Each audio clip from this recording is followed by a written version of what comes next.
Told y'all to be on time.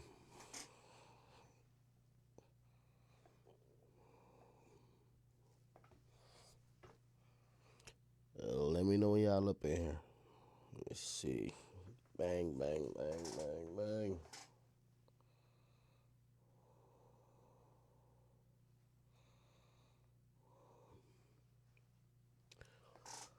Let me see. Oh, wow. You guys are here. Wow. We're not doing music today. Oh, look at y'all. I see YouTube's following in.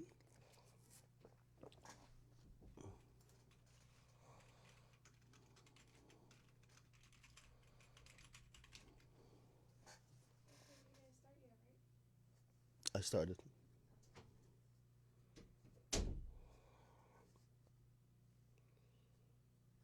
Somebody says, "Am I okay? My vibes seem down." No, no. Remember, I told y'all, my voice is a little bit gone because I'm recovering from being sick. So rather than like play music this time around and get like all turned up, I'm just gonna chill. And also because I am on antibiotics, I did drink earlier. I'm not drinking the stream, so y'all gonna catch me on some nice water. Y'all gonna get the same still content. Anyway, I feel like I deserve. Feel like I deserve some scorpions in the chat because I did get back on stream. Usually when I say that, it's like catch you niggas later. But I'm here. I am here. I am here. Now I love being on stream.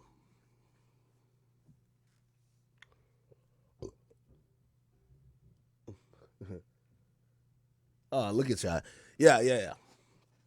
Anyway, also I wanted to do this stream because the majority of the reason I wanted to stream earlier, I mean, I guess that was some Kanye stuff, but I didn't get to half of the funny shit I wanted to do. Holy shit. Like there was a bunch of stuff I wanted to talk to, but you understand like when I get on stream, like I go all over the place. Um, I see y'all following. How do I change this picture right here? Somebody says, "Am I talk about what? Talk about Yay? We'll talk about Yay. We should be live on YouTube as well."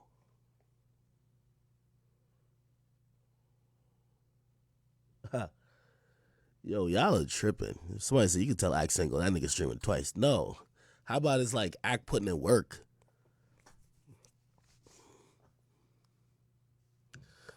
All right, let me pull up the chat right here. Yo, YouTube, I'm checking y'all out. Let me see what y'all got going on in here. Talk about Meek Mill's Munch remix. Yeah, I'll do a reaction to that. For whatever reason, the, the having three M's don't sound like it's gonna be good. Meek Mill Munch. I don't know, but we gonna check it out. We'll check it out. Somebody says 21 Savage Clubhouse. Oh, we could talk about that. Somebody says Kai Cenat got acting different. I ain't gonna lie. I think people like Kai has inspired me to stream more.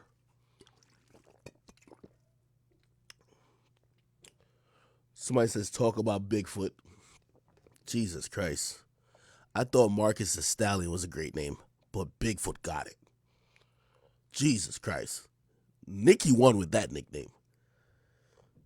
If y'all don't know, Nicki Minaj gave the nickname Bigfoot to Meg. Jesus.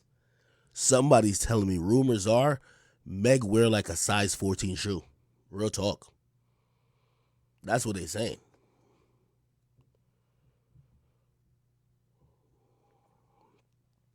Some people saying she just has a hoof. I don't know what's going on. And by the way, I wouldn't even talk about a nice, beautiful black queen like Meg like that. So I don't know what these niggas talking about. I'm just telling you what I heard in the streets, nigga. Niggas telling me that that Meg Thee Stallion and Joel Embiid were the same size shoes. This is just ridiculous. I'm not believing that. It's fucking blasphemy. I don't know why they would besmirch the great name of Megan Pete like that. Talking about Bigfoot.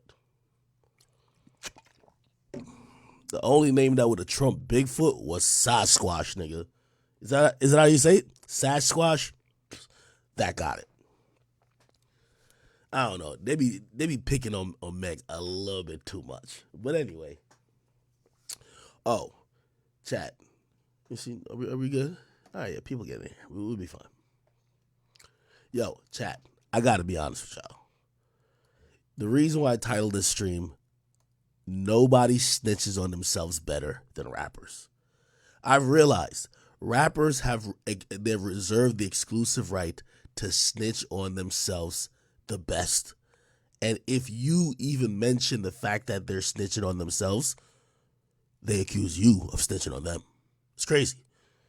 Let me pull up a few things here. This is ridiculous. This is classic.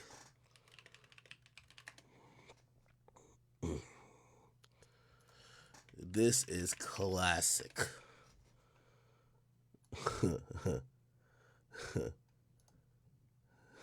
Hold on. Here we go.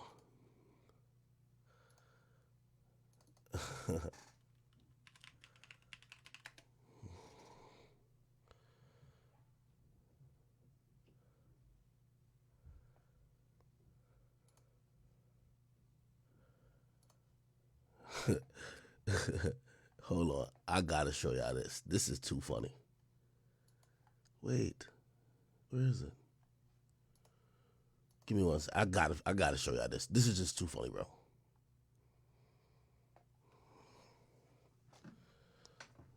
Let me find it. Give me 1 second.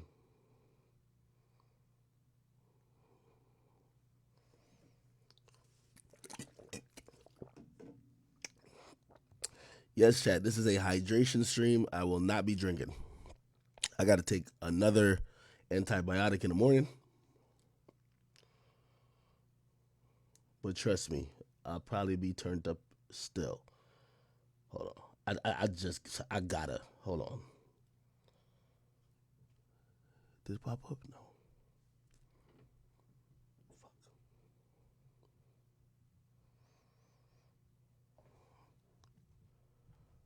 Why my Wi-Fi ass?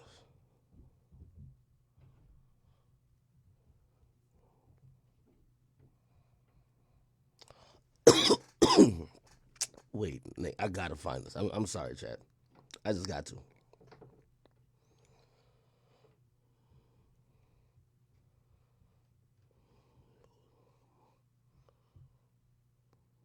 What?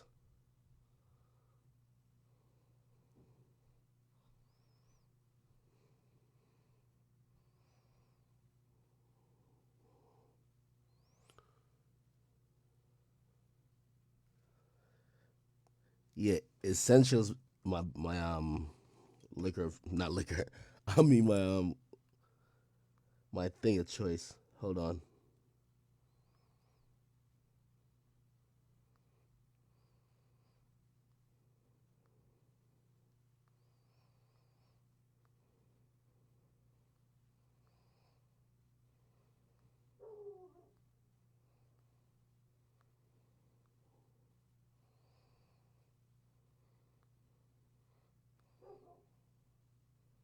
Okay, where the fuck is it?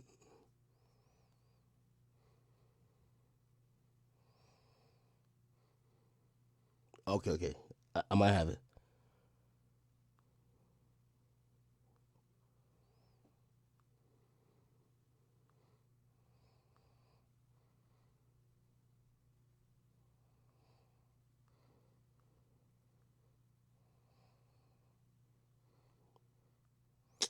Wait, I can't find it. All right. I'll just get into it. Anyway, I think y'all probably missed this.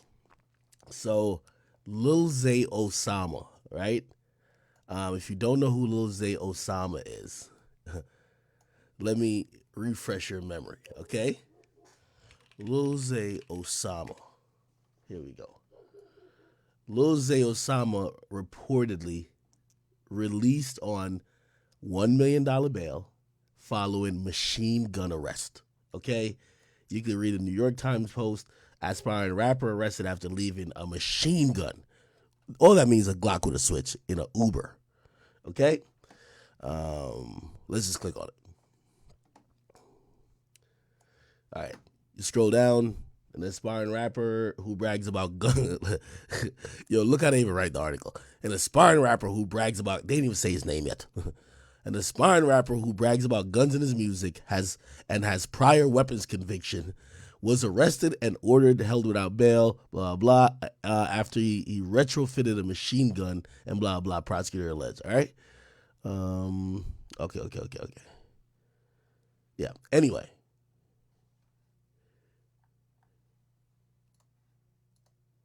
That's not the part I wanted to show y'all, right? So he got released on $1 million bail, and I posted it to my page, right? Where did I post it?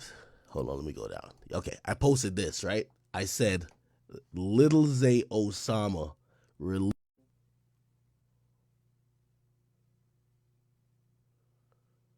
Why is my Wi-Fi so bad? Oh my God. Wait, why is my Wi-Fi so... Hold on. Oh, fuck.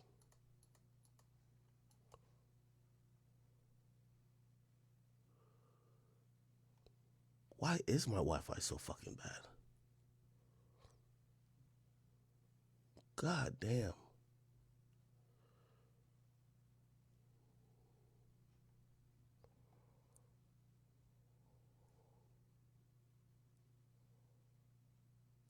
Oh.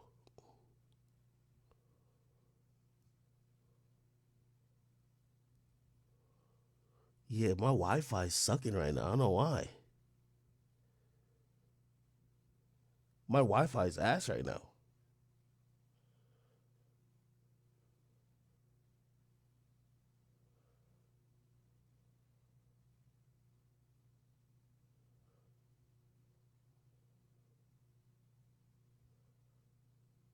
Am I lagging? Yeah, we're back on. It's just somebody says too much silence, bro. Please talk. Yeah, no. I'm watching the bandwidth thing. Anyway, fuck. It's probably gonna disconnect me again. Piece of shit. Yo, here's the point I'm trying to make, man. Yo, this dude, Lil Zay Osama, my nigga, literally. Wait, why do I look frozen? I'm like watching another video of myself. I look fucking frozen. I don't know.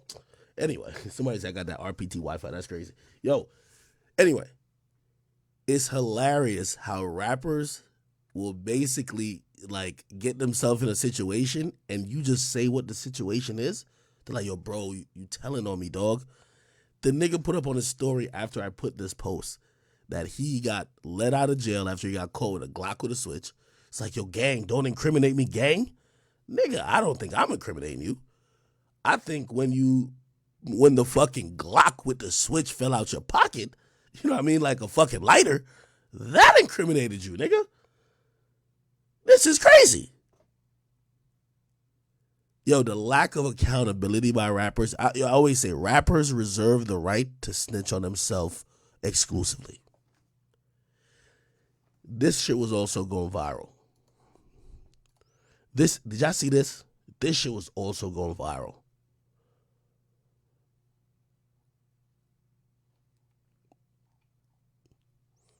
So, AR Ab, right?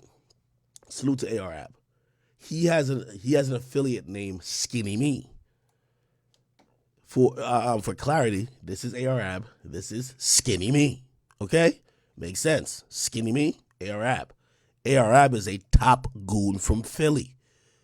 He's a guy who, you know, when Drake was beefing with Meek, he's like, yo, I'm bumping AR Ab, all that type of stuff. He's one of them. He's one of the real guys. Okay, I remember one time, he was on Vlad and he was describing how many times he got shot. And I'm like, this nigga is eating bullets like the Cookie Monster. I couldn't fucking believe it. This guy is the real fucking deal. Anyway, this guy, He's now doing 45 years. So AR-Ab is doing 45 years in prison. Skinny Me just got a life sentence plus 25 years for murder. Now, when I first saw it, I was like, damn, like, maybe they got it all wrong. These guys, they couldn't be as bad as these charges and these sentences are coming down to say. Skinny Me don't look like he would hurt a fly. Like, not like, where are the fucking feds and authorities getting all this information? Now, granted, they didn't use these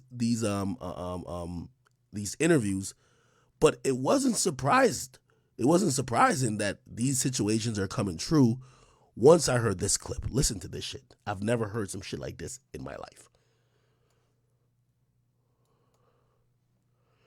Hold on.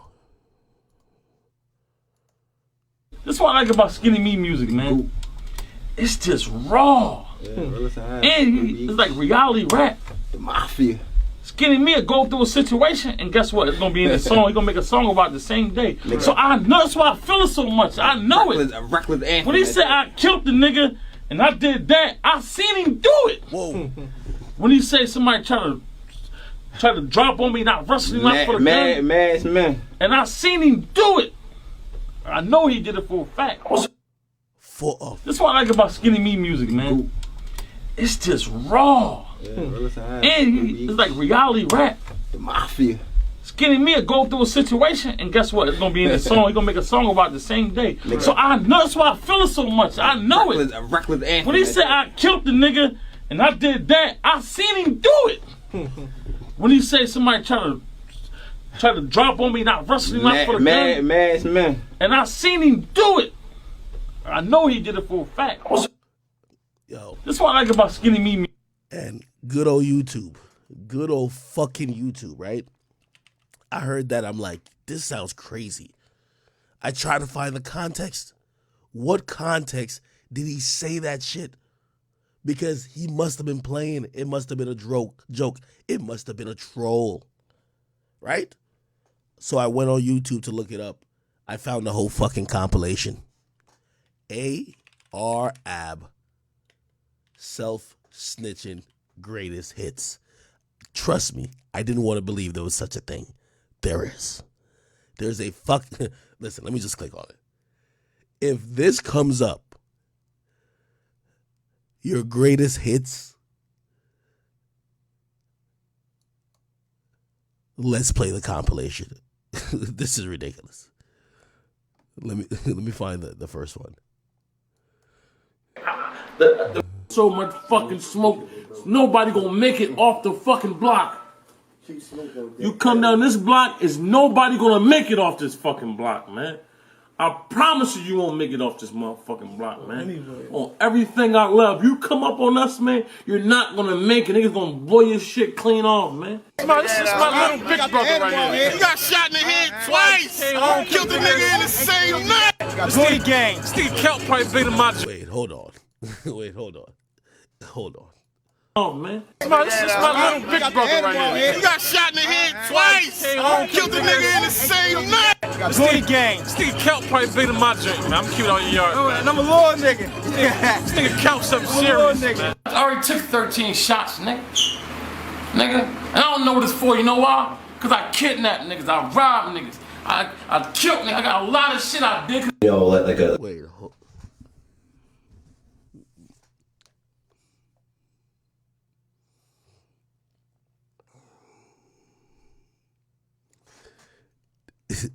this nigga's an extra gangster, so I really have no commentary, okay? I have no commentary. Count something serious, man. I already took 13 shots, nigga. And I don't know what it's for. You know why? Because I kidnapped niggas. I robbed niggas. I killed niggas. I got a lot of shit I did. You know, like a shoot and run, like that's a very serious situation. Like I'm assuming you know who the person is. Actually, that sounds very personal. Actually, I never really found out who shot me because, well, I've been into a lot of shit. So I keep it all real. I robbed a couple niggas. I took some bricks from some people recently, right? Well, actually, I was selling somebody some crack, and I was serving somebody some crack. Love, that's what, I mean, so I'm gonna get it. I'm the type of dude I can't be broke. You said I got this whole bills and I'll fix this shit up from what? I don't make no money off rap. I extort people. I extort motherfuckers too. It's one of my hustles. Got shot a lot of times behind it. But it paid my own houses and shit. It paid. It's called Badlands. I was coming out there. There was somebody at the corner wanted to buy an ounce of crack off me. So I'm coming out the crib ready to serve my ounce of crack. But they coming from my side. Like they driving my side, I said, meet me on this block. You know what I'm saying? So I come out the crib, I see the boy that's like, yo, I was shooting the DVD going, man. I see. Yo, somebody in the chat, there's always one smart ass in the chat. Yo, so we're just supposed to believe it because he said it? Okay. It's not about us believing it. But okay, let's do the Googles. AR Ab sentenced.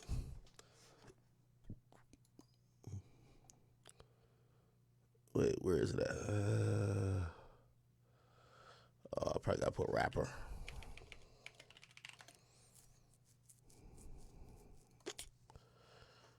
Okay. AR Ab sentenced to 45 years for prison for drug trafficking. Let's go back. When you say on video, oh, I don't make no money from rap. I extort niggas. I just sold crack to a nigga. The corner wanted to buy an ounce of crack off me.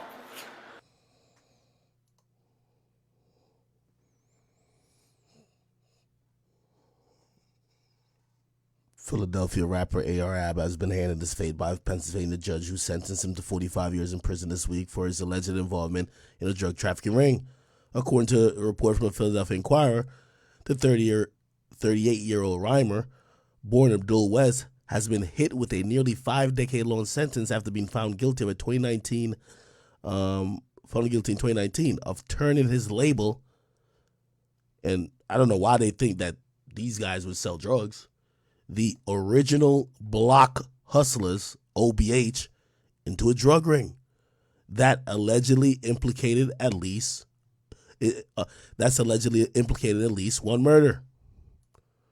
Like Nigga, I don't probably bigger than my drink. 13 shots, nigga.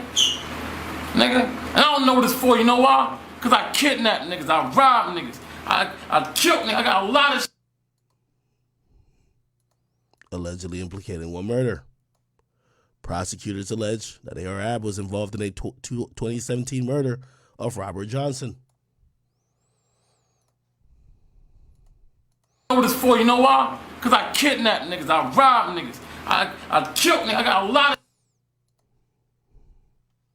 a supposed drug rival, and attempted to have at least one member from Johnson's family testify in court. However, documents obtained by XXL, the U.S. District Judge, filed a motion prohibiting, Jesus Christ, I can't read, any victim statement or live testimony with regards to the death of Robert Johnson. They also said that AR Ab's alleged connection to Johnson's death was not considered in the rapper's sentencing, nor were his lyrics, was oftentimes focused on drug dealing and life in the streets. Instead, his sentence was due to antisocial behavior. The judge was quoted saying, "You could have became a hero instead of a criminal, but you became a drug dealer. You made that decision. That's why you're being punished." While in court, prosecutors argued that AR Ab lyrics was more than just music. They were admissions of crimes that had taken place. Prosecutors claimed that lyrics reportedly found in the rapper's phone were written 4 days after Johnson's death. I wonder what those lyrics said. The lyrics reportedly read, "I'll have the whole city scared. Stand near home. I call Taz. Tell him. Bring that nigga head to me." Okay.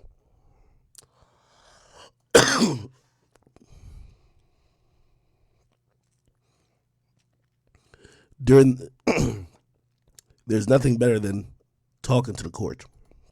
During the trial, AR Ab reportedly addressed the court and said, "The court The FBI agents and the prosecutors don't understand my culture. Not a surprise. We don't rap about flowers and rainbows. We're gangster rappers. We rap about where we grow up. So we rap about drug dealing. We rap about violence.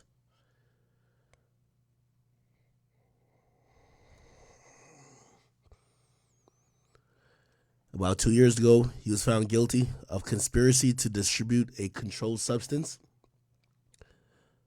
possession with intent, all that type of stuff. The substances were were cocaine, 5 kilos. He did say he sold some crack. He could have been joking, except they convicted him of it. 280 grams, methamphetamine, 50 grams, heroin, 100 grams. Let's go back to the movie. Shit I did. You know, like a shoot and run, like that's a very serious situation. Like I'm assuming you know who the person is. Actually, that sounds very personal. Actually, I never really find out who shot me because, well, I've been into a lot of shit. So I keep it all real. I robbed a couple niggas, took some bricks from some people recently, right? Well, actually, I was selling somebody some crack, and I was serving somebody some crack. That's what I mean. So I'm gonna get it. I'm the type of dude I can't be broke. You see, I got this whole building up, fix this shit up from what? I don't make no money off rap. I extort people. I extort motherfuckers too. It's one of my hustles. Got shot a lot of times behind it. I do a little kidnapping, a little extortion. Gotta sell some crack with it. Yeah, couple homicides. Yeah. What you think I don't do no human trafficking? What? Like, yo. But they pay my own houses and shit. They pay. It's called Badlands. I was coming out there. There was somebody at the corner wanting to buy an ounce of crack off me. So I'm coming out of the crib, ready to serve my ounce of crack. But they coming from my side. Like they driving my side, say, meet me on this block. You know what I'm saying? So I come out the crib, I see the boy Dutch like, yo, Abby's shooting the DVD going, man. I seen Dark Low. I'm like, this nigga shooting the DVD, this nigga got a beard. Nigga looking like a gangster ass nigga, like, what the fuck type shit is this? So long story short, they had to put the camera out. I'm like, yo, I gotta bust a trap. Like, hold on. You know what I'm saying? Finesse, good looks on the I was always selling drugs and shooting motherfuckers, man, the whole time. That's why I went to jail. You know, luckily I beat the gun case. It was drugs and I had a gun. Over 13 times. Yeah. What happened around that whole situation? A lot of shit. We robbing people. I wrote a bunch of savages. See, I'm gonna tell you the reason why I talk a lot of shit. Because it's not just me.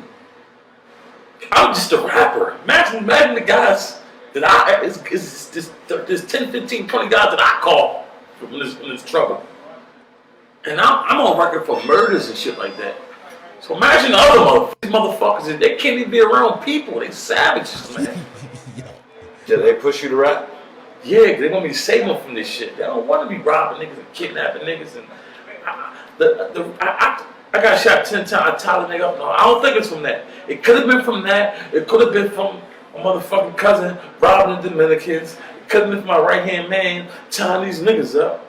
You feel what I'm saying? They do all that shit, and since I'm the forefront of this shit, I get caught up in everything.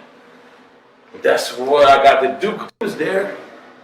No, I ran that shit. I took everybody. When they come to my block, when they come to my set, my hood, want to go to war, I took them to war. Me, I took everybody to war. That's what these motherfuckers, every other rap niggas, they didn't do that.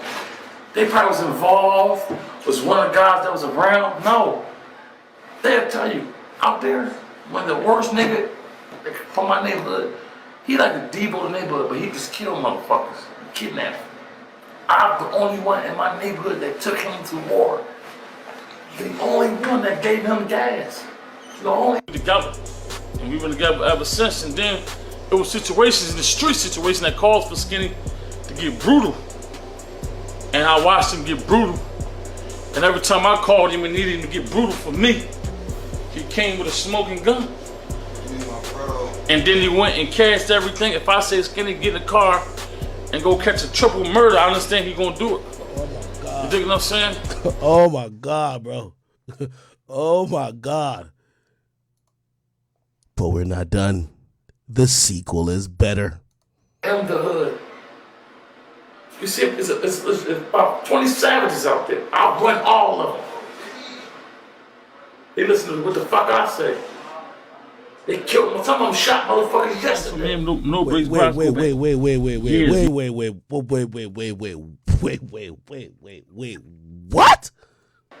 They killed them. Some of them shot motherfuckers yesterday. Wait, what? I say. They killed them. Some of them shot motherfuckers yesterday. No Brace Bros go back years. And listen, y'all know who he is.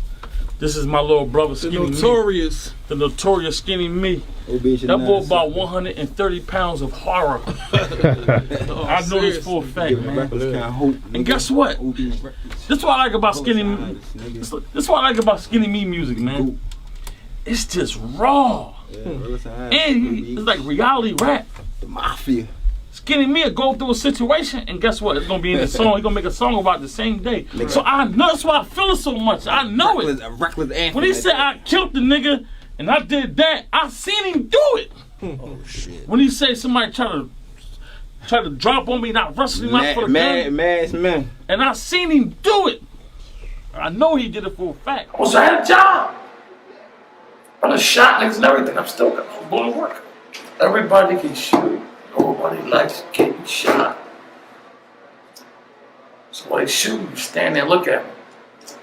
You give it back. You see the fucking fear in their eyes. It gets out of here. Then you go to their block. Go to their block again tomorrow. In the morning. Then in the afternoon. Then at nighttime. Then you get phone calls. Hey, I quit. I don't want no more. Y'all niggas with you. Alright, won't ever come around here again. We ain't got no pics, man. Did this thing say he shoot up the block morning, noon, and night? At nighttime. Then you go to their block. Go to their block again tomorrow. In the morning. Then in the afternoon. Then at nighttime. Then you get phone calls. Hey, I quit. I don't want no more. Y'all niggas with you. Alright, won't ever come around here again. We ain't got no pics, man. Most likely me, I'd be Like, I don't give a fuck if a nigga kid 1 or 40. I don't give a fuck about a nigga mom, pop. We come to daycares. That's the art of war, man. You hear me? I don't care about none of it. We ain't got no pics over this joint, man. I don't wanna hit a nigga where it hurt. It's one thing about me. Call it on. I'm gonna hit you where it hurt. I promise you, man. Put that on my mom's soul. History lesson. I went to war with the most dangerous people in my neighborhood. I went to their block, and we came to their block, and there was 6 of us. We was gonna murder everybody on the corner, right? Y'all got it. Y'all got it. Nigga, imagine when the prosecutor sees this. People in my neighborhood. I went to their block, and we came to their block, and there was 6 of us. We was gonna murder everybody on the corner, right? I didn't know one of my friends was on the corner, and we fired on the corner. And guess who's on the corner? One of my friends was on the corner. I fired on. Turn the camera that way. No Brace Bros was on that corner. Nah, stop it. No way. Yo, AR Ab needs a whole fuck Raising Canaan. Raising AR Ab, nigga. Nigga, fuck that. Fuck Raising Canaan. Raising AR Ab. We need this, bro. Nigga, you know, he's in jail. You know, he needs some money for the fam. Real talk. They gotta commission this goddamn series and get that man paid. This nigga went through hell for no reason. We was gonna murder came to their block. I went to war with the most dangerous people in my neighborhood. I went to their block. What? And we came to their block, and there was 6 of us. We was gonna murder everybody on the corner, right?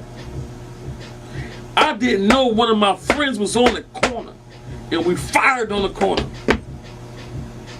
And guess who's on the corner? One of my friends was on the corner. I fired on him. Turn the camera that way. What? No Brace Bros was on that corner. Facts. What happened, No Brace Bros? Man, them niggas let that shit fly. Yo, this nigga look like he look like he's still getting extorted. He was like, yo, nigga, you want me to tell the story of how you shot at me? Nah, ARM was a different type of bully, bro. Yo, turn the camera that way. I fired on that nigga. Tell them niggas a story. Nigga, blink twice, nigga, if you need help. Facts. What happened, No Brace Bros? Man, them He still didn't forgive ARM. niggas let that shit. Look, is this little look right here? Man, them niggas let that Right here? Nigga. Still ain't forgive that nigga, bro. shit fly. And I got the fuck out of there. I'm keeping it being, man. You know, Allah was with me. You know what I'm saying? Because them boys was about 7, 8 deep. And I looked one way, I looked the next. And they was lined in the middle of the street, throwing the shit. I ducked down, rolled, kicked the motherfucking door with porch I was sitting on in, ran to the 3rd floor, took all my fucking clothes off and made sure I ain't had no fucking bullet wounds. I ain't feel no hot shit. This is a great friend of mine. I kind of like Sit down, nigga. You get sit down. Yo, nah, stop it. Stop it. This is a great friend of mine. Nah, stop it. Nah, stop it. Nah, stop it. Yo, no. And we just shot at him. But this is my great friend. No fucking way. Kicked the motherfucking door with porch I was sitting on in, ran to the 3rd floor, took all my fucking clothes off and made sure I ain't had no fucking bullet wounds. I ain't feel no hot shit. This is a great friend of mine. I kind of like This is a great friend of mine. Nigga, you getting sit down, nigga. For real, nigga. I gotta put the blame on somebody, man. Need somebody I gotta to blame somebody, so there's gonna be a couple innocent bystanders and all that, man. Like, I gotta put the blame on somebody, man. Somebody gotta answer for this shit, man. It ain't about nothing, though, man. That nigga did that little sucking shot, man. Like, there's always a sucking shot when it comes to me, man. There's always some sucking. And I got my guy here, ARF. How you feeling? King at the top going to Philly. I'm feeling marvelous. How you feeling? I'm feeling great. Let's talk about you just being signed. Okay. To Cash Money, Birdman. Cash Money, yes. How did that even happen? Well, first of all, I was in a trap house.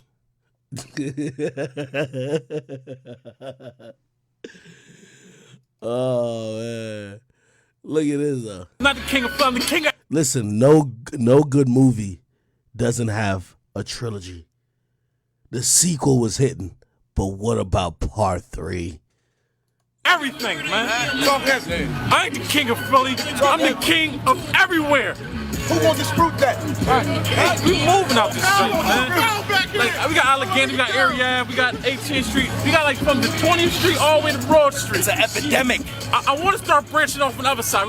We might take a block on the other side of Broad Street. Over there too. It's an I might epidemic. put some work out there. Going over there.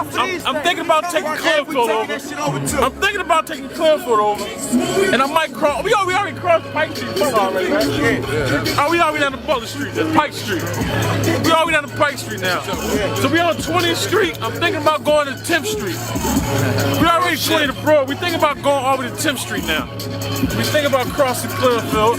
Because nobody gonna do nothing about it anyway once we get over there. I put work out there. Anybody want to put work out there, they gonna do it. They gonna call everybody's phone and cop out and ask why we doing it. 7.5 to 15. Yeah. And we ain't accepting no fucking deals no more. OBH Records, King of App. I got my own record company. I signed myself. Check this out. This is $500,000 on the table, man. This is $500,000 on the table. I just feel like y'all got too excited when Birdman paid me my $200,000. Like that's some real money. I've been had that money. I felt like y'all believed I was broke before I got that $200,000. This is $500,000. Huh? This is take money I bet. OBH Records, I got my own company. Huh? This is OBH Records. I got my own company. I'm independent for real. I'm independent. I signed myself. I don't have no boss. I've never had a boss in my life. King Ed. Oh, I got one of my shooters behind me. Bro, I said, fuck rap, I want to be a shooter. Guess what? I allowed him to be that.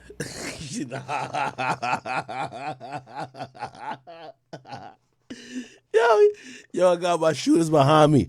Yo, he said, fuck rap, he want to be a shooter. I allowed, no way. No way, bro. No way, bro. Look at this guy's face. This nigga like, God damn it, nigga. Look at this shit. King Ed. Oh, I got one of my shooters behind me. Bro, I said, fuck rap, I want to be a shooter. Guess what? I allowed him to be that. I allowed my man Bros to quit rap and become a shooter. Like Bros said, I only want to rap. Like a big Brock back there. Bros, you don't rap no more. You just want to be a shooter, man. Free smoke. I ain't gonna lie, you smell blood, man. My man Bros caught his first shooting. He was like, all right. When he caught his first shooting, he said, he put down the fucking notepad and he said, Ab, I love the way this shit feel. I just want to shoot. Free smoke. He quit. Right, you know skinny meat, bitch. Y'all know what it is. Y'all know I'm getting into. Graveyard back there. Best man get. This is the life I was born into, you know what I'm saying? Like my little cousin in the crib, like he put me on this goon shit. Like he was like 13, giving niggas wig shots and all this. Yo.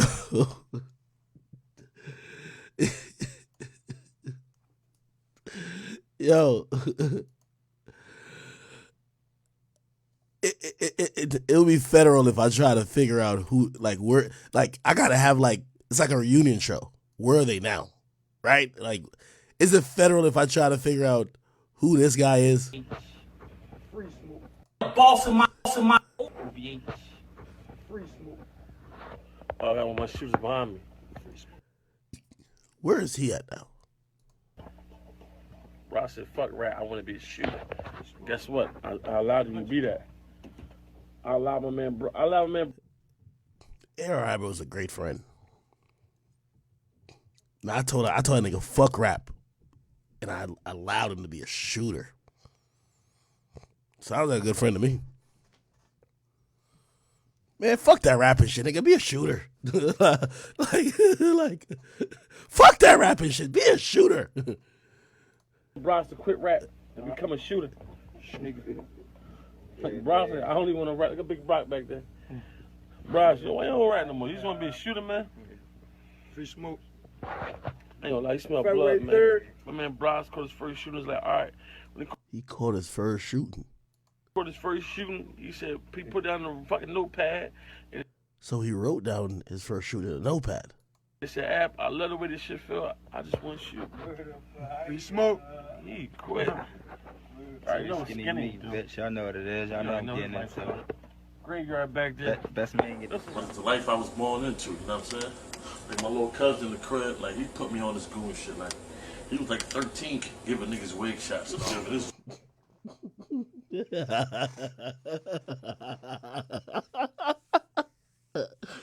He was what? He was like 13, giving niggas wig shots and all this joint. I ain't gonna fake it. But this, you know, with products every day, pocket full of guap. This all comes from trap money. Well, that's all from trap money, man. Damn. Salute to A.R. though, man. Out of Philly. You know what I'm saying? I'm shocked. I'm happy. Like, dang, like Swiss Beats calling me personally. I'm happy as shit. He's like, yeah, I'm gonna reach out to Meek. He's like, you cool with Meek, right? I said, yes, my homie. So I'm gonna reach out to Meek. We're gonna try to get you. I'm gonna try to send you 7-8 beats, get Meek on them joints, and get you out of here. So I'm like, all right, that's what's up. So, you know what I mean? Then when I got in the hospital, I was really getting my shit back together. I had to learn how to walk and shit again. So once I learned how to walk and shit, it was like I reached out to Swiss, and he actually was in Philly that exact same day. I was like to that American tour, whatever the fuck that shit is, and then put Jay-Z in them, and he came through to the studio and shit. We recorded. And then he started sending me shit, and this shit was history. You know what I mean? So talk about the situation that led to you getting shot 10 times. Because I mean that's something that's not like my cousins and my brothers and them. Like my brother, he you know, he got out there for shooting 6 people.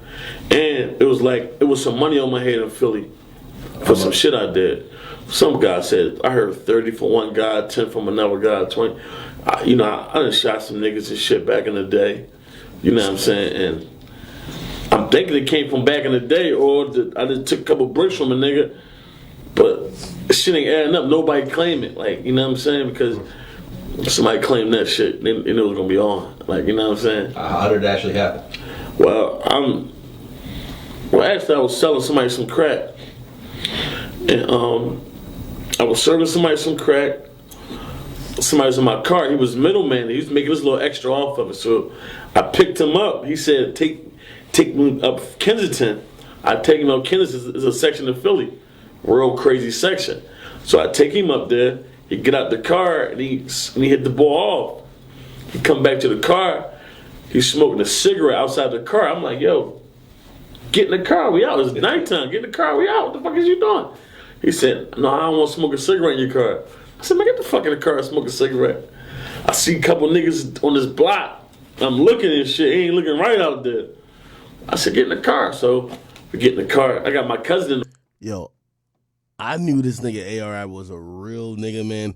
He got permanent black bags under his eye, man. This nigga has been through a lot. He's done a lot of stakeouts, lost sleep, chasing the ops. This guy is a national treasure. In the front seat at the whole time. So I'm driving off, but I'm high. I'm drinking syrup. I had a couple Percocets, some Ciroc. So I'm just driving. I'm in my zone. I'm just talking a whole bunch of shit. So I'm talking to the nigga. I know the nigga baby mom. So I'm telling the nigga like, yeah, you know, I know your baby mom. Like, he like, you know my baby mom? I'm like, yeah. I ain't telling him how I know her. So I'm like, damn, I'm telling him. So I'm driving. I get to the light. He's showing me the picture of his kid and his baby mom and shit. I'm like, man. So I turn around, I heard wah, wah, wah, wah, wah, wah, wah, wah, wah. So the whole time thinking nigga behind me shooting me. I said, yo, what the fuck is you shooting me for, yo?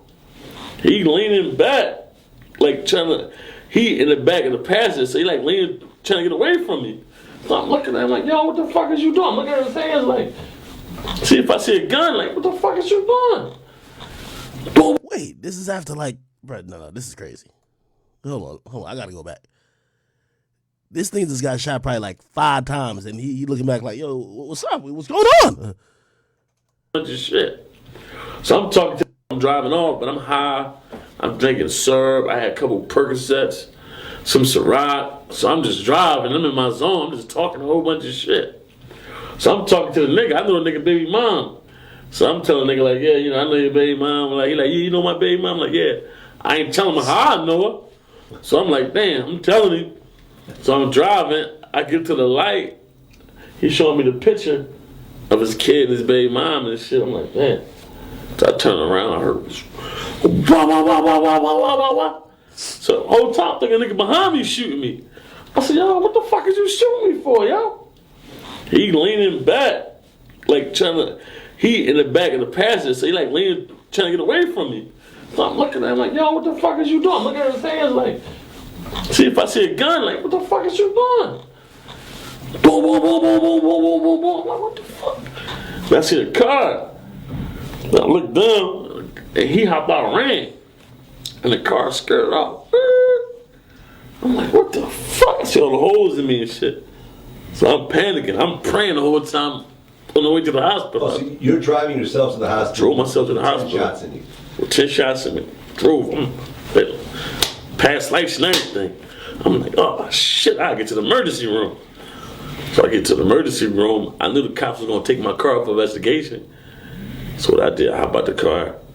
I told my cousin, yo, take the car. So you're having conversations and you're worried about your car? That's ain't the word, the crazy part. I got a phone where though, I don't want my girl to see. I'm like, yo, take my phone, put it in your pocket, take the car. Once I got the car though, I collapsed. Boom. I'm trying to get up, but I can't walk. So my cousin panicked like, yo, oh my God. I said, yeah, man, let's take the fucking car, dog. Get the car out of here. So the cops came to me. I just got shot 5 months before that. Like 3 times and shit, you know what I'm saying? So it was like. So you've been shot 13 times? Yeah. So I'm like, yo, come get me and shit. So they come get me. the stretcher shit came. I wake up, I got a fucking colostomy bag, man. You know what I'm saying? Don't ever have to get a colostomy bag. They violate the fuck out you, man. They violate you, man. Can you actually show where you got shot? Yeah. Well, I got shot all in my stomach, but this is where the surgery and shit went on. So it was just your stomach that you got shot? I got shot 5 times in my ass, my thighs, my hand. I got bullet holes in my knees, my legs, my back of my foot. But this time it was mostly in my stomach and in my legs. Where'd you get shot last time? My legs, lower legs. This time it was like from this area. How does it affect you now? Paranoid now. I can't let no car driver stop me. And you came here with like, what, 10 dudes? Yes, I roll. But like a lot of guys just wanted to come for the ride. You know what I'm saying? But I got like a main 3 or 4 I roll with who's serious people, just like me. And it was alongside of this. I ain't gonna lie. I think, shout out to fat niggas. I think because he's fat, that's why he survived. Bro, his stomach ate all them bullets. If he was a skinny nigga, bro, like, it gonna hit something really important. The shit I was doing. You know what I'm saying? But since I'm like the rap that nigga absorbed all them bullets like Majin Buu, nigga. So I'm like the face of this shit. It's worse than people that be with me. But they just a mystery. And like, I'm the rap nigga. I'm the forefront of this shit. So I gotta get them. Like my cousin, the first time I got hit. I got followed to my wife's crib. They shot at me. I had to kick my bitch door. Like, that's the time I got hit. It's times that shit went down, I didn't get hit. A lot of times. How many times have you gotten shot at? Probably over 20. 20 times? Yeah. And you've been hit twice? Yeah. 2 occasions? Yes. Like all them years I was getting shot at, I was like, I done been in gunfights where though we like as close as me and you. And I didn't get hit. You know what I'm saying? So, he ain't get hit. It's a lot harder, I go to the shooting range myself. It's a lot harder than you think to actually shoot stuff. Yeah. Especially when someone's shooting at you back, Yeah, especially like when I'm shooting first, so. And like, I got to follow home, shot at and all that. That shit just make me paranoid. Like now, I caught a gun case right after that. Like, now I got to keep a gun on me and I heard noise in my crib. I live out in the suburbs now. So it's like I had my fucking last night the remote control fell off my son's bed. I get up, get my gun, walking around the whole house, secure the door, make sure the window's secure. I'm peeking out the window, shit like that. Like that shit make me paranoid. Everybody they don't want people to know it's fake. Damn. ARAB, man. If I didn't see the charges with exactly what he said, I would be thinking, like, most rappers were gassing that shit. That nigga's living it. Jesus Christ. Anyway. I don't know what's going on with my internet. I thought it was a situation from just earlier, but whatever it is with the internet, it just keeps happening. I hope I'm not lagging no more, but it looks like I shouldn't be. So I apologize for, like, if I go offline, just refresh. I'm going to be back. All right. Is this Cat Stacks? Oh, my God.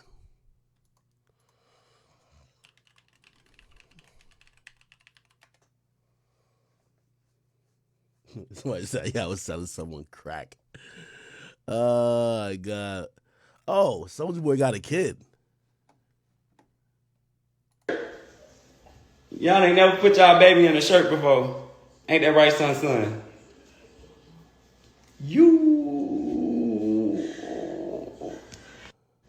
I was the first rapper to put that baby in a shirt. Y'all ain't never put y'all baby in a shirt before. What? Ain't that right, son? Soulja looks happy. Who's the mom of his child? This is hilarious. Yo, Elon just took over Twitter and niggas is going crazy. The use of the N-word jumped almost 500% after Elon Musk take over as trolls test limits on free speech, report says. Then LeBron, yo, I fuck with LeBron, but LeBron, bro, like, figure out how to win a fucking basketball game, my nigga. LeBron jumps in the conversation talking about, I don't know Elon Musk, and to be honest, I could care less who owns Twitter, but I will say that if this is true, I hope him and his people take this very seriously because this is scary as fuck. So many unfit people saying hate speech is free speech. I hate that LeBron tweeted that because when niggas tweet that, it's the same type of domino effect of like these companies dropping like, say, like Kanye. And I'm going to tell you why. Nobody wants to have the conversation. People just want to talk about or just show the outrage. If LeBron is talking about, I think there's new conversations that needs to be had about what's hate speech versus free speech. You get what I mean? Now, obviously, if somebody's saying the N-word with the hard ER and they're not black, that's kind of easy way to kind of like just determine what hate speech is. But these days it's hazy. You know what I mean? Like hate speech and free speech are kind of intermingled where sometimes somebody might just be trying to make a point. They might not really try to be spread hate, but other communities might be offended. Hate speech these days is basically anything that you're offended by. And honestly, we're all offended by something, right? So again, I think people miss Twitter when you could be a little bit more free in what you said. However, there has to be a line. The thing is, when LeBron tweets this, it kind of scares people to just do just fix the problem rather than have the conversation, because that's the conversation we have to have. What's too far? But a nigga like LeBron not going to participate in that. He's just going to tweet this and then run away from the conversation. I actually have a video, but this is about some Kanye shit.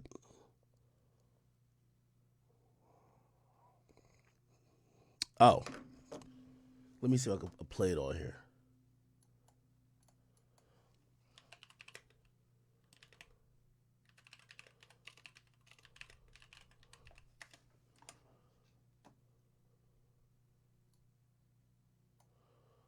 Let me see.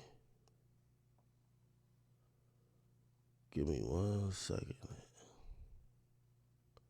Oh, okay. Sneeko, who I interviewed recently on Off the Record, sent me this video, and he wanted to get you guys. Do white lives matter? He wanted to get. I guess he did like some interviews in like real life, and he wanted me to react to this on stream, so I'll play it. It's about Kanye, so I don't know if you guys have seen this before, but I haven't seen it. Matter? White lives? It's a bit of a tricky question. No, not in the slightest. Yes, they're trying to censor the truth. No. Why not? Black Lives Matter. I really don't give a fuck about white lives. We're gonna get really political. I don't want to go there. All lives matter. It's just no. All lives matter for y'all. I'm glad that brother put that out there because he started a whole bunch of conversation. Man, you're hard to talk to. Really, why? Because you're making me think that all my answers are wrong. There's no right or wrong answer. It's just your opinion. Is the minute almost up? Why'd you go, oh my God, when he said all lives matter? Because, like, before you explained it, it was, like, kind of Republican. Isn't it crazy that that's a political statement? I mean, I guess. It's like if I say, like, no, as a white girl, it's like, do I? Yeah. But, like, then, I don't know. I don't want to talk about it. Canceling is also like a form of hate speech. I mean, you're kind of like forcing someone to be silent because they disagree with your viewpoints. Even if their viewpoints are wrong, I think people are still entitled to them. They should be able. Hey, I always say, I think the reason why we get people like Trump, right, is that you'll even notice with this, when white people are asked about sensitive topics, they're so nervous to answer, because if they answer even remotely, like we all have a vested interest in vested self-interest in just what race you are, how tall you are, however you look. But white people, it's like they have to be on eggshells. So like when they get asked questions in these scenarios, you watch them like be uncomfortable in trying to not offend. They're not giving you the truth. They're just trying not to offend. That's why, they pretty much suppress a lot of what they think about situations like that, and it only manifests in ways that could be almost anonymous. Again, I was mad shocked when Trump first got elected, because I was like, everybody I talked to in my life claim that they don't fuck with Trump. Every white person I talked to said, nah, Trump racist, I would never fuck with him. But then Trump won the election. So there was... I would say Black Lives Matter. How do you think he was provoking? Because as a black man, it was a bit odd. It was weird to do that. Why is it odd? Because it was not what you would expect. It was not really political correct. I like what Kanye West's dad said. He said it was really funny because it was a black man stating the obvious. White lives matter. There's no reason to get upset about it. It's funny that it's politically incorrect to say that your life matters. Yeah, it doesn't make sense. Do you think he's crazy? I think he's quite crazy, yeah. Is Ye crazy? Who? Kanye. I love Kanye. He sold a shirt that said White Lives Matter. Oh, fuck Kanye.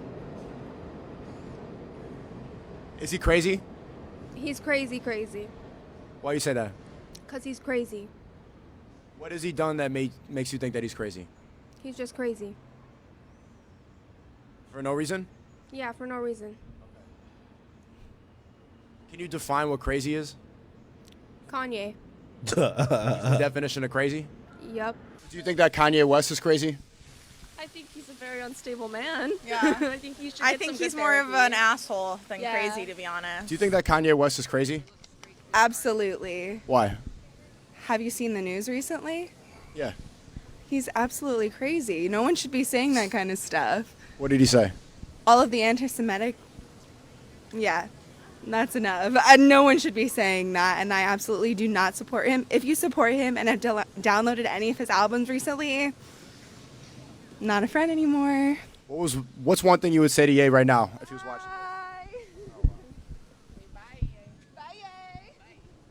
What's one thing you would say to Ye if he was watching this? Like, I don't know. Fuck you. That anti-Semitism is not cool. Mazel tov, Kanye. I'm fucking up all your best deals. Calm down.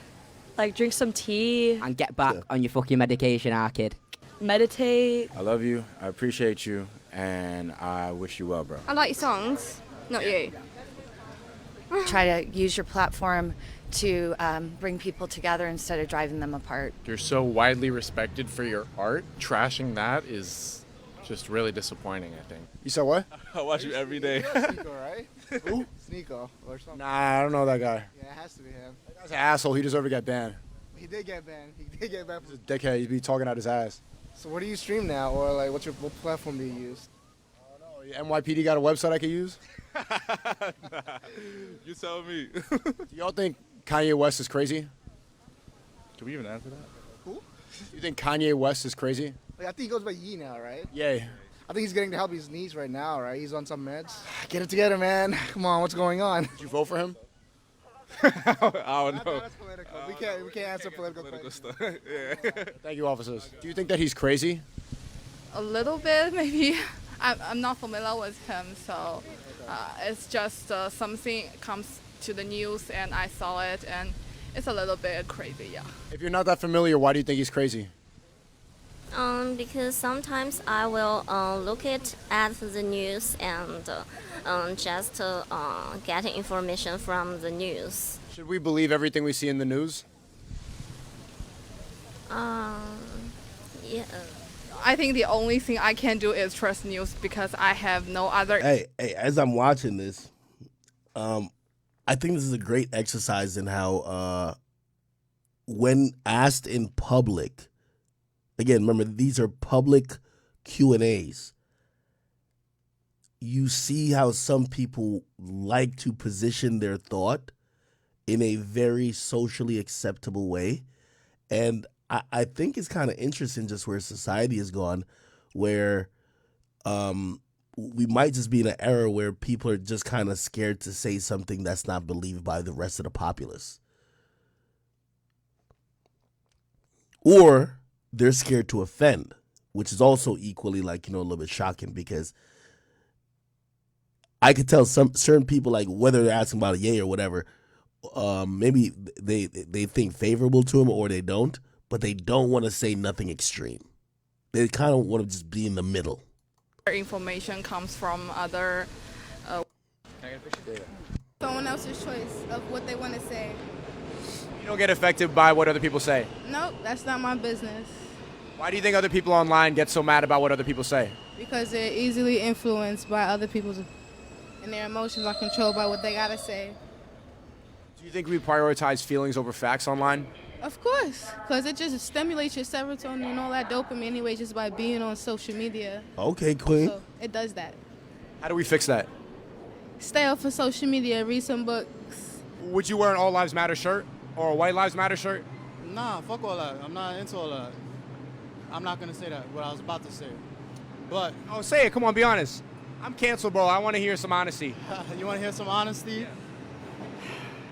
I honestly didn't support Black Lives Matter because the money put into that program was usurped and put into other people's pockets. It didn't benefit black people. We all know that. Was anything accomplished for Black Lives Matter? Hell no. Just more separation, divide. You think it was one big scam? Yes. You think Kanye West is crazy? Is Ye crazy? Hell no. I support Ye. I love Kanye West. Yo, Kanye West, I love you. I love Kanye West. I support Kanye West. I always have all my life. Hey, I like this thing. I never knew Sneeko did this. I kind of saw him. I saw him do some streaming stuff, but this is like a great concept. This is a fucking great concept.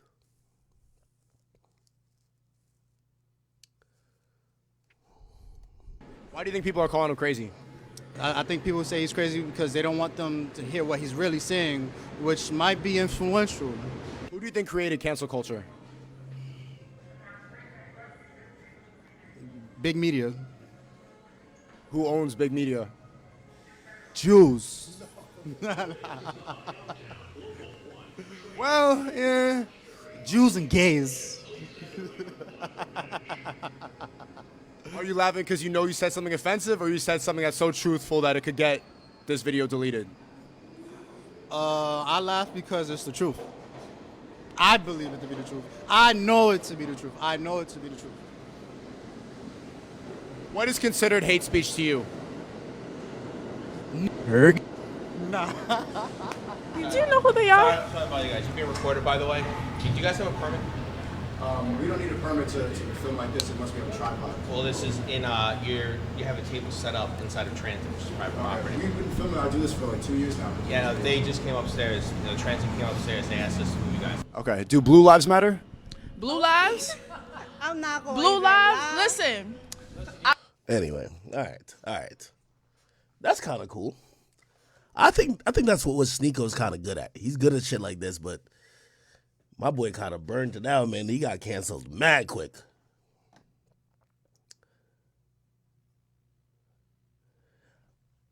I will say this though. I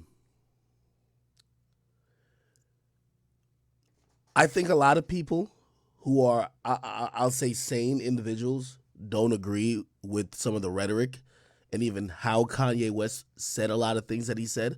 But one thing is definitely, I believe, true that came out afterwards is that everyone is on pins and needles because I don't think people are trying to offend, but you know, we used to have conversations about certain things and you didn't have to dance around it too much. I know now nobody wants to talk about issues concerning Jewish people because they don't want to be seen as anti-Semitic. Like, Ye obviously said whatever shit he said, but like people don't even want to, like, no one even wants to even have that discussion, especially if like you, like even me, I don't even want to be talking about Jewish people, period. I'm like, y'all got it. And I do think I think Ye is having a public flogging. Like, he's getting his ass beat. He's like the slave that's getting a public flogging in front of the other slaves to be like, yo, this was the house nigga who thought he had the privileges that he could cross this line, and we gonna put him back in check. Not saying that people are trying to repeat his rhetoric, but trust me, nobody will be mentioning anything about Jewish people for the next foreseeable future, my nigga. You think about everybody who's even saying, oh yeah, oh we fuck with Ye. They leave it there. They're like, oh, we still love Ye, but they don't talk. Like, again, that's kind of what it is. Y'all cannot talk about, and in all honesty, and this is what I'm saying about like how conversation gets limited. I have zero negative sentiments about people who are Jewish. However, a lot of times we want to talk to try to understand each other. For example, I'm Jamaican. You might not hate Jamaican people, but you might want to talk to me to understand my culture. If you're scared of even starting a conversation, you'll never really understand me. Like, I think we're at the moment where if I had to talk or have a qualitative discussion in trying to learn about maybe the history of Jewish people, I wouldn't even have it. I'm like, no, y'all got it. Whatever. Y'all got it. It scares away the non-anti-Semites from even talking about it because you're kind of scared that you might say something wrong. It's kind of what happened. It happened a bit with the LGBTQ community, where especially once the transgender issues start coming up and pronouns, this, that, and third, people were just like, yo, we just don't even want to talk about it. And in reality, you got to have these conversations among each other to really decrease hate and increase understanding. You have to have conversations. And I think, people get scared away from talking about these things. Like, in all honesty, I really don't want to have no conversations about Jewish stuff just because I have nothing against nobody who's Jewish, and I don't want anything I could possibly say to be misconstrued like I have any hatred. So, you know what I mean? So it's like one of those type of things. Yeah. I don't know. So I think we're in the moment where, again, I do think what Kanye did and said was very, it was irresponsible because he left what he was trying to eventually say open to too much interpretation. And with the amount of power and influence he has, that's very dangerous because it definitely empowered certain people who were actually anti-Semitic. It empowered them. They're putting up signs over highways, right? However, I do believe that the public flogging that he's getting has made everybody say, bro, this ain't even none of your business. Don't even have no... Hey, I ain't gonna lie to you. I thought about doing a video on the Kanye thing. I was gonna put it on my channel. And I just stopped and just said to myself, bro, I gained nothing about talking about Kanye's issues with Jewish people. I'm like, I'm good. Like, even me talking about it now, I'm like on pins and needles. And you could be like, oh, you pussy this and third. You damn right I am, nigga. That's where we are at, though. Think about it. Like, nobody wants to be talking, like, you don't want to offend nobody. And when you see how Kanye getting handled, you know exactly who not to offend. You're like, I'm good. Let me go back to talking about Le Baba and the rest of them niggas. But I'm going to leave y'all esteemed folks alone. Sorry. All right.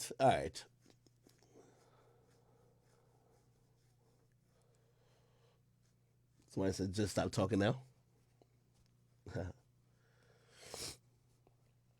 Somebody said, talk about the Patreon deal. I'll have some Patreon stuff like next year, bro. I got a lot on my plate. Somebody said, a generation full of bitches. Hey. I also said this. That's why I was talking to Sneeko. If you watch the podcast, please go watch. Off the record, I put Sneeko on it. And when I put him on it, I asked him this question. Are you a revolutionary or are you a content creator? Because here's the thing. Kanye West still has hundreds of millions at his disposal. Yes, quote unquote, he's not a billionaire no more, but he'll be fine. You fuck with these people, they will take your livelihood away. You will be Delonte fucking West, my nigga. With a fucking can shaking for coins, nigga, on the highway, bro. I'm telling you, you gotta leave them people alone.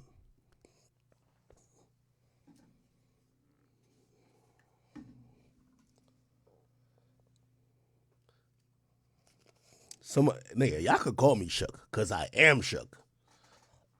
And this shit keep happening, bro. I don't know why. Somebody says, so money makes you silent. Bro, money doesn't make you silent. And again, if my plight was to be talking about people of Jewish descent, I guess that would mean money made me silent, right? But here's the thing. We're all on these platforms, and no matter where you work, no matter if you own your own shit, you rely on these other people that, unless that's your plight, bro, why would you just go to war with some random, like a random entity of people? Also, I remember when people said, well,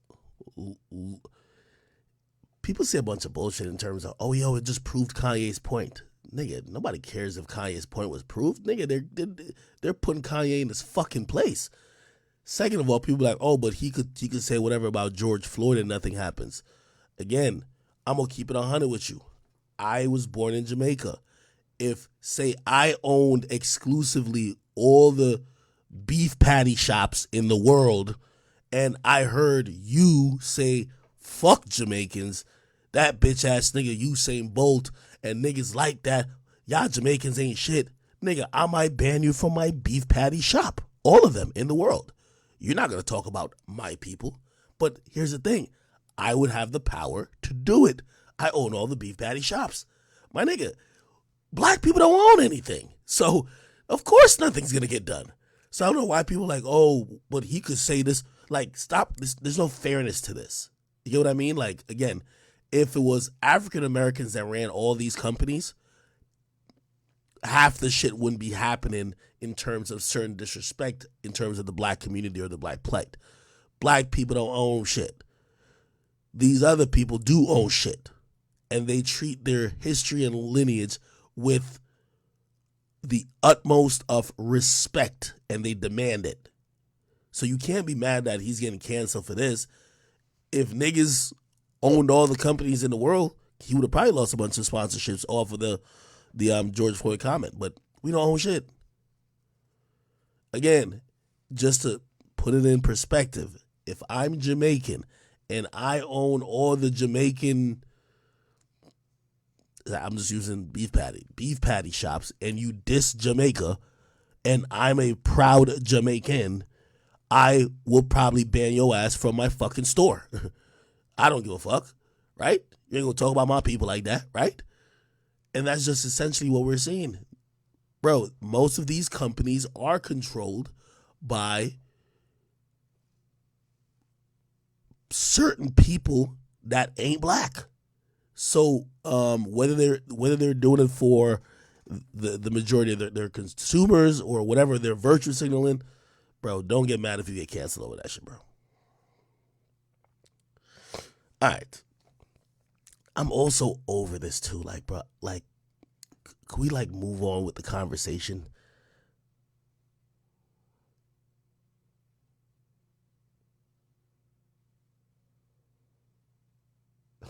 So listen, bro, Ack, what are you talking about? Yeah, let's just move on.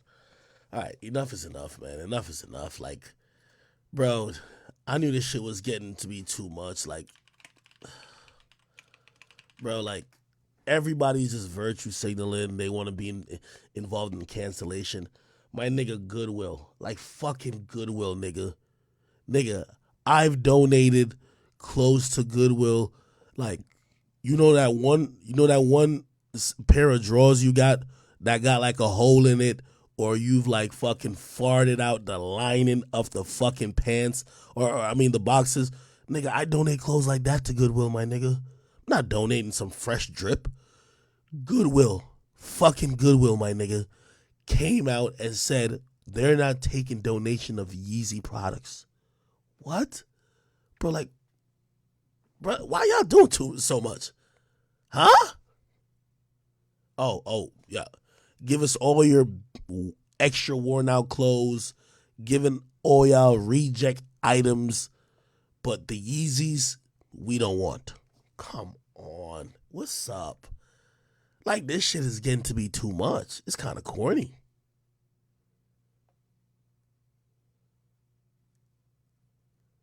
Goodwill is being mad picky.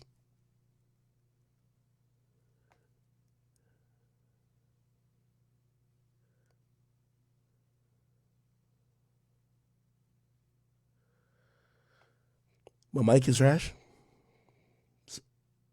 Oh my God. Y'all saying Wi-Fi again. I don't know what it is, bro. I'm sorry. They're doing too much. All right. Anyway. Interestingly enough, Kyrie, and also I do look at this, and I say this to people like Kyrie, which I agree with the overall sentiment, and I'm trying to get off this Kanye shit. Yo, Kanye had a beef with a few people who are executives who happen to be Jewish, and then he basically almost threatened war on the entire Jewish people.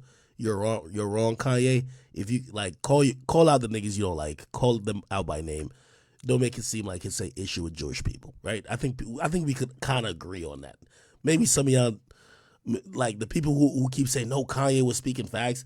Y'all are trying to like cherry pick and just kind of be like, oh well, he did say a lot of the conglomerates were owned by people who happen to be Jewish. I don't think necessarily that's anti-Semitic or whatever. I think when you act like there is a Jewish agenda to keep you or your people down, that makes it dangerous because you empower other people to fight back against an entire set of people. Now, in reality, Kanye, you mad at the 4 niggas you were showing porn to in a meeting who basically told you they still gonna steal your designs. Call them out by name. Then Kanye, being a narcissist, try to bring in the record label business into it. Yes, there have been people who are Jewish that were executives, but a lot of the entire music industry fucking has taken advantage of artists. It's not a Jewish thing.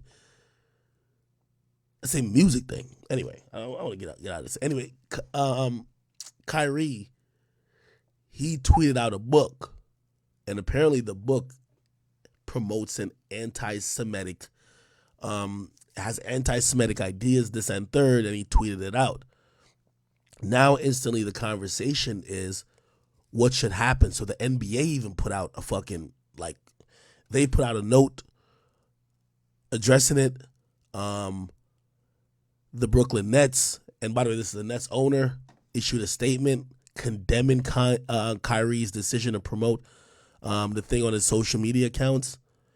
And let's be clear, I don't think that the NBA or this owner is hateful, but the NBA is a very hypocritical place. Like, they just want to not be in the business of getting canceled and lose money, right?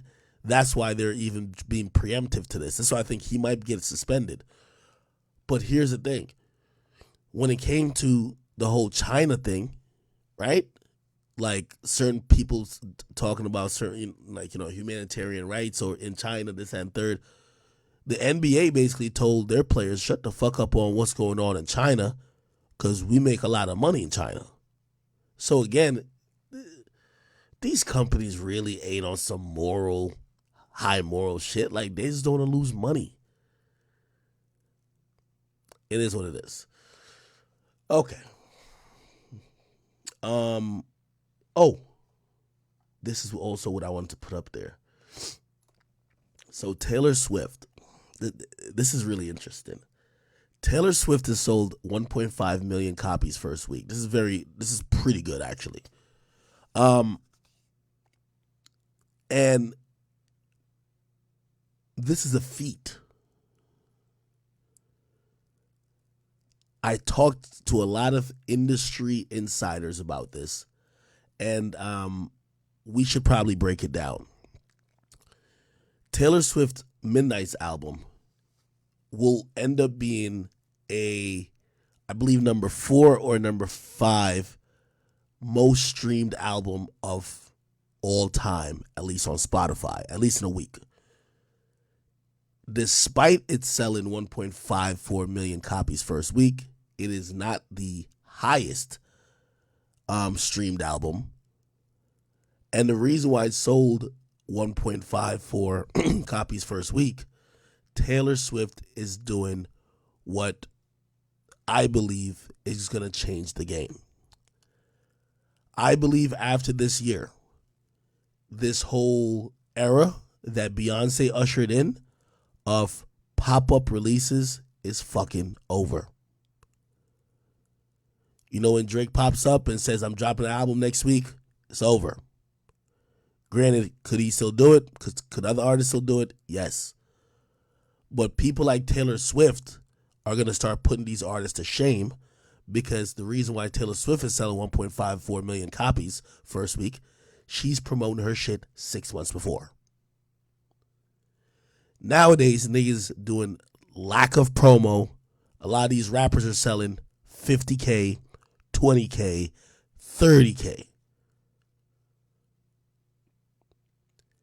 Taylor Swift, and if you're wondering how does she sell 1.54 if she don't even have the most streamed album of all time, well, what she did was she bundled vinyls with her ticket sales for her tour.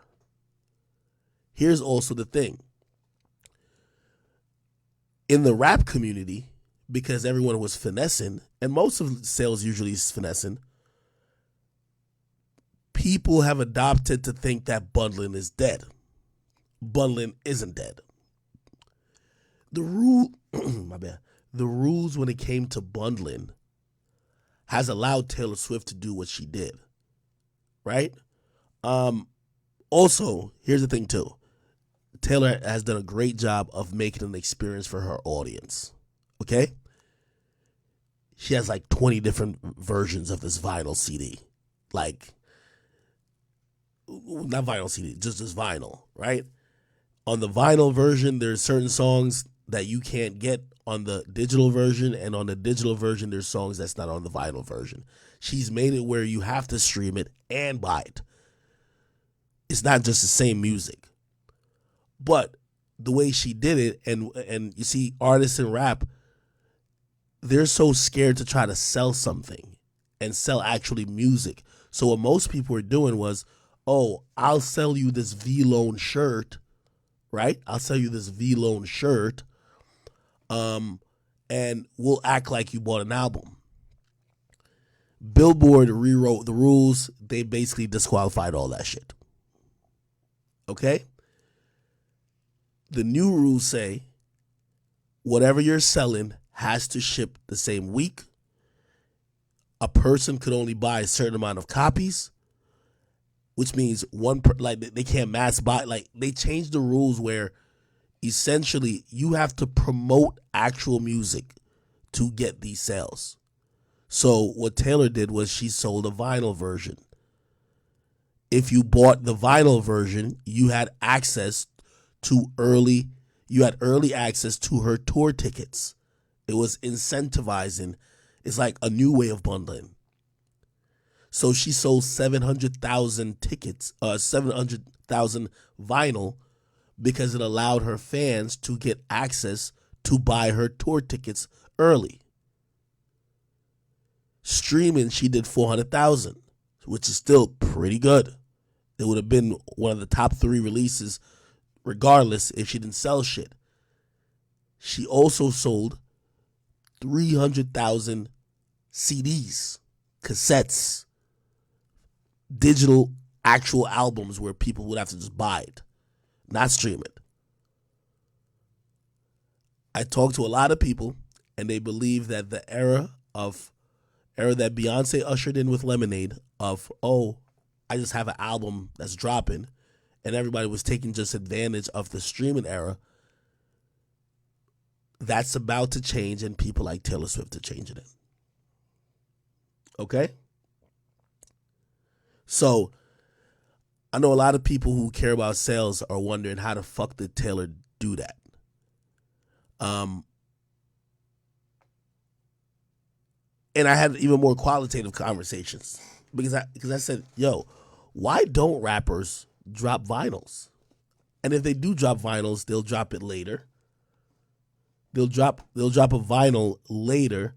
They won't drop it when the album comes out. They'll drop it like maybe 2 months later. And this was the response and answer I got, which now that I think about it makes perfect sense. The reason why Drake doesn't do shit like this is because for you to press up 700,000 vinyl, remember, it's only going to count. You got to ship them out the first week. Back in the day when niggas ordered V-Lone shirts and they were still waiting on them for 6 months later, Billboard realized it's a finesse. It's like niggas basically using pre-order for clothes and counting as album sales. Now, all your bundles have to go out and has to be in stock that week. Vinyl takes a while to press up. Taylor Swift submits her album 6 months before. These days, rappers submit their albums literally a couple days before. For example, YoungBoy will send his album in to the label. They'll send it in Wednesday. It drops Friday. The reason why that started to happen is because people realize that leaks. Remember when music leaking was a real thing? Remember when niggas used to get access to someone's album 2 whole weeks or 3 whole weeks before it ever came out? People realize the way to avoid that is to keep the music out of the hands of the labels. Just by the mere structure of a label and how big it is with so many moving parts, there's going to be some unhappy employee or somebody who has to send music to somewhere that there's going to be a leak somewhere. So one of the reasons I was told was like, well, Drake can't do what Taylor Swift did. Or any big artist can't do what Taylor Swift did, because they would have to submit their music 6 months before. You submit your music 6 months before, your shit's getting leaked. Now, granted, if Taylor Swift's music get leaked, she's still selling 1.54 million copies first week. If whatever rapper's music get leaked, it's not going to sell the same.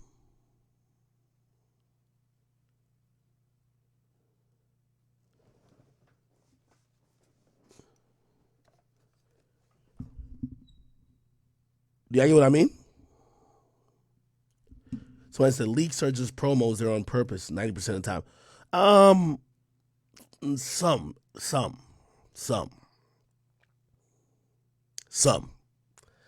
A lot of times, I ain't gonna lie, niggas is fumble the bag with the leaks.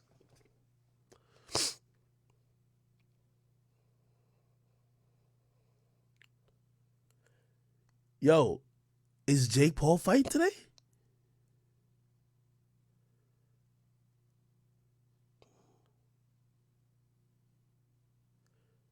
Yo, is Jake Paul fighting today? Wait. When does Jake Paul fight?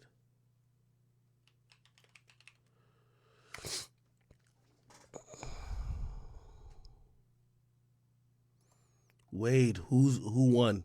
Damn, I meant to put some money on my boy Jake.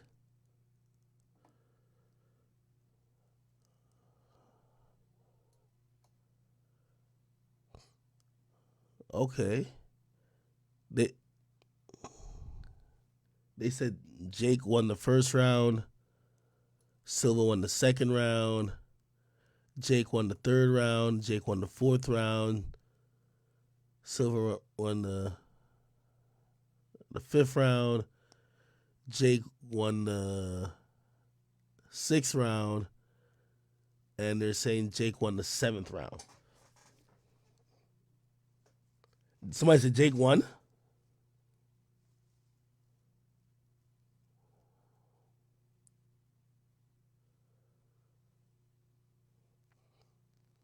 By the way, here's the thing about leaks and shit. Somebody said, yo, Taylor Swift fans wouldn't care if there's a leak. Taylor Swift sold 400K first week on re-releasing the same album. So if you don't know, Taylor Swift didn't own the masters for the majority of her earlier albums. She made a whole stink about it. By the way, Taylor Swift don't really like streaming that much. Like, she's one of the reasons why they had to up the rate they paid artists. She made a whole stink about it one time. Taylor Swift, to avoid the people who own her masters making all the money from her music, she has re-recorded her old albums and puts it out. If you go to her Spotify, right? Let me put up Spotify here. If you go to her Spotify,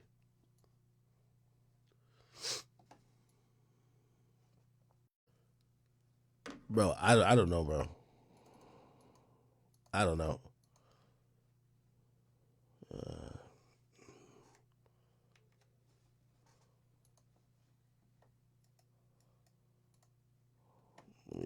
Spotify again.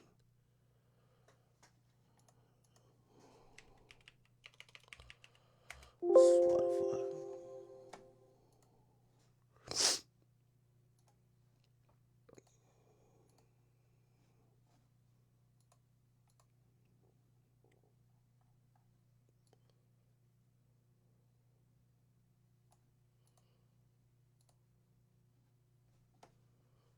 Let's see. My bad. Chat, I fucking hate it.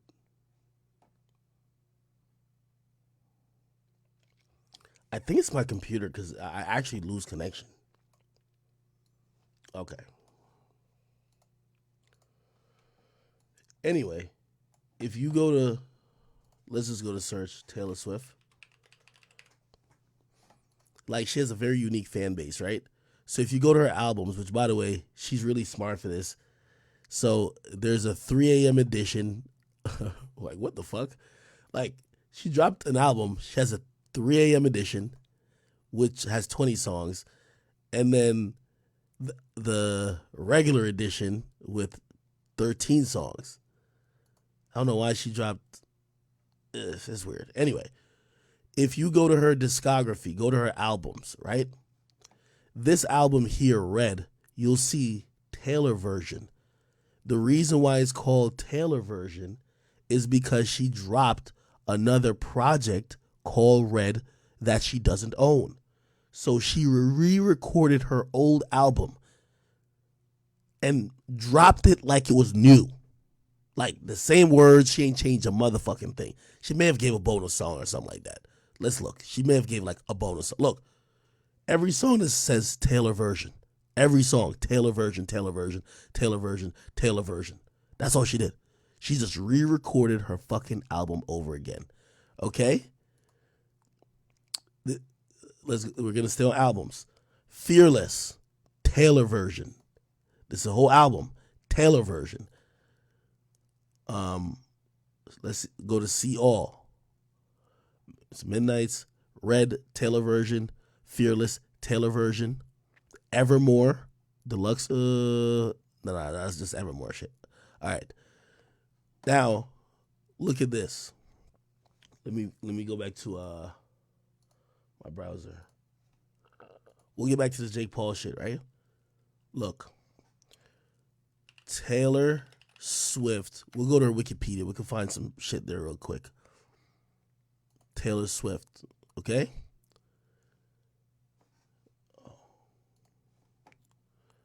Let's go to discography. Where is it? Discography. Re-recordings. Okay? So this is her 2 re-recorded albums. Red and Fearless, right? When you click on Red, she re-released it. So the original one that came out, the original Red came out in 2012. So there is a law that says after I think 7 years, the copyrights of the song. So here's the thing. The copyrights of the song, I forgot exactly how it is, but it's kind of like a finesse where you could do either a cover, or if you're the artist yourself, you could re-register the copyrights to a new version of that song if you sing it. So now you could own the masters of the new version, but you have to re-record it completely. So she dropped the same album 9 years later, right? So the original was here. She dropped the same album 9 years later. And look, this is what I'm saying. This could never happen in like rap. Look, commercial, critical reception, commercial performance, right? Does it show anything first week? What did it first week? Look, Fearless Taylor version garnered the biggest opening day on Spotify, tally more than 50 whatever release. Hold on, let me see. I'm trying to. Oh, that's Fearless. We were trying to see Red. Let's go to commercial. Commercial. Where's the fuck? Okay, release. Let me just type in first week. Look. Upon release of Red, Taylor version, it broke several streaming records. Keep in mind, she just released a 9-year-old album. It's like 50 dropping Get Rich or Die Trying now and doing the same shit he did in 2003. Look, the re-released or re-recorded version of her old album became the most streamed album in a day in female history on Spotify, with over 90 million people, 90 million global opening day streams. She's the first woman to amass over 100 million streams in a day. The album moved 1.2 million copies globally in the first week. So that's not U.S. sales. It's globally. So it probably did maybe 400 or 600K. Yeah. The point what I'm trying to tell y'all. Oh, here it goes. Within 5 days of release, it sold over 500K in the U.S. So that's what the sales we usually think about. So I don't know if y'all realize, if Drake does 600K in the U.S., he probably did 1 million, in the world. But nobody gives a fuck about the rest of the world. We only care about the United States. So when we talk in sales, we usually only talk in the United States. Anyway, the point of what I was trying to tell y'all is that Taylor Swift dropped a 9-year-old album, re-released it and re-recorded it, and she sold over 500,000 copies in a week. If a rapper's music got leaked three weeks before it came out, it's going to hurt their sales by at least 30%. Do you get what I'm saying? She's just very popular, and her fan base doesn't mind if she's dropped the shit already. By the way, her fan base is one of the... This is why she could influence streaming and the music industry, because her fan base will actually... they have stopped listening to the original version of the album and only listens to her version. You know what I mean? That's dedication. Anyway. So that was the Red album, Taylor's version. And by the way, if you're wondering where this came from, Taylor Swift, Scooter Braun. So Scooter Braun, which was Justin Bieber's manager, he's fucking filthy, fucking rich. Scooter Braun, and here it goes. The dispute over Taylor Swift with her former record label, Big Machine Records, and his co-founder, blah, blah. Basically, the owner of her record label sold her masters to Scooter Braun. Okay? Braun purchased the masters of Taylor Swift for $330 million. Okay? Now, essentially what happened, and this is why I always say, you have these particular artists. I think Kanye is one of them. Dave Chappelle is definitely one of them, where even after these deals get done, they control their fan base so much, their fan base will still listen to them. So basically, what ended up happening is that they bought her masters for $330 million. She didn't like it. She also said that she had the money to buy it herself and they wouldn't do a deal with her. Essentially saying that they didn't give her a chance to own her own shit. So she wrote a whole long thing. Her fans felt horrible that the artist they love was being robbed. And she came up with a plan. I'm going to re-release the music that I could own it. And her fans have supported her even more now that she's re-recorded the old shit than they supported the old shit when it first came out. Only Taylor Swift could do that. It's like when Dave Chappelle said, yo, they sold or they're licensed in my show, the Chappelle Show, and I'm not getting paid from it. If you love me, don't watch that shit. And people were going to stop watching it. And because that happened, they had to basically almost do a deal with Dave Chappelle to give him back the rights to the show. There's only a few people like Taylor Swift, like a Kanye West, like a Dave Chappelle. But these people wield a lot of power. Anyway, yeah. So you see the Taylor versions here. She released Fearless Taylor version and Red Taylor version. Yeah. So, by the way, she's going to re-record 6 albums. So she did 2 already.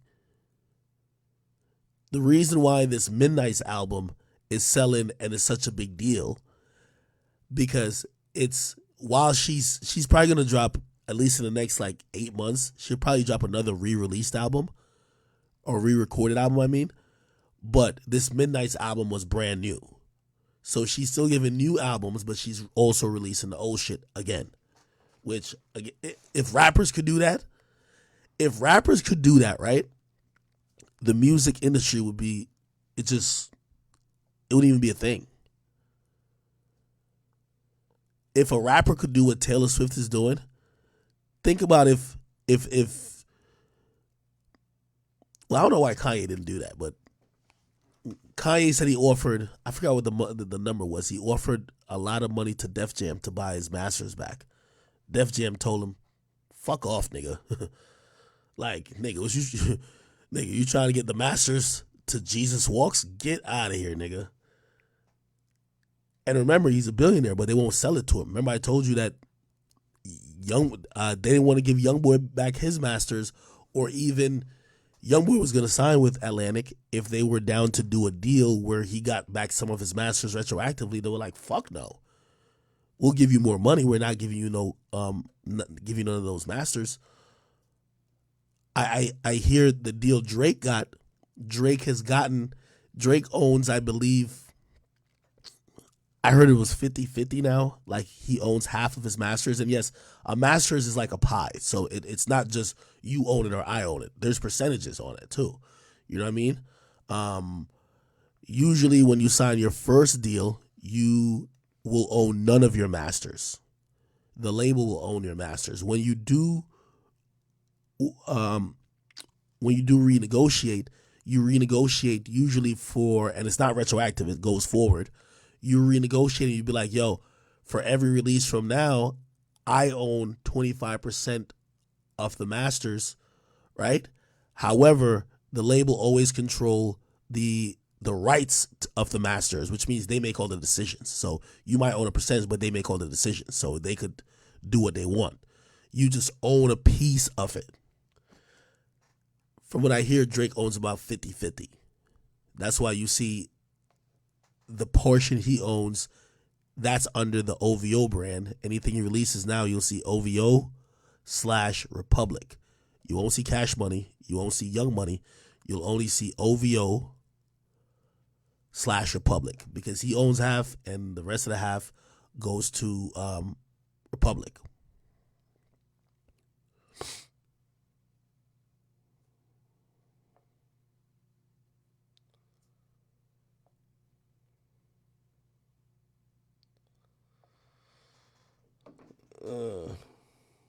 Somebody said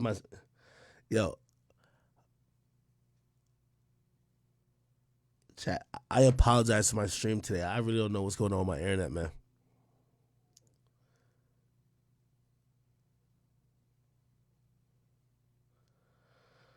Why people in my chat just talking about YB?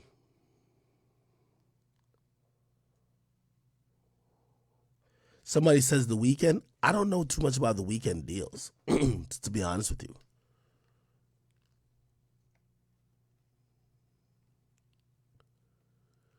The Weeknd signed through XO.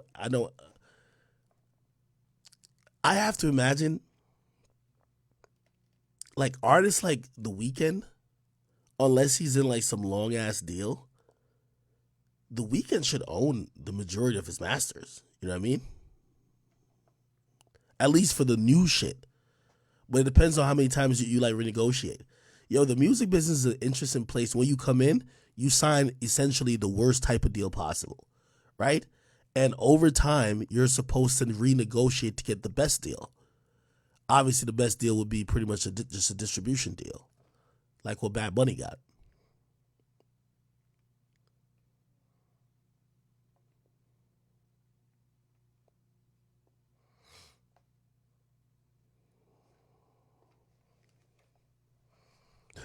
Somebody said my Wi-Fi is off the fentanyl. Yeah, anyway, that's the whole thing with the Taylor Swift thing. Did my boy Jake win? Let me see. Jake defeats Anderson Silva via unanimous decision. My boy Jake, man. My boy Jake. Let's see if I can find like a Jake Paul post-fight. Is this up yet? Probably, let me see, last hour.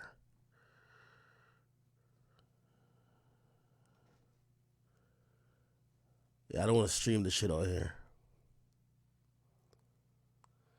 One thing I'll say about Anderson Silva is that this was the first fight I've seen where Anderson Silva, he didn't go into the, yo, I'm going to just be the bad guy. Like, I saw both of them having fun. Jake didn't come at him with too much disrespect. It felt like it was just genuine, hey, Anderson Silva, you're a legend. People think you'll be a good opponent. Let's fight. And I give credit to both Jake and Anderson Silva for this because I think Jake is known as the villain. So, like, he knows it's kind of like Floyd. You got to go low sometimes, or you got to clown a nigga, or you got to say something. You got to get personal to make people want to watch the fight. And I think that the promotion for the fight was pretty clean.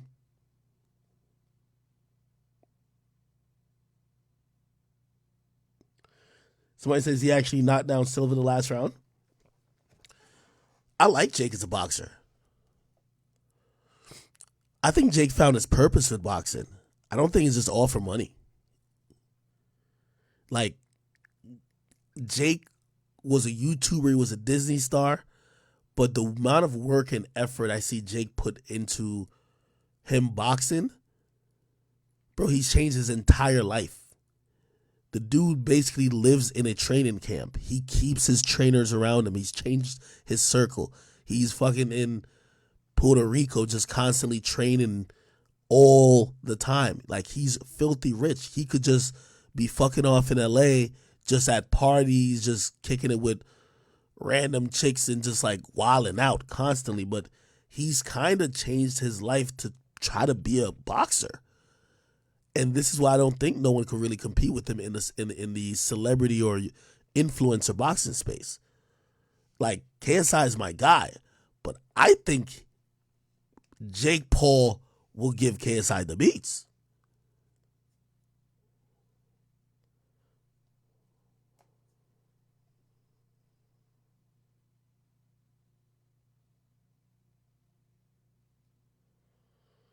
Am I lagging? Oh, I hate the fact that I'm lagging so much. Ah, boy.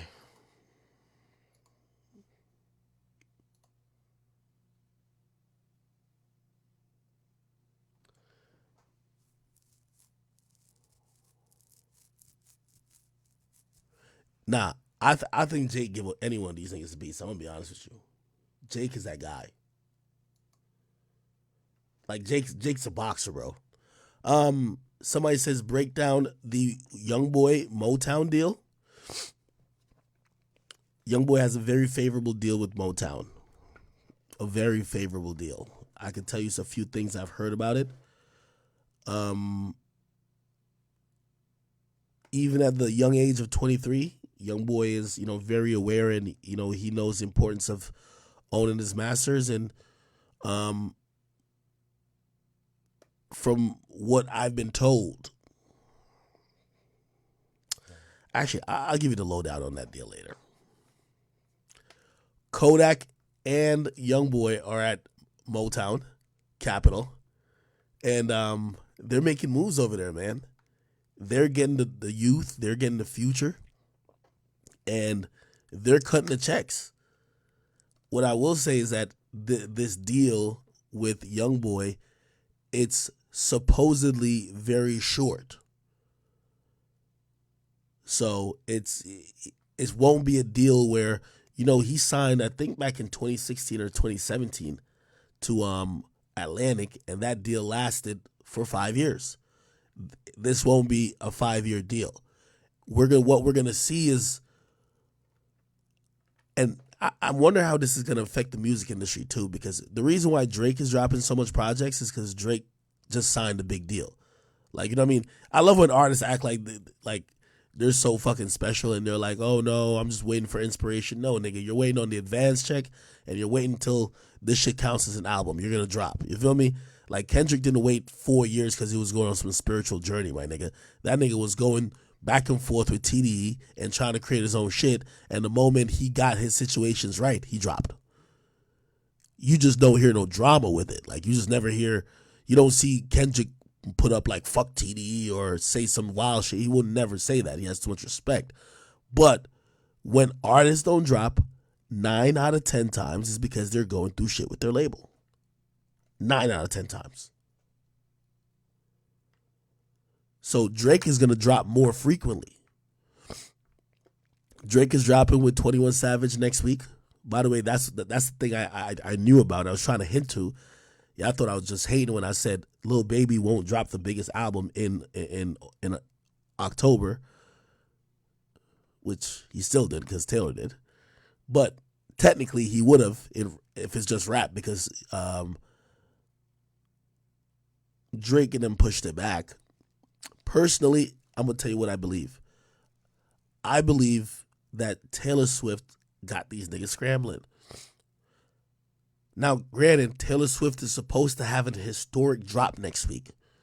When I mean historic drop, her first week is 1.54 million, but keep in mind, 700,000 of those were vinyls that had 6 months of orders.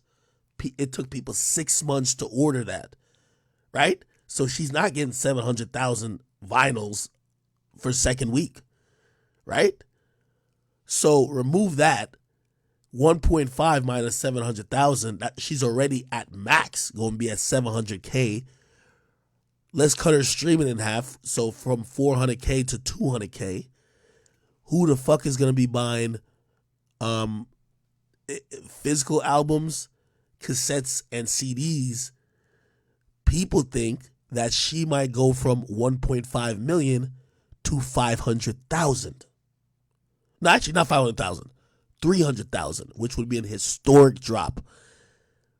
The biggest drop of all time. She might go losing a whole million sales from week 1 to week 2. Obviously, her labels don't want that to happen. They're trying to do things to make sure they could buff up the sales for week 2. But think about it. This is crazy. I believe that Drake didn't want no parts of this. And not because he's scared of Taylor. It's just that I think that when Drake is dropping it, by the way, the whole industry is predicated like this. Everybody wants to have their moment. And it's also respectful too. It's very respectful. Also, I was told that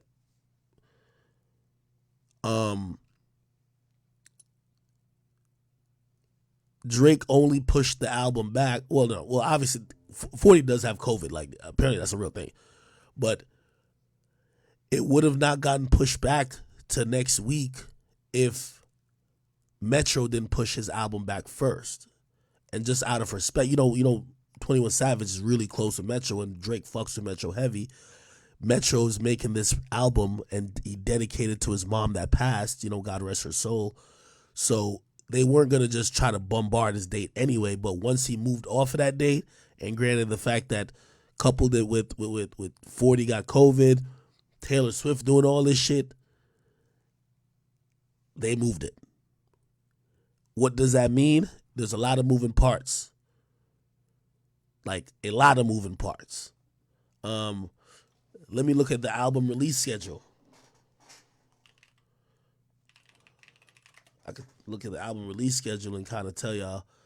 Let me see. Here we go. Upcoming releases. These were the albums supposed to drop. Here we go. Well, these should be out already. Let's look at Kodak stayed on his date. Salute to Kodak. Kodak stayed on his date. Right? By the way, we also had Rihanna who dropped. Right? Rihanna also dropped. So this is how the music industry works. Just look at the ripple effect, not only from Taylor, but also from Drake. Right? And also Metro. Like, again, these are isolated incidents. I'm not saying one of them made nobody move. Anyway, Metro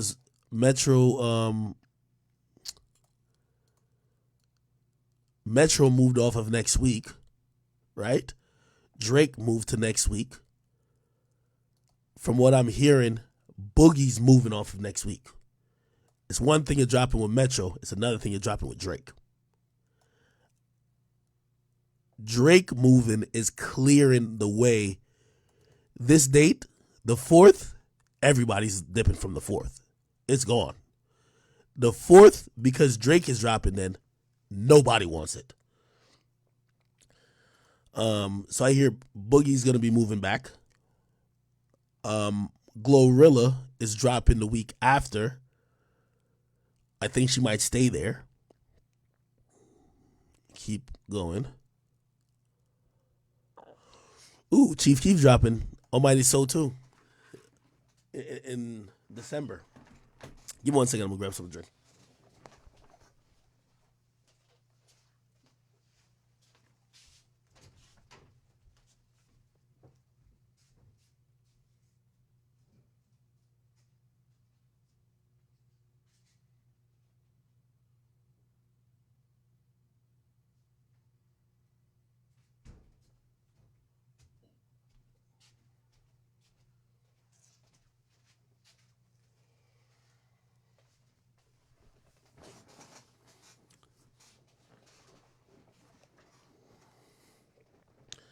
Yeah.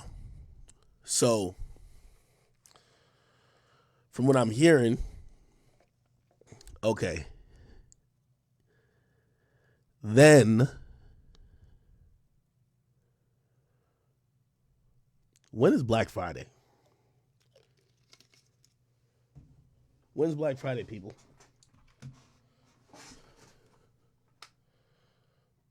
Let me see. When is Black Friday?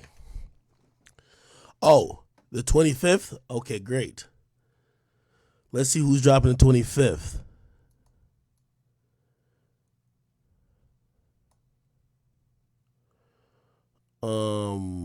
Joey Badass. Yeah, nobody wants the 25th either. So here's the thing. Anybody who pushed their album back, so Drake dropping next week. There's only so many Fridays in November. And also, once you start going to December, you got to be way before Christmas, really, unless you're Cardi. Here's the game that's being played. Taylor Swift is going to do another crazy push on Black Friday. She coming with some more bundles, some more vinyls. She going to do some disgusting week again. They're planning for that. Like, that's the talk. Nobody wants smoke Black Friday. Black Friday is going to be pretty much White Friday in the music business because it's all Taylor. So nobody wants, and everybody at the labels knows this. So nobody wants no smoke with Taylor because she about to dominate for Black Friday. She's doing the version of what Kanye West and Adidas used to do, or what Jordans do. Yo, come check out this new colorway we got right here. We got a new re-release. Yo, we dropping the high tops. Yo, that's what she doing, okay? She gonna drop some little more exclusive shit, nigga, that her fans about to go bananas for, and everybody gonna have to go get it on Black Friday, especially if you want to make your 13-year-old white daughter feel happy for Christmas. You want to, you know what I mean? You a mom and you want to surprise your daughter with like the collection edition, the signed version, or whatever the fuck Taylor is gonna do. She's killing the game. So 11/25, which is Black Friday, Taylor Swift coming with some crazy shit.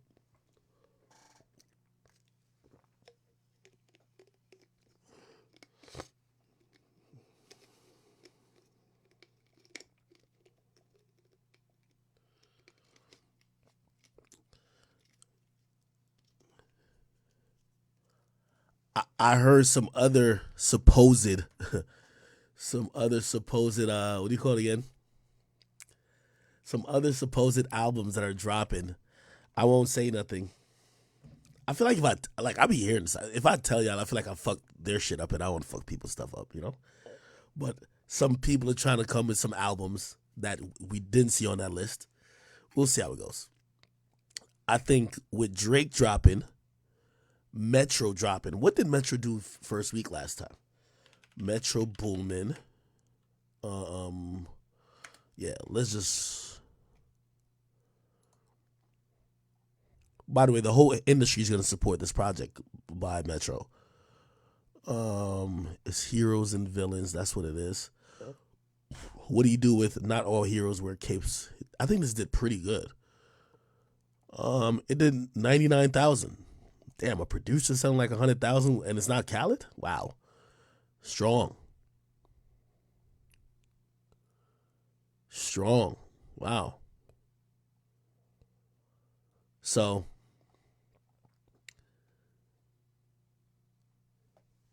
all these other rappers who we're going to drop, and there's a bunch, they got to try to fit themselves in between. And I'm going to just kind of say these are heavy hitters. But these are people who are expecting. And by the way, this is another thing about Move Your Album Back. It's not like you're scared of another nigga. It's like everybody wants to have their own week. Like it means something for an artist to say they have a number one. See, Kodak just a nigga. He don't give two fucks. And also he's getting out of his deal with Atlantic. So he'll drop knowing that at best he'll be like top 3. Like he might not even beat Benito, which is Bad Bunny. And Bad Bunny like 50th week on the charts. He's definitely not beating Taylor Swift.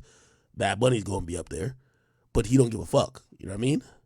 Also, he's getting off a label, so why would he push his shit back trying to get a number one album? Everybody else is going to be positioning themselves to get number one because it's about how it looks. By the way, I think it wouldn't be a good look for Drake to be number 2 to Taylor Swift. Like, think about it. If Drake has to be number 1, realistically think about it. Drake can't be number 2 after Taylor just sold. Drake can't lose to Taylor Swift second week.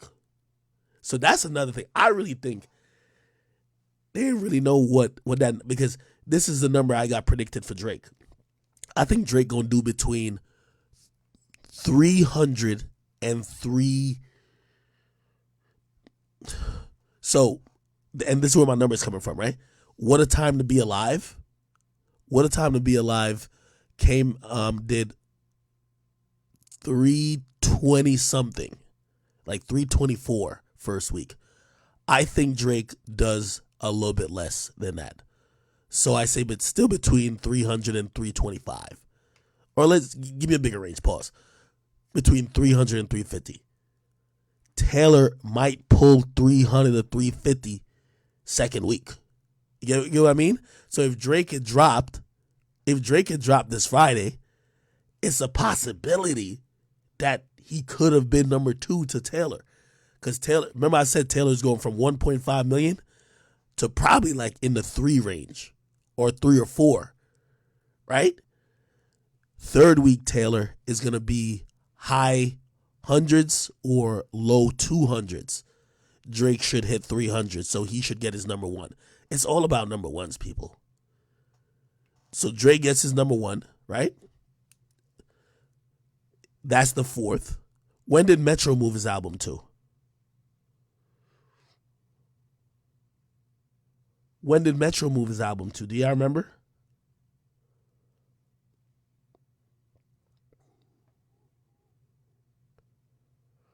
I think Metro moved his album to when? Metro. Okay, he moved his album. He delays it and he says it's coming out the 2nd. Okay. Which, by the way, let me see. Okay, he's not dropping Black Friday. When y'all understand the industry, y'all realize, bro, like, no disrespect, it don't take until the 2nd to clear one sample, my nigga. Like, he's picking his week and he's being smart. He should be smart about it. So, this album means a lot to him. Remember, so we're going to be at the 4th with Drake next week. Drake should be number one, right? Drake got to have like 2 weeks at number one. Let's keep it real, right? So nobody wants to drop on the 11th, right? Because that's going to be Drake's 2nd week. You're expecting him to do 150 or maybe even 200 2nd week, right? Depending on how good the album is. So you're thinking Drake's going to get 2 weeks at number one, right? That's the 4th. He's going to the week of the 4th he's going to take, and then he's going to take the week of the 11th, right? Now we're at the 18th, which is the week before, or that's the calendar week before Black Friday. And who's coming out the 18th? Let me look back at this list. So the 18th is a possibility where rappers could like try to do some shit, but there might be a heavyweight drop in there. Let me see. Okay, the 18th look like it might be open. The 18th might be open. Nobody wants smoke on the 25th, and I think just to avoid all that mess, that's why we have Metro, who moved his album to the 2nd. Yeah, so he should get his number one. Shit, if I'm Boogie could drop on the 18th, but he probably will only get 1 week at number one. Because how much are we thinking Boogie gonna sell? I'm saying 120. A Boogie 120? Am I shooting too high? 120? 100? Like, what do y'all think?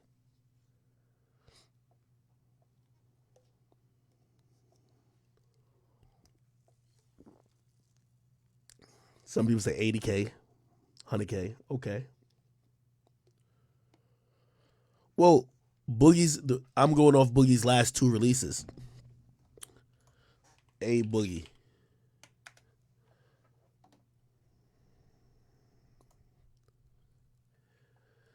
A Boogie's last 2 releases, right? Which is Artist 2.0. That sold 111,000. Okay? This was in 2020. This is pandemic. Right? Artist 2.0, 111. Hoodie Season. How much is this hoodie? Oh, Hoodie Season did 90,000. Okay. All right. So maybe I'm shooting them a little bit too high then. So maybe the range should be between, what I think is my 70 to 100.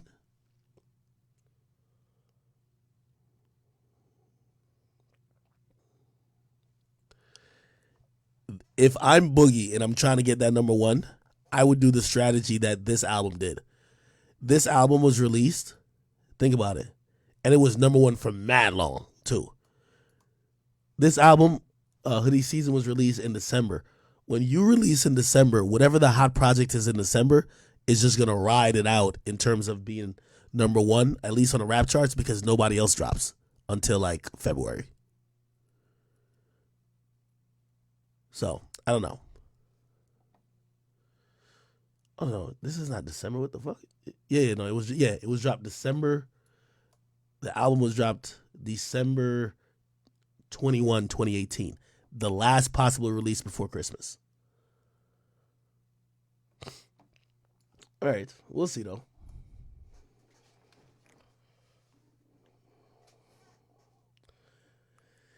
Yeah, but if Boogie's trying to get that number one, they're gonna have to play it really close. They gotta play that shit really close. Because Bad Bunny's still selling 70K every week. Every fucking week, Bad Bunny sells 70,000 records every week. And he drops his album in May, bro. May's the 5th month of the year. We're now in basically the 11th month of the year.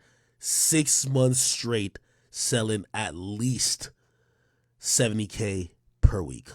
At least.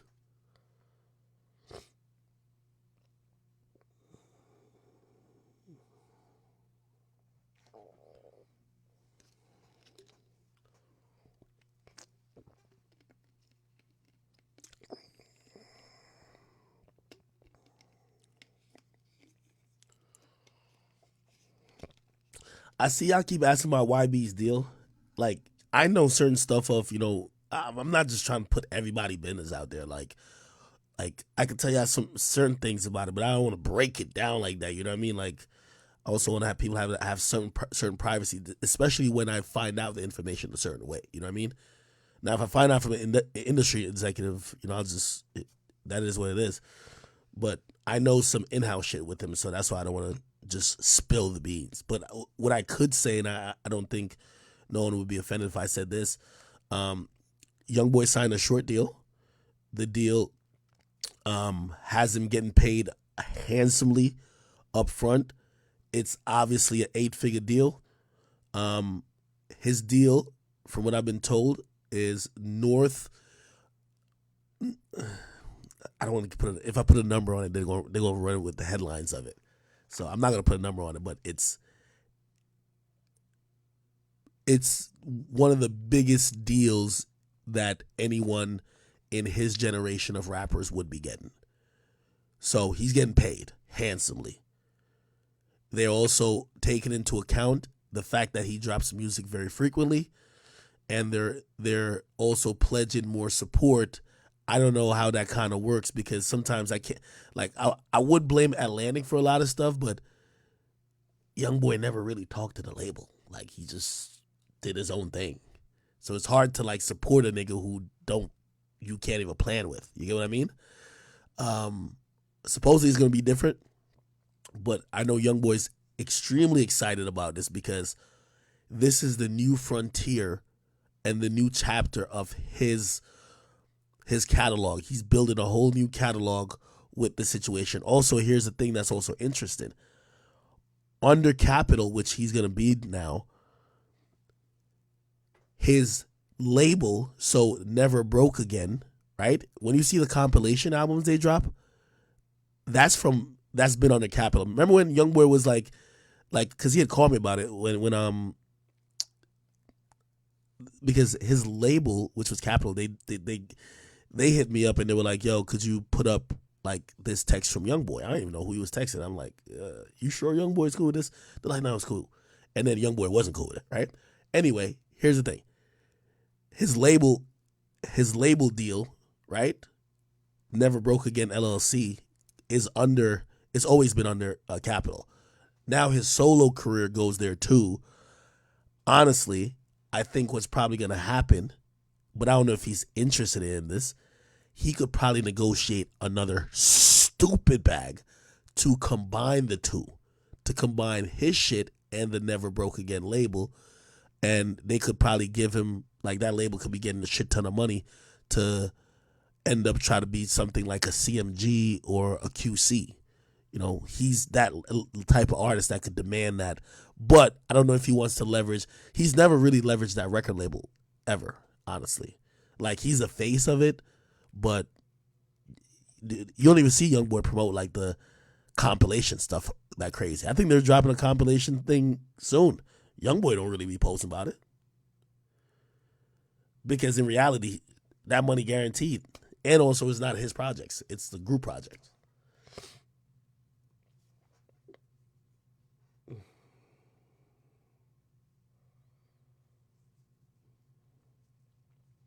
Yeah, no, he's getting paid lovely, man. I'm telling you, that boy is getting paid so much fucking money from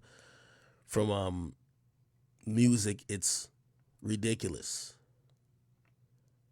Like, just utterly stupid.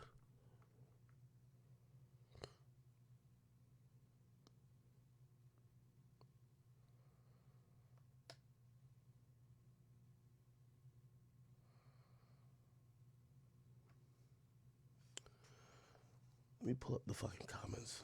What y'all saying? Yeah, young boys. He's like a worker bee, bro. Like young boys making. It's interesting. I used to look at the hip hop Forbes list and I'd be like, oh, okay, that's what these niggas are making. No, fuck no. Nigga, in 2020, 2021 and 2022, if you believe that young boy made anything less than $40 million, you're out of your fucking mind. That nigga is, you know, a nigga is making a shit ton of money when he has zero desire to leave his house to even go perform the music, bro. He's making a shit ton of money. It's the reason young boy wouldn't even do a show unless he's getting paid $500,000. For a one-off, he definitely want like $1 million. You know why? The nigga just makes too much fucking money.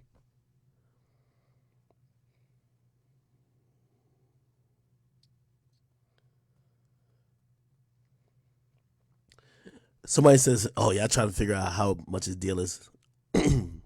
I'll say this. It's between, I'll give you a number I heard it's not higher than. He didn't get more than $50 million. I'll say that. He didn't get more than $50 million, but this deal, it expires literally like, might be like 2.5 years. So it's like short. Might even be 2 years. I don't even know. Like it's real short, but you know, he's going to drop mad projects during that time. So like he signed like a LeBron contract, like 3 years. Like, you know, when LeBron don't sign 7-year or 5-year contracts no more. Like LeBron be like, y'all sign for 2 years. So he signed 2 years, mad bread. He's probably going to drop mad albums, but still, yeah.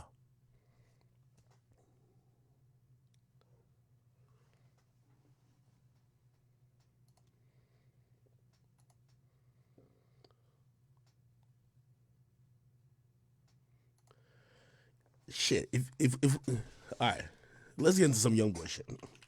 Y'all want to pocket watch a little bit? Okay. All right. Think about his discography this year, right? And this is why a lot of rappers envy this motherfucker, right?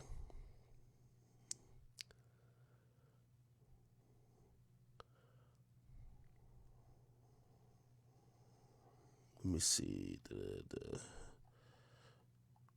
Okay. So we're just going off projects dropped this year. He dropped Better Than You with the baby, right? For this album, from what I was told, both of them got like $2.5 million. Like that's the reason why they did it, right? Because essentially, when you drop like a collab album, it usually isn't counted as a solo project because when you sign these deals, it's usually for solo projects. So it's almost like an amendment they kind of do. So anyway, the baby got like 2.5 million. They gave YoungBoy 2.5 million. They recorded, this shit was recorded like a while ago. So just for putting it out, did they even put out a music video? So for 12 tracks, they both got $2.5 million. Easy win. You know what I mean? Like, yeah, they didn't even really promote it that crazy. Other than, like, I think they may have went on live with each other, whatever the case is. That's it. Yeah, they did 28,000 first week, but they're going to make it back over the span of things. That's on the record label to make back, right? But they do know YoungBoy's music and also the baby's music. It lives decent over time. So yeah, if I'm them, I'll do that shit too. So okay, cool. That's $2.5 million right there, right? Bet. I don't know how this went down, but him and Birdman dropped the From the Bayou thing last year. Interestingly enough, if you look at this album, this From the Bayou album, and the business is a little bit weird with it because this is why YoungBoy does collab albums too. At least that's why he was doing it, at least allegedly, with Atlantic, because it goes outside the scope of what the deal was. They would have to come up with like a deal just for that album. And he has a lot of leverage. So basically, all of these collab albums, he owns the masters to it. I'll say that. So these ones is basically if the label would be trying to buy the masters because they're collab albums, not solo albums. They own the masters to his solo albums. But these collab albums, that's when, you know what I mean, they would just kind of not finesse, but like you negotiate with Atlantic, get a check, get a bag that they could not only be a part of like the distribution, but also that they could own, if they want to own some parts of it. And it's going to be at the tune of millions of dollars. So if we just think about just the money that YoungBoy just making just from these joints, right? It's kind of starting to clean up. So that was just we're staying in 2022 though. So the one with the baby, he got, oh my bad, I can't even see. The one with the baby, that's like 2 point some million, right? Now let's go to his solo projects, which is interesting. Okay, we could probably, okay. So I Got a Family. YoungBoy owns the masters to it, right? It's basically a distribution deal. It goes through Atlantic Records, right? And from what I'm hearing, one of the reasons why he's probably dropping frequently, bro, he's just getting a free like $4 million. Like it's like an advance. Like he owns the masters. There's a split on it for distribution, and he's just getting $4 million up front. Of course, I'm gonna drop every 6 weeks, nigga. Are you crazy? Like, yo, here's $4 million. All right, bet. Here's an album. And again, this is just money up front. This is just easy cash. So think about it like this: 3800 Degrees, $4 million. This, $4 million. Realer, $4 million. These are all out of contract. So this is just $12 million out of contract. You're out of your deal, and they paid you an extra $12 million. Colors, this is an EP, so who knows how that kind of gets broken down. Let me see what else. Then I think it's the only thing we're missing is The Last Slimito, right? Yeah. The Last Slimito, which, you know, obviously, who knows how that deal was at the end of it, but he got another big advance. I got to imagine they own the masters to that. So, like, I got to imagine, shit, the advance on that was maybe like 4 or 5? I don't know.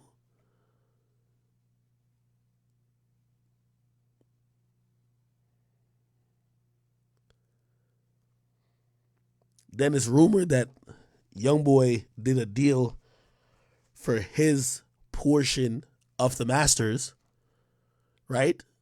So his portion of the master, because he does own some of the masters, right? You know, his portion of the masters going back probably like $40 million, 40, 50.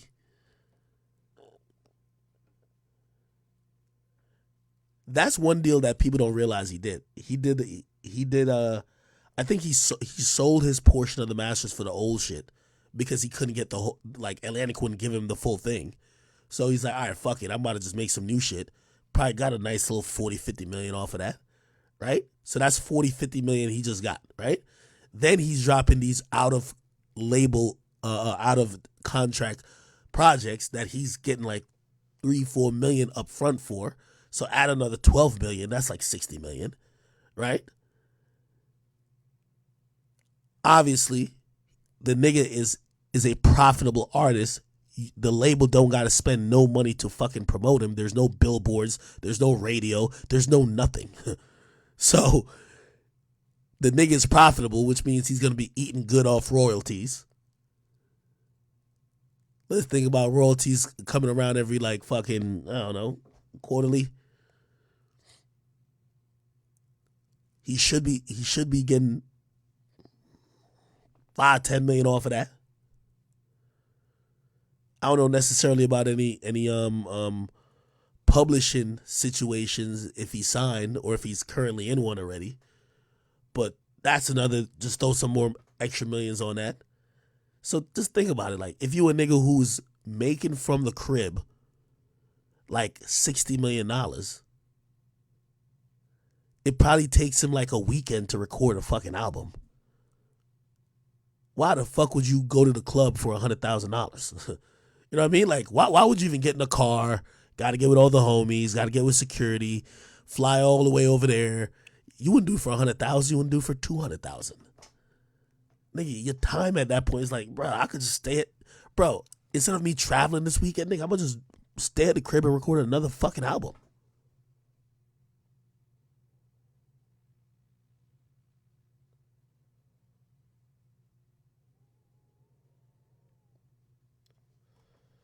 So yeah, he's making shit ton of money, bro.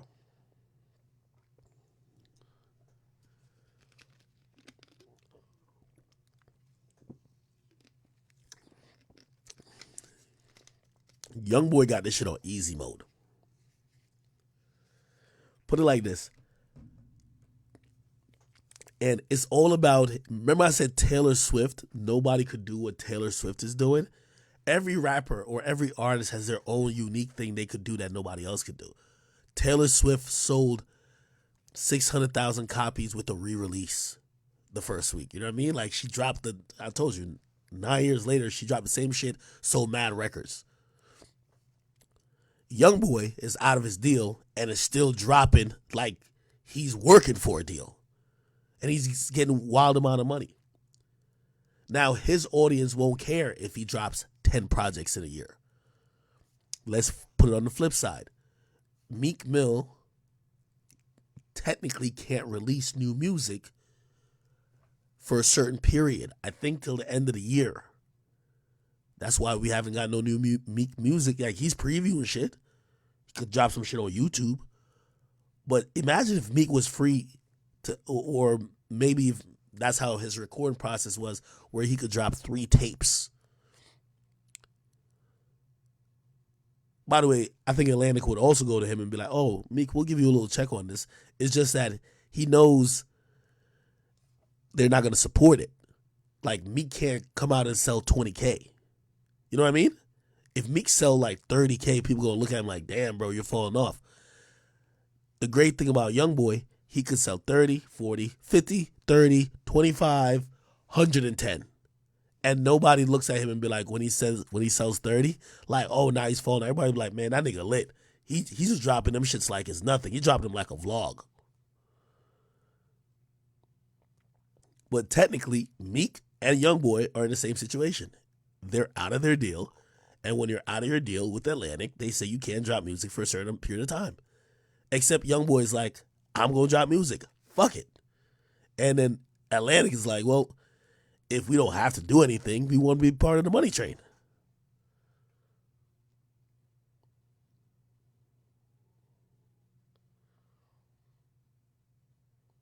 Okay. Oh, we should listen to the Meek Mill Munch. Oh, let me bring this up, man. Meek Mill Munch. Let's listen to this shit.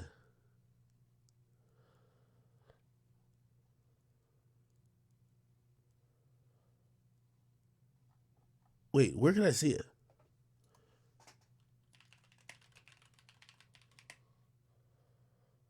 Meek Mill. Where can I see the Munch thing?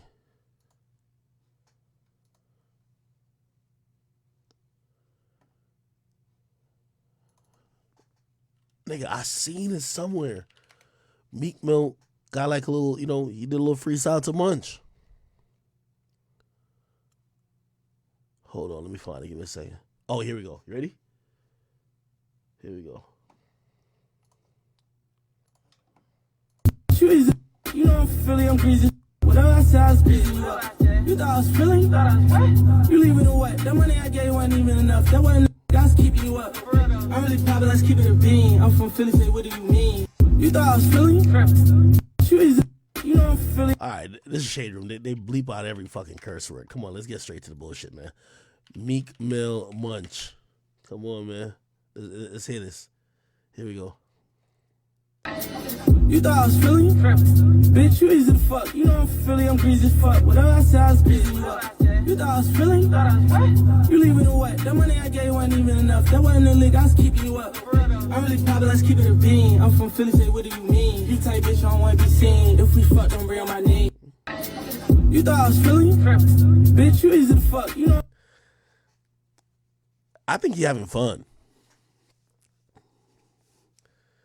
Hey, there's a thing called being pigeonholed. Bro, I think Meek should have fun with music. I think people might look at this and they might be like, oh, nah, like, when you hear Meek Mill, you think it like super gangster. Not, you know what I mean? So when you think about Ice Spice, you're like, wait, why is he rapping over Ice Spice Munch? I think he's just having fun. Meek been rapping over everything. He did a God Did freestyle. That ain't rapping over everything right now. I'm not mad at it. I don't think he'll be taken right because honestly, and I'm wondering how Meek is adjusting to this new era. Meek has to adjust to this new era where, like, put it like this. If you do a freestyle to Munch, you almost got to do some TikTok funny shit to it, bro. Like, nobody's going to listen to that song and be like, oh, yeah, you just rapping seriously. Like, you know who did like some shit to it? Ron Suno Munch. Like, bro, you gotta like be dancing and doing all the extra shit. Look at his shit. This is his shit. Like, this is what I'm trying to say. Like, Meek gotta try to channel this energy, but I don't think this is his era. Look. You thought I was feeling you? That bitch is smooth. I sent her a text. She gave me the news. I'm all on her body. I was suck her booze. Like, you thought I was feeling you? Bro, it's just youthful. It's just youthful, and that's what I'm trying to say. Like, Meek is kind of from a different era of spitters. You get me? So, like, now it's a TikTok era. Like, if Meek was doing a viral video type shit, this shit would be hitting, I'm telling you. That bitch is smooth. I sent her a text. She gave me the news. I'm all on her body. I'm suck her booze. I'm all on her body. I get her doonies. Fuck from the back. I'm gonna beat up her coochie. Pass it again. Can I love on the groupie? I left on records. That bitch is a smoochie. Yeah, like, in reality, all of these type TikTok songs, you gotta have this in there. Like, if you're shooting a video, you gotta have everybody in a circle and somebody getting sturdy. Like, let's keep it real. Like, let's be honest. Like, nobody wants to see the serious gangster rapping on the Munch drill beat, because Munch is a drill beat. And, like, you're just there, look, nah.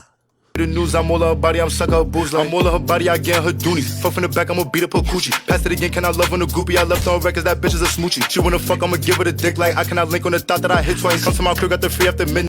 Like, it's not even about the bars, it's about the energy, my nigga.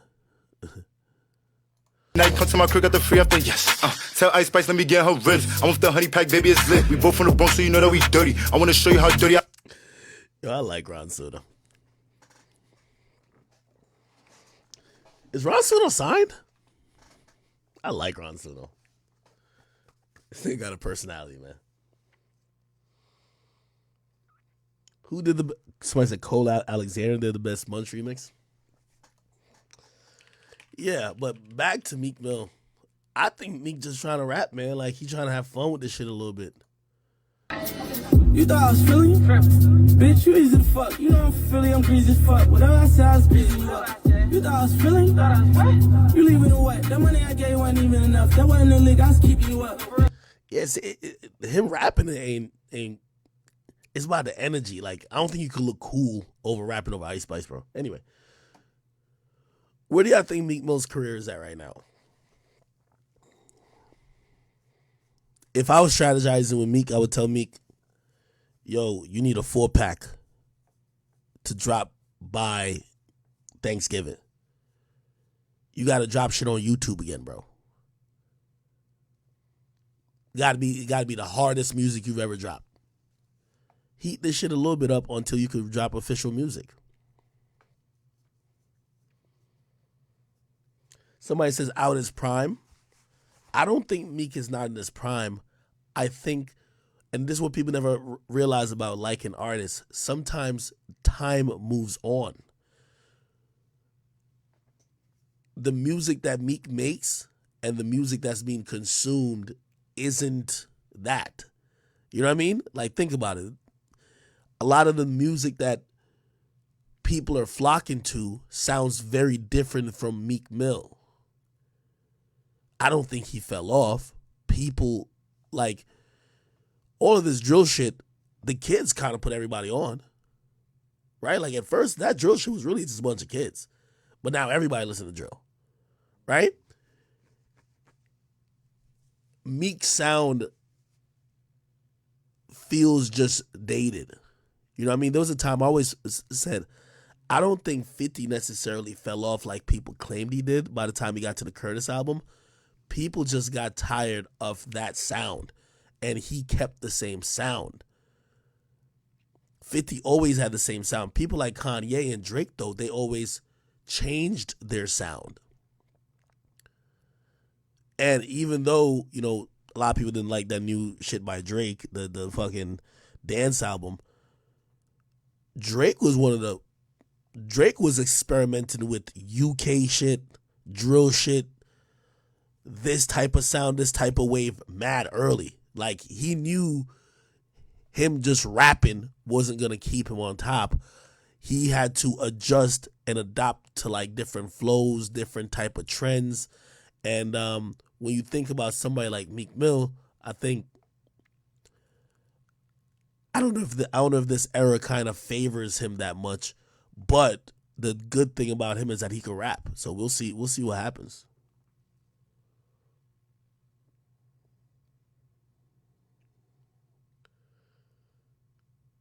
Yeah, Drake do make it look easy. Like, if you really think about it, Drake seamlessly turned into a dancehall artist for like 2 years. Then he got onto Afro beats. And even for a second, which, if you ask me, Drake's next collab album has to be with Bad Bunny. He got to brush up on that Rosetta Stone. He got to go full Spanish now, bro. And he might. Remember when Drake started putting them little, like, Drake put his hair in a ponytail, like, the other day, nigga. And I was like, yeah, that nigga, he's trying to get the champagne poppy shit back going on. That nigga trying to look like he's a fucking Puerto Rican drug dealer from Miami.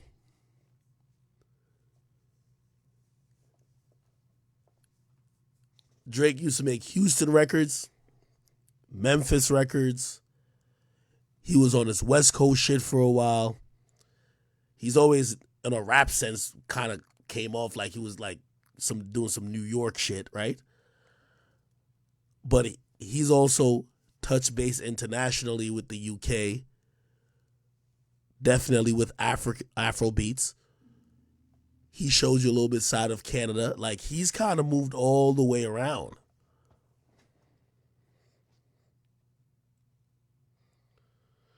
Somebody says Drake needs to put on an artist. We got to start holding him accountable.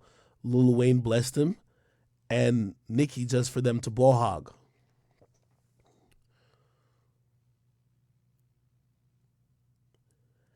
I had a very interesting conversation about Nicki Minaj recently. And we were talking about Nicki earlier. And the person said to me, they said Nicki Minaj is at the point of her career where there, and I think I said it earlier in the first stream, she has no casual fans left. She only has crazed barbs. Like, there's no person who's like, oh yeah, I like Nicki. It's usually just barbs or not, which I've always just wondered why Nicki has never just signed all these girls. Like I don't know, man. I don't even want to talk about Nicki anymore.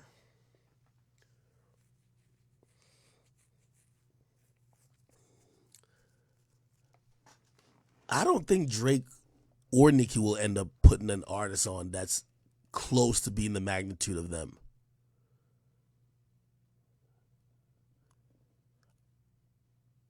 I don't think they're more selfish than, say, a Wayne.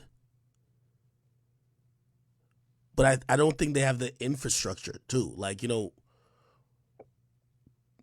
Cash Money, like, you got to realize the reason why Wayne did what he did is that he grew up with a crew. Like, Wayne from the Hot Boys. Wayne came up to the Cash Money records, like, nigga, that was like the mob, nigga. There was mad artists coming in and out. It was a thing. So I think he always embraced other artists. I think Nicki and Drake, they've always been competing with the world for that top spot that they can't even look to try to make somebody else get the top spot. Like, they didn't grow up with, like, a bunch of crews and shit like that.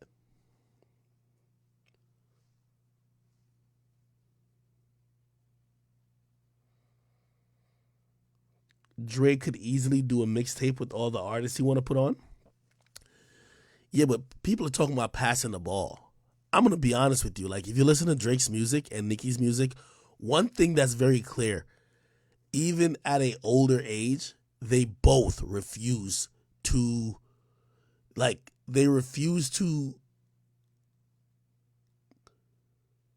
even be thought of not being number one. Like, they have this type of infatuation with, like, being the person who's making sure that nobody could get to that number one spot.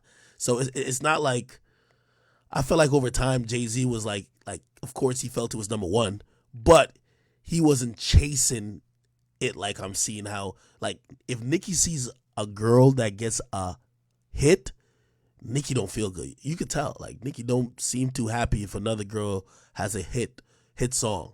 She don't seem too happy. It's like she's like, damn, I got to go get another moment. Which, I don't know. Trucker Trap, thank you for the for donation. He said The Weeknd. What about The Weeknd?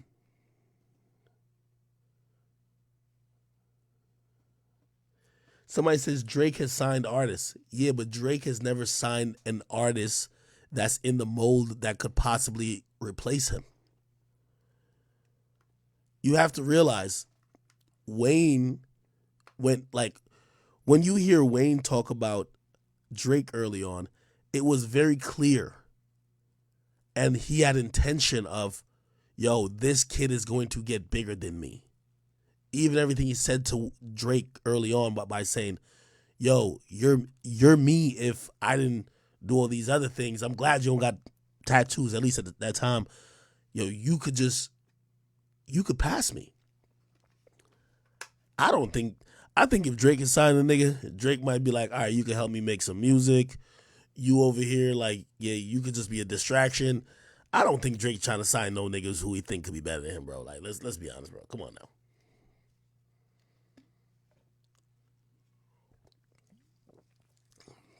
Oh, that's another thing too. David Luma from YouTube, thank you for saying that. I think Drake, you see, I knew DJ Khaled wasn't gonna have no fucking label. The moment Khaled realized he makes more money off of him than other niggas. Remember, it was Ace Hood and all them other niggas. The moment that nigga Khaled popped off via Snapchat, nigga,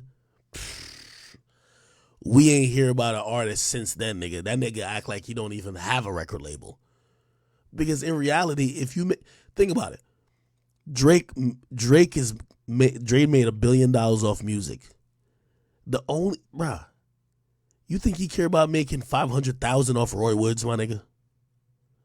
Like, do you think he cares about making like $5 million off Party Next Door?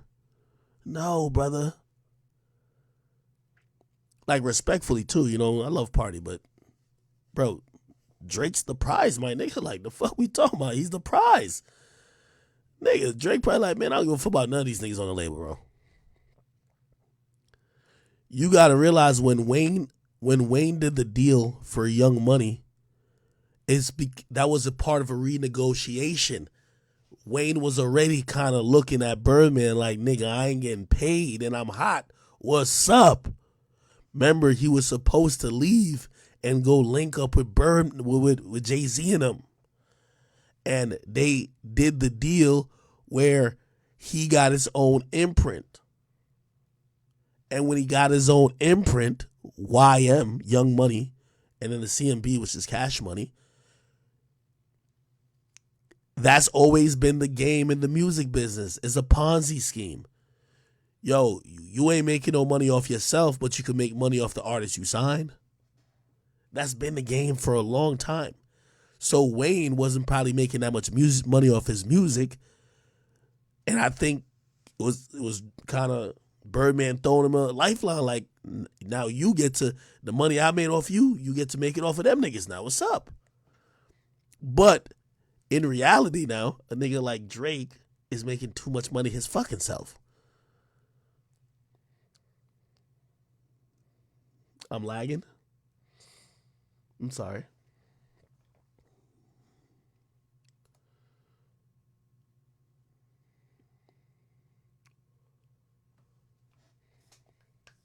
Y'all said what?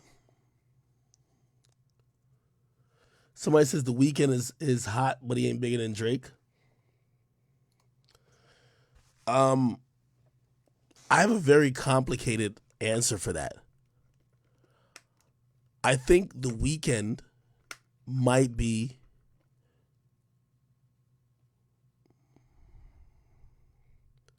okay. I think, all right. I'm trying to make this make sense. I think The Weeknd could sell more tickets than Drake on an international tour.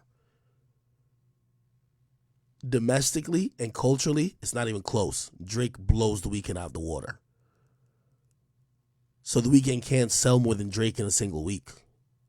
But I believe The Weeknd is one of those touring international artists.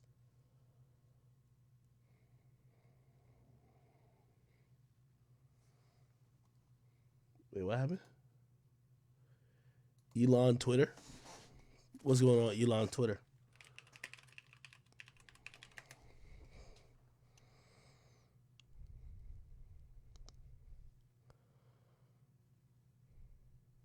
Wait, what? What the fuck is this nigga talking about?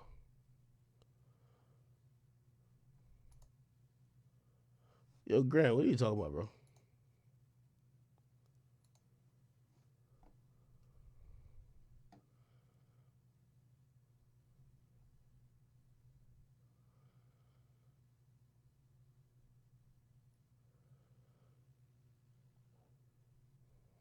Oh, nah. Elon on timing.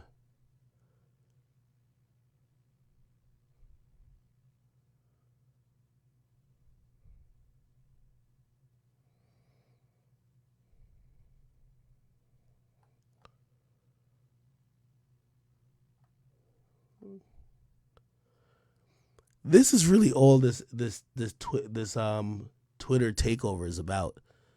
People are happy because they feel like the social media companies are left leaning, that anytime someone on the right says something, they get censored or they get like, oh, this is misinformation. But on the left, it's more promoted, less shadow banned. And these days, social media companies affect elections and a lot of other things. And I think Elon has thought that too.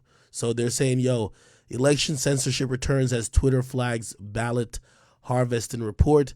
Elon should immediately examine how the companies interfere in an election on behalf of the left. And Elon basically says, I will look into this. Twitter should be even-handed, favoring neither side. I think Elon's going to be good for Twitter because he's going to bring back a lot of these Republican people who are trying to go to these other platforms because they feel censored. Now, granted, I think some of these liberal people are going to try to leave as well, but it is what it is. Grant, is this why you wanted me to check the shit? Ain't why I'm nothing.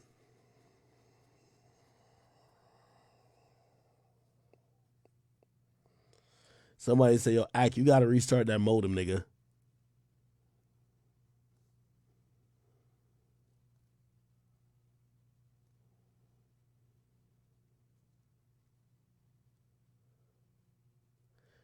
Microwave 57 says, Ak, I was one of the guys who showed Noah Assad, brother of Bad Bunny's music for the first time. That's how he found out about him and signed him.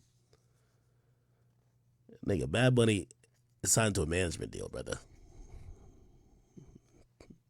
what the deal that Bad Bunny got, we don't call that signed. That nigga just gets his distro.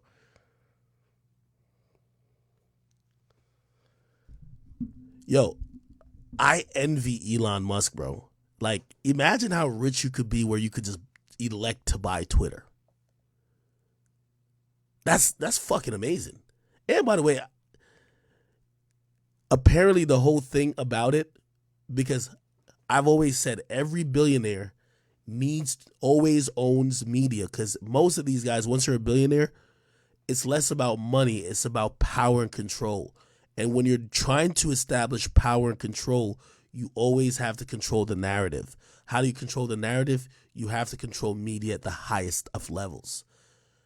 When you control the media, you control the spread of information. That's why I love doing the job I do. And I love building my media company, because when you're in media, you get to affect. And this is why also I deal with these little artists like I don't give two fucks about them, because nigga, I'm building a media brand. Ain't none of y'all niggas. I'm trying to, yeah. Anyway, the point is Jeff Bezos owns the Washington Post, right? There's certain billionaires that maybe not Bill Gates and Mark Zuckerberg. You could tell, like, I don't even know what type of, we talked about them type of billionaires. That nigga bought Mark Zuckerberg fucking bought his wife like some $20,000 fucking ring. Like, obviously they got the money, but it's just like he's not one of them billionaires like trying to like rule the world. Niggas like Elon and Jeff Bezos wants to rule the world, bro. Trust me. Okay? And when you're that type of billionaire, you need to control part of the media. Right? Let me see. Look, Jeff, media company owned by Jeff Bezos.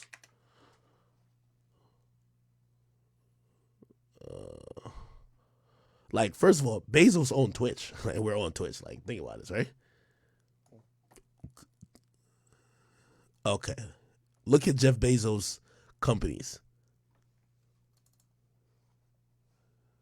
Just look at this shit. The nigga owns Alexa, Audible, Twitch, IMDb, Whole Foods.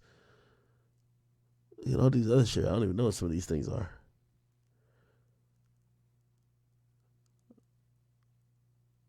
He don't own Twitter. Why is Twitter on there? Okay, he owns the Washington Post, though. That's his media company. He owns the Washington Post. Media companies that billionaires own. Okay, look. Jeff Bezos, Washington Post.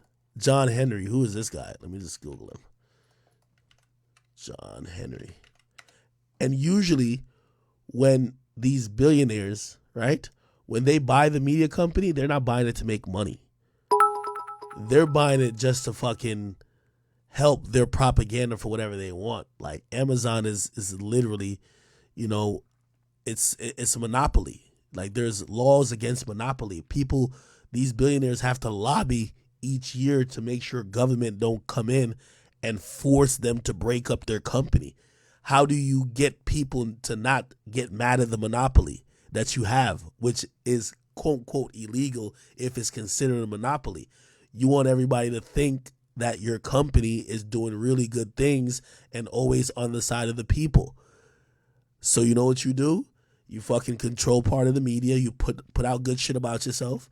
And then you motherfucking like do specific things to make sure people don't look at your company as, yo, the fact that Amazon is so big, you can't, like the mom and pop stores, like I don't even go to the stores no more. I only order from Amazon.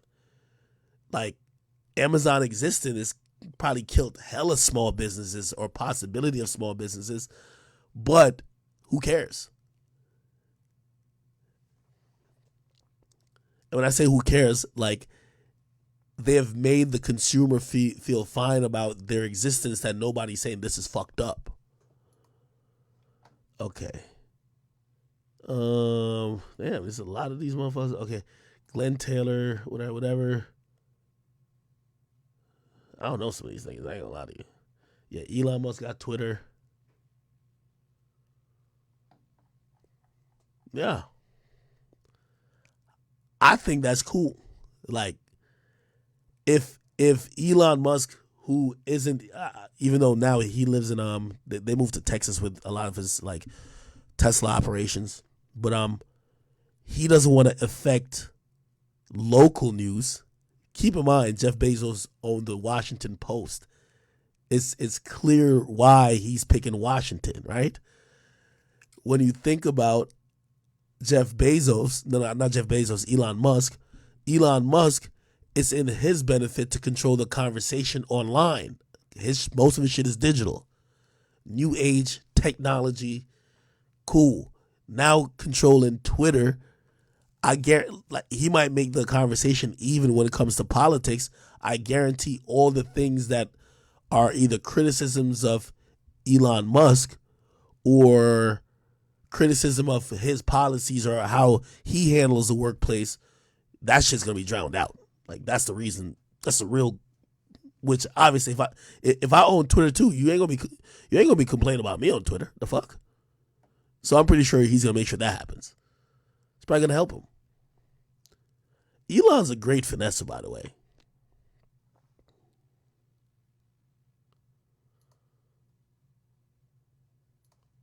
Did y'all see this video when he walked into Twitter?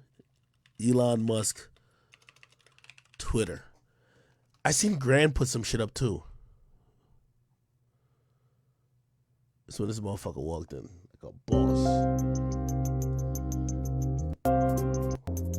Hold on. All right, my great pleasure joining me now right here on set. Supposed to close. There is a court-mandated deadline on Friday at 5 p.m. Eastern for Musk to take ownership. Bloomberg reporting Musk will speak to employees on Friday, and he's already tweaked his Twitter profile, calling himself Chief Twit, Shauna, which is, well, pretty... Chief Sosa and Chief Twit, man. Fuck all that. Nah, this is good shit.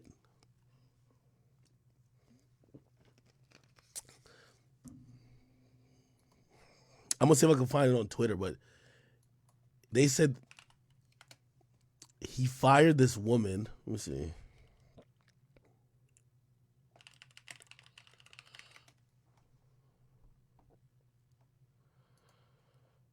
I don't know if this is true, but this kind of went viral.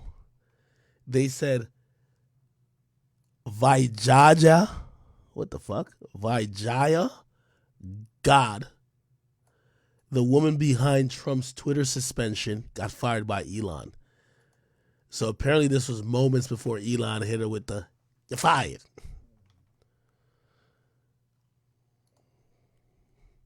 Just look at her face. This is hate right here, bro. Hate. This is fucking hatred right here, bro.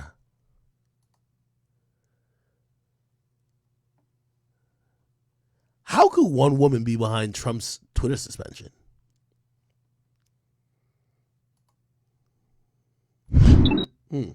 Anyway.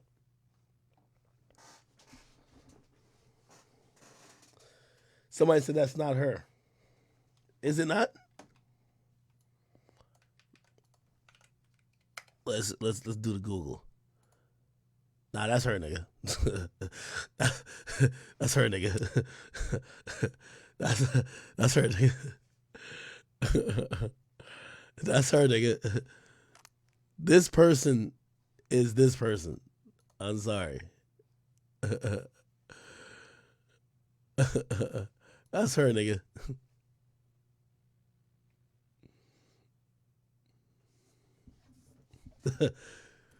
Yo, imagine Elon up in that bitch, right?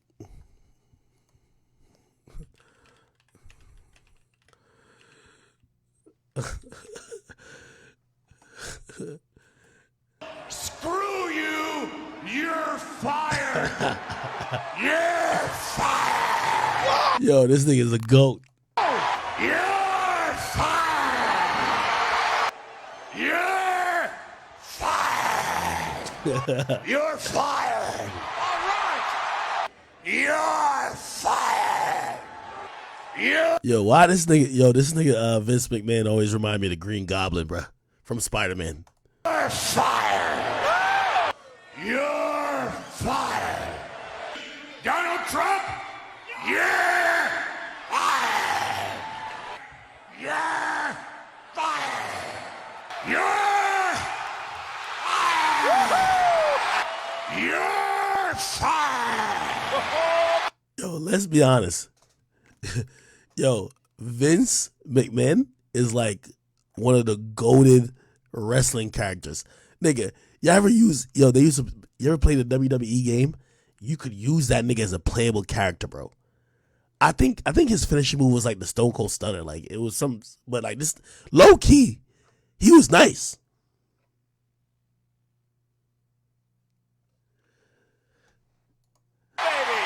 You're fired.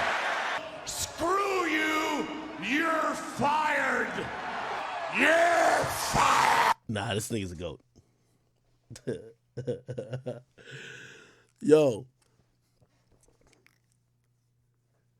I knew the world got too woke once Vince had to step down, bro. Vince steps down. Once that nigga stepped down, bro, that nigga had to step down from being the WWE CEO. Like, let's keep it real, bro. We don't even give a fuck about the WWE without a few niggas. And they say with some misconduct shit. Like, nigga, no disrespect, but we all imagined he was having some misconduct. Nigga, we definitely thought he was fucking at least some of those badass, like, ring girls. Like, come on, bruh.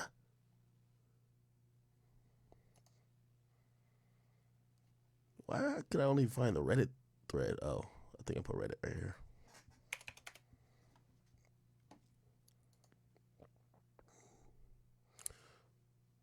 This nigga's golden, man.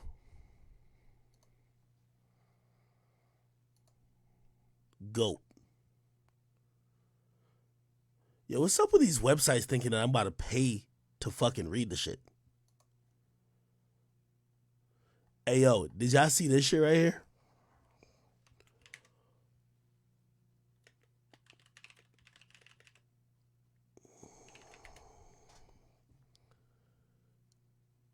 Look at this shit right here.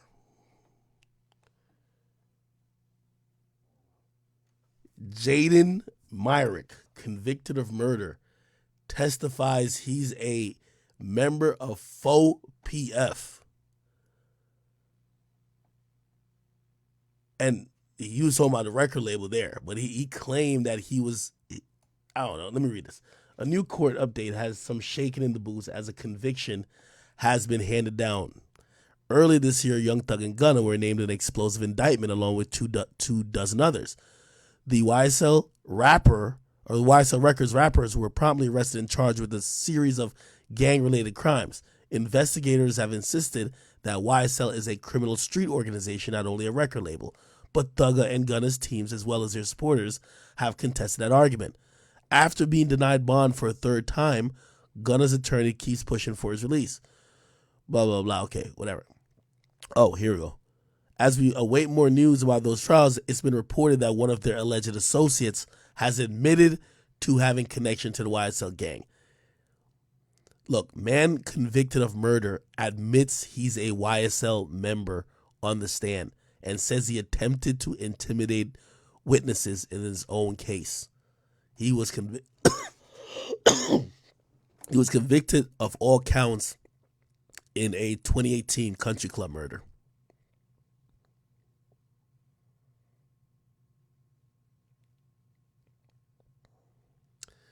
Here's the thing, and this is the interesting part. So, by the way, the dude said, and I'll show you where the 4PF shit comes in. The dude claims that he was signed to 4PF, but here's the thing. Oh, here we go. Teen Jaden Myrick, the teen accused of gunning down a father. What the fuck? As he waited for an Uber. Oh.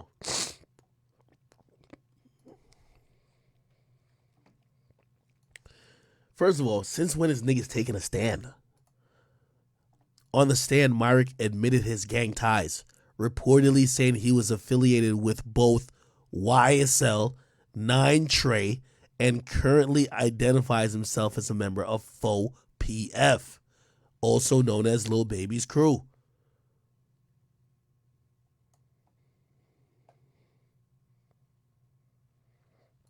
Myrick, by the way, chat, remember what I was saying earlier?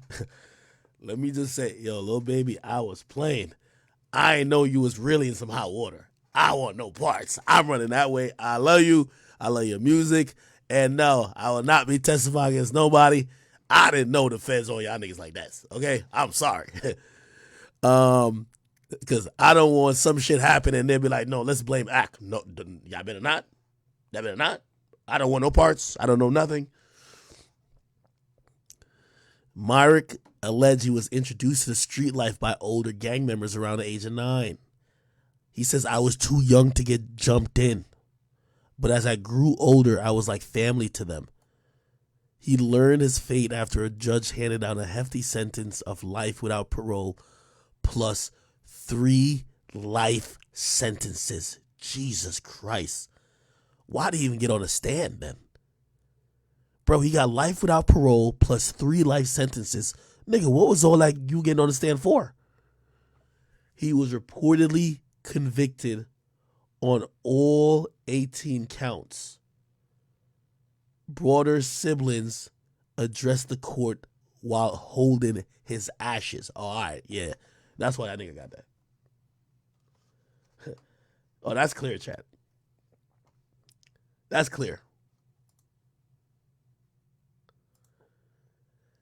They testified, the siblings of the deceased basically brought an urn with the ashes of the guy you allegedly killed. You're not coming out of jail. Bro, any jury who sees that,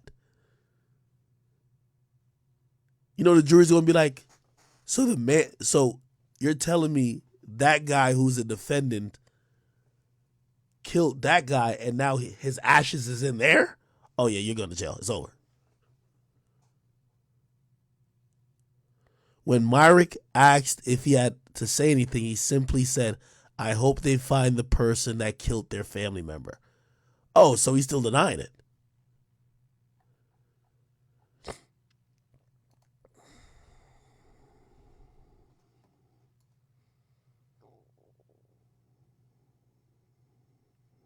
Sad.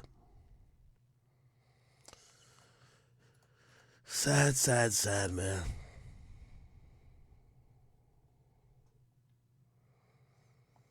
Oh, I guess this is the, in 2018, Christian Broder was in Atlanta for a wedding and standing outside the event with others, including his brother, as they waited for Uber. Then 4 teenagers in a vehicle pulled up and robbed the group.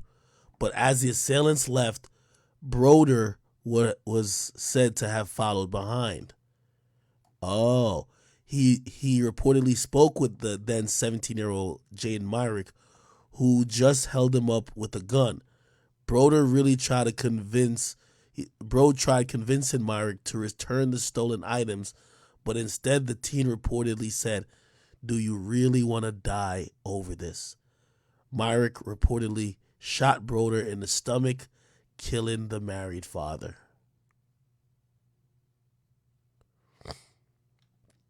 According to the Atlanta Journal-Constitution, Myrick was also named in a separate YSL case as one of 2 defendants accused of trying to shank rapper YFN Lucci in February at Fulton County. They also reported that a detective testified that Myrick is a member of 9 Trey Gangsters. That group was infamously involved in Tekashi 6ix9ine case as he testified against them. Myrick was charged with murder, armed robbery, aggravated assault, participating in a criminal street gang, and a host of other counts. Although he denied being involved in the crime, Broder's relative reportedly pointed him out in a police lineup. Yeah, this nigga just made it hot for everybody. By the way, this is the reason why I'm walking back all the things I said about Lil Baby. Because I don't want, if Lil Baby get charged with a motherfucking thing, they look at me. It ain't me, nigga. It's this nigga. He went up on the stand and said, yo, I'm part of faux PF. That's what this nigga said. This ain't got nothing to do with academics, nigga. On the stand, he admitted his gang ties. Said, yeah, this nigga got everybody hot. He said, oh yeah, I'm down with YSL 9 Trey and faux PF. Nigga, Fonnie Willis probably like licking her chops like. Why would you get on the stand and say that if you're going to get life plus 3 life sentences? Life without parole and 3 life sentences. Like, you just made it hot for everybody.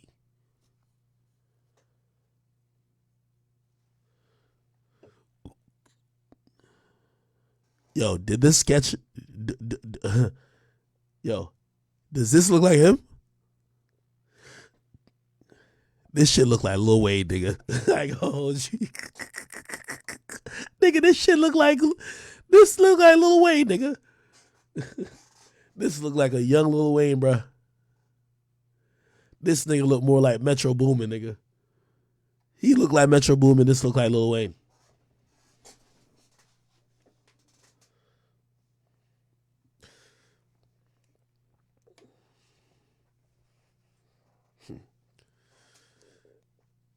That nigga got on the stand talking about he part of faux PF. Yeah, nigga. 4 pockets full of charges. You got 4 pockets full of charges with all that shit. God damn. Somebody said this nigga look like Black Youngster. Oh man. Jesus. All right.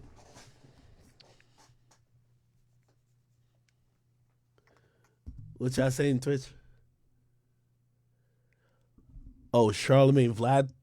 Wait, what's Charlemagne Vlad thing? Wait.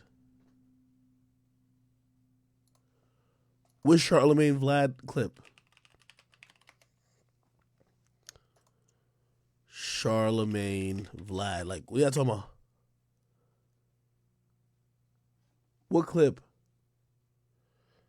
Tell me the clip.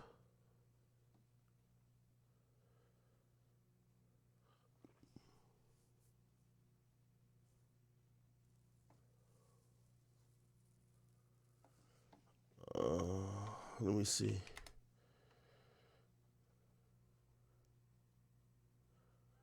What's Charlemagne Vlad?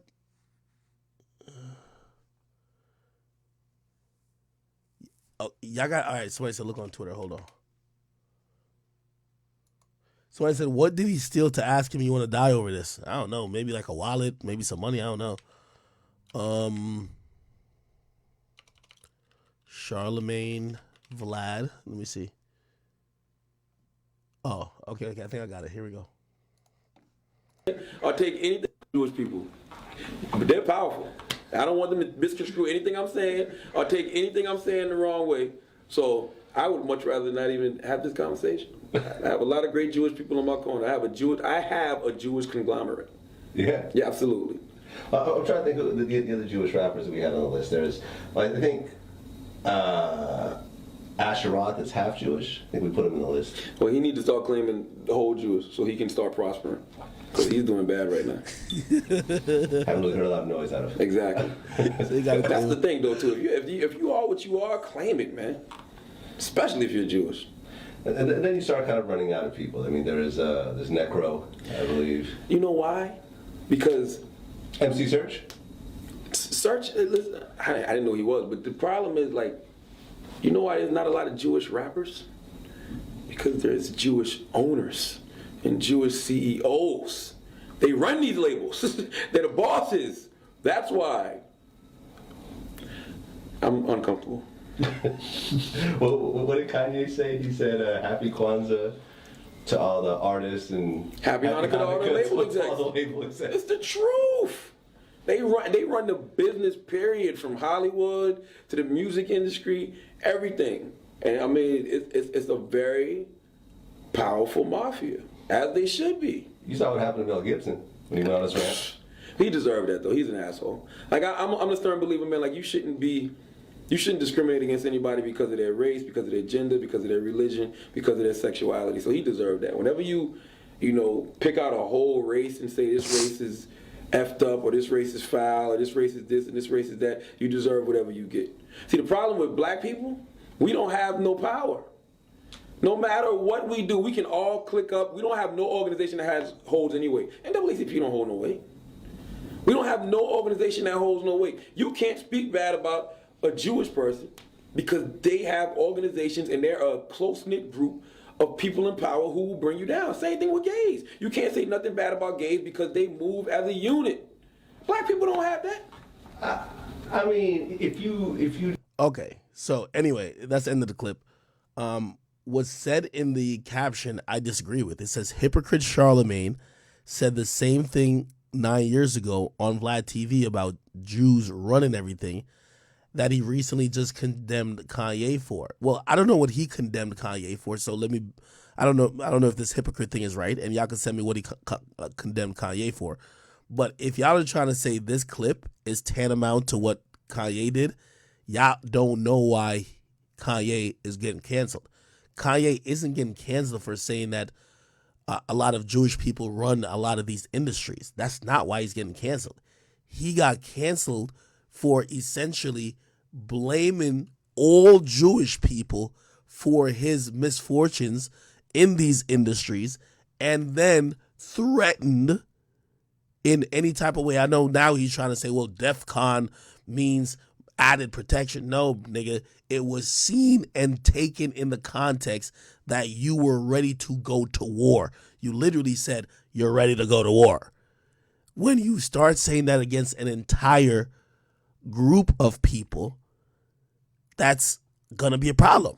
It's like people saying, yo, man, fuck these niggas, man. All black people, wait till tomorrow. We finna go to war. Like, if somebody white said that, like, what the hell? Like, well, what the hell that mean? If a white kid said that at my school, I'm not going to school the next day. Be like, oh yeah, black people, watch tomorrow. Tomorrow, watch. I'm going DEF CON 3 on y'all niggas tomorrow. Whoa. I'm skipping school that day. So we all understand that what Kanye said was perceived as a threat broadly against Jewish people. That's why he got canceled. It's not because he said that there's Jewish people who run the media. That's not why he got canceled. And when he was given an opportunity to clean up what he said, he kept trying to double down. They suspended him off Twitter. The nigga ran to Drink Champs and then started talking about, like, come on, bruh.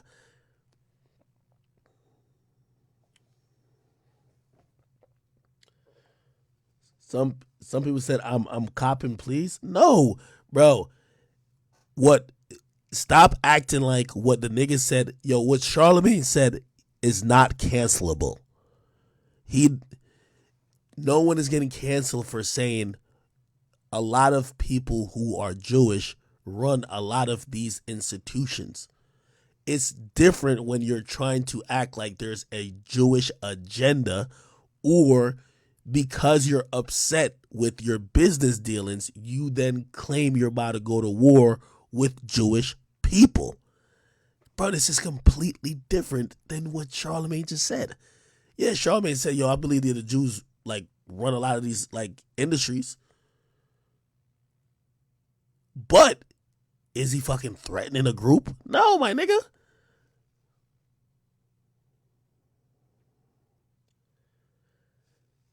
Thank you. Somebody in the YouTube chat just said it, bro. Like, yo, his delivery was fucking off.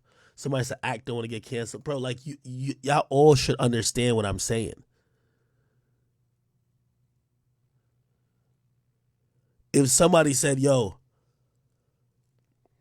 I don't know. Let me see. I'm trying to think of an entity that black people run. Can't really think of anything, or industry. Let me see. I feel like I gotta use a black reference for y'all to understand, because y'all love Kanye so much, y'all want to act like what he said is exactly what Charlemagne's saying. It's not. Anyway. What else y'all talking about? Somebody said Kanye ain't threatened nobody. I gotta cut it out. Are you serious? Kanye West tweet against Jewish people? I'm Googling it right now.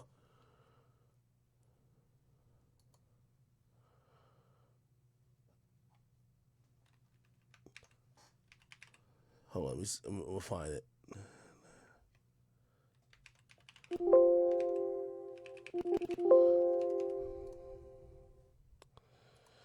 Where is the tweet? If this ain't a threat, my nigga, I'm a bit sleepy, but when I wake up, I'm going death. Death Con 3 on Jewish people? Bro, if that's not a threat, bro, like, what's up with you, dog? Now, granted, knowing Kanye, because we feel like Kanye is like a brother. So we interpret and contextualize everything he's saying. But just on face value, a lot of people going to take that as a threat.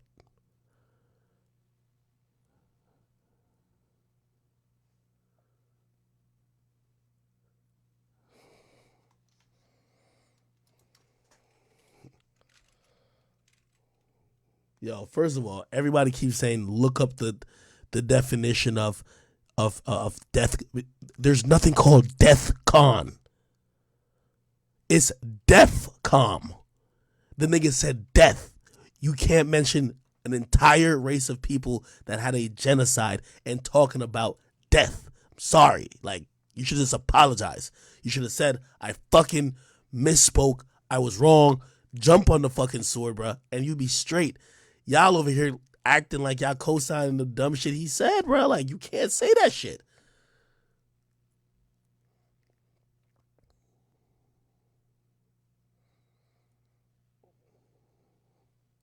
Imagine a white person, imagine a white person tweeting out, man, I'm a bit sleepy tonight, but yo, when I wake up, I'm about to go Amistad on these N-words. Or I'm about to go Kunta Kente with these bitch ass. Like, bro, it's like at a certain point. And by the way, again, if I still gotta like explain to you, I'm sorry, bro. I don't know. Somebody says act proven he's scared. The nigga didn't say Def Con. He said death, bro. Y'all can't read it.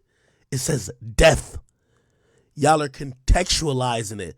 Yo, for African Americans, we're gonna be sensitive towards if somebody types anything, be like, man, yo, tomorrow I'm about to lynch these niggas in debate. You're gonna be like, whoa, lynch niggas? Whoa. If a white person said that, all you're gonna see is lynch and niggas. Whoa, you're racist, brother. We don't want to hear no contextualizing of that, brother. I know in your mind, y'all trying to rewrite the death to death and acting like first of all, the nigga don't even know what it means. He don't even know what Def Con means. However, when you mention death and Jewish people, you're out of line. That's the facts.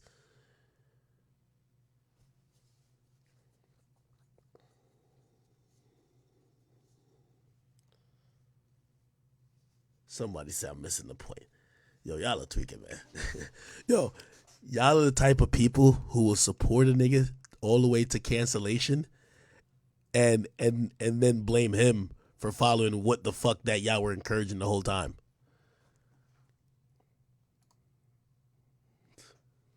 All right. Anyway, what else y'all want me to check out real quick?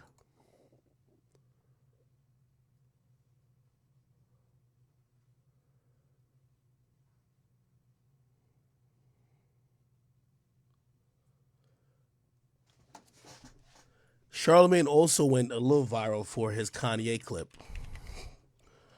There's a Kanye clip. Let me see. This is what it takes, right? I hope that this is what it takes for him to actually hurt people, like you always say, man. They do, and I hope that this is what helps him to go find some real healing, because clearly he's hurting, right? And I don't see this ending well. I feel like he's moving like a person who doesn't feel like he's going to be here much longer. You know what I mean? And How much longer? I'm not even doing that, but I just feel like he's moving. I just feel like he's moving like a person who's not going to be here much longer, right? I hope that this is what it takes. Katie and a few other people were like really triggered and like really kind of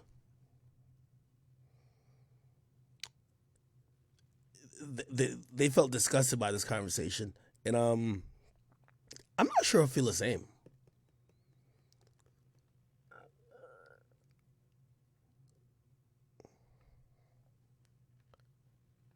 Obviously, I wouldn't have said that, but you do look at Kanye and be like, I feel like Kanye has also spoken, I won't necessarily say death upon himself. He hasn't done that, but he's kind of made it where you might think that something's going to happen to him. Because the way how Kanye speaks, he speaks like he's putting truth to power and that people are against him. And it's very high up, important people. And that usually comes with, like, even recently I've been listening to, I told you I love watching Andrew Tate. Andrew Tate recently has been talking about, he said, yo, they have tried to come for me already by canceling me and I'm still here. They might try to kill me. And he said that a few times and I was just like, it's kind of interesting.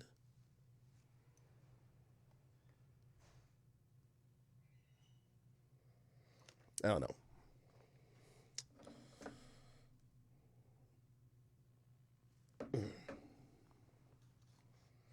Somebody said Charlemagne should have said that. Yeah.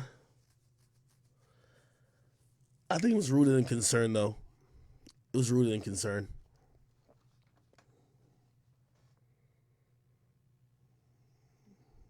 Last November, he's basically trying to get me on board to shit on somebody he knows is my friend, Pete Davidson. He's like, we got to save the new Marilyn Monroe.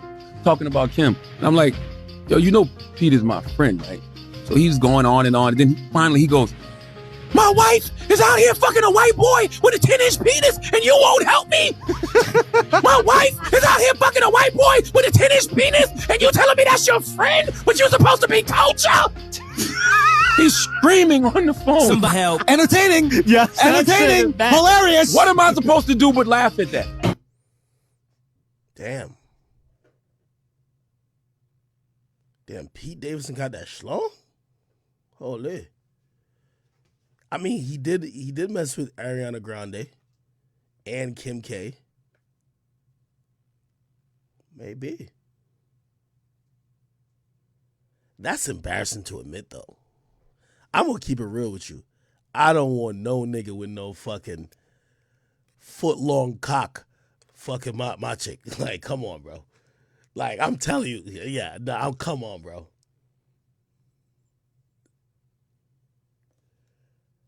I don't want no, like, but I'm going to be honest with you. I feel like it would be at the moment of defeat. If you're asking another man to help you because some nigga with a foot-long cock is dicking down your wife, is like, bro, I'm going to keep it 100 with you, though. I mean, I'm never a nigga who would ever ask about what dick size a woman has had with any other dude. But, bro, I don't know how Ye would find out that information. But if Pete was up in there fucking her with a foot long, yeah, Kanye can't get back with her, bro. The imprint that nigga probably creating, bro, it's over.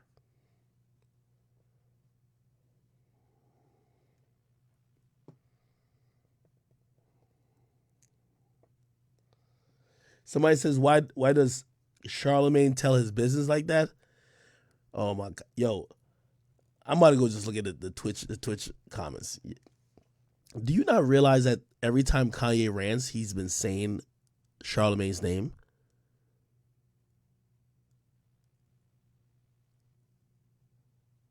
Kanye tried to do the broke nigga version of what Elon's doing. See, Elon just bought Twitter. When Kanye his life was in turmoil, he wanted to start putting out narratives against the dude who was fucking his wife. Remember I told you, they were trying to spread, they wanted me to spread some shit about the nigga having AIDS. And I'm like, whoa, I can't just put that out in the air. The fuck? The hell? I'm like, listen, I work the media angle. I don't know no shit. Like I said, if Kanye says it, I'll put it up as Kanye saying it. But the fuck you want me to just start a rumor? No, nigga. Yes, Kanye was reaching out personally. He was having other people reach out to people to say shit. So yeah, I don't know what he reached out to tell I don't know what he reached out to tell. I don't know what he reached out to tell Charlemagne, but clearly Charlemagne was just like, no.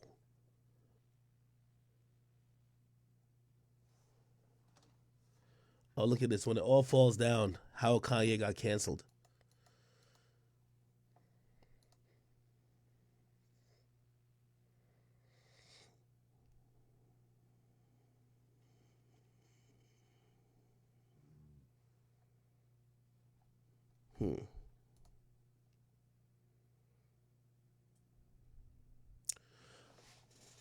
Oh, Jake Paul did win. Y'all want to see the post-fight press conference? Post-fight press conference, Jake Paul.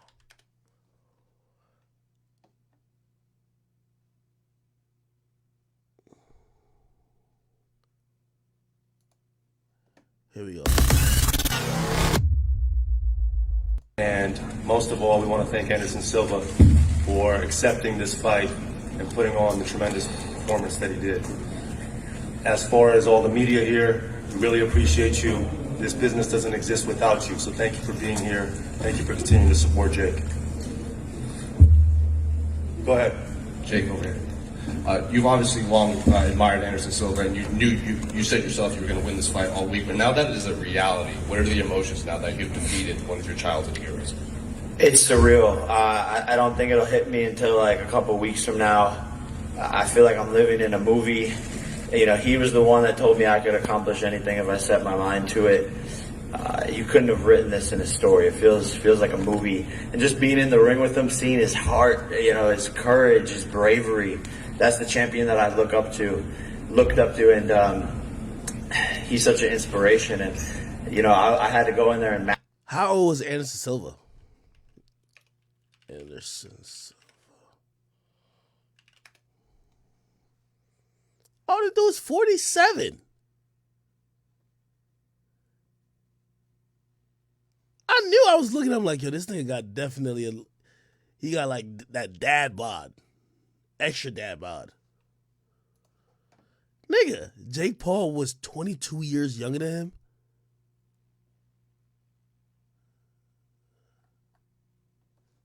What the fuck? Match his heart tonight. A heart that I saw through the TV screen when I was a kid. So it's just surreal and doesn't make any sense, to be honest.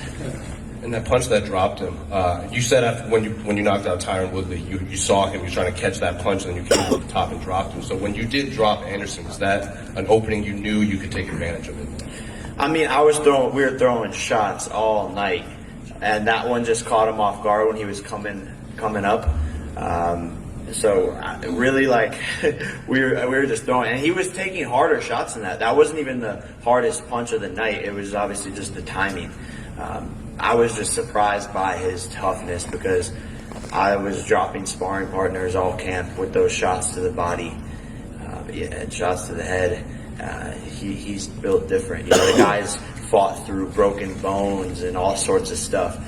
So to beat someone like that, you got to dig deep, and that's what I did tonight.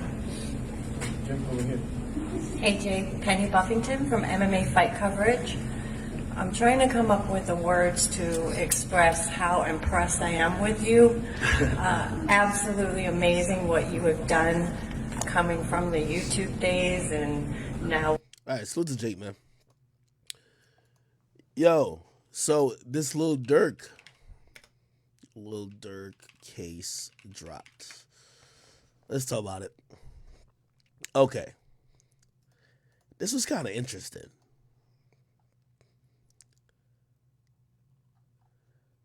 And I'm going to try to find, let's see, Lil Durk 2019 shooting detective testify. Let's see. Here we go. Case against. So back in 2019 when Durk and Vaughn got arrested, they brought in, right, the detective from Chicago because they were trying to keep Durk in jail. And a detective from Chicago went to Atlanta and testified that Durk is in a gang and they've been investigating for all type of shit. And they also talked about the footage.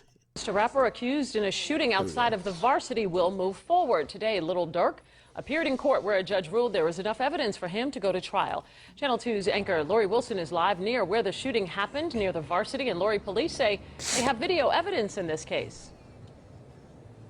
Jovita, APD says they used at least 5 cameras from local businesses, including this BP, as well as from the Varsity across the street in order to build their case against Lil Durk and his So they had 5 cameras. co-defendant. On Friday, detectives from Atlanta and Chicago testified in the criminal case against rapper Lil Durk in Fulton County Court. They say around 5 in the morning on February 5th, Lil Durk, whose real name is Dirk Derek Banks, and his co-defendant Devontae Bennett were seen on camera involved in shooting Alexander Witherspoon, a person police say they knew. They were hanging out. They went to a studio to make music. The rapper and Bennett listened to the evidence against them in court. Police told the judge later that night the victim, Banks, Bennett, and others went to a nightclub, a gas station, and ended up in the parking lot of the Varsity. That's when Witherspoon said he was robbed and shot. He said his chain was snatched off his neck, and he... That sound like Vaughn. I ain't gonna lie to you. That sound like Vaughn, bro. had $30,000 stolen from him, and they stole the vehicle he was driving. Police say Banks was seen on tape shooting a gun. You see Mr. Banks' arm out the window firing several shots at the victim, towards the victim. Banks' attorney says this is a celebrity witch hunt. Were it not for the celebrity status of these 2 individuals, then this would be an aggravated assault. Banks released a single "Turn Myself In" the day he turned himself in. It's gotten almost 7 million views. The prosecutor charging this wasn't just a robbery and shooting, but gang activity. She put a Chicago detective on the stand to testify that Banks and Bennett are members of Chicago gangs. Is it possible to continue your affiliation and even commit crimes when you move out of Chicago if you're in a different city or if a different... This is a Chicago detective that flew to Atlanta just to testify against Durk and Vaughn. Area. Yes, ma'am. The judge ruled today there is enough evidence to move forward with all charges against Banks and Bennett, including criminal intent to murder as well as criminal gang activity. They'll be back in front of a judge in a month to ask for bond. Live down. Hold on. Let me Case against a rapper accused in a shooting outside of the Detective testify against Von Durk. I want to find the longer footage if there is one.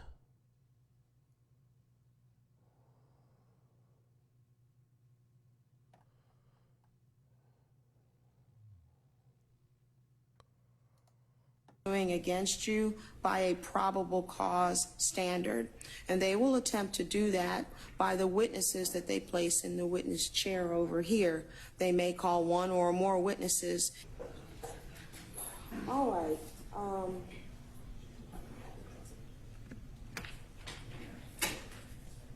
As it respects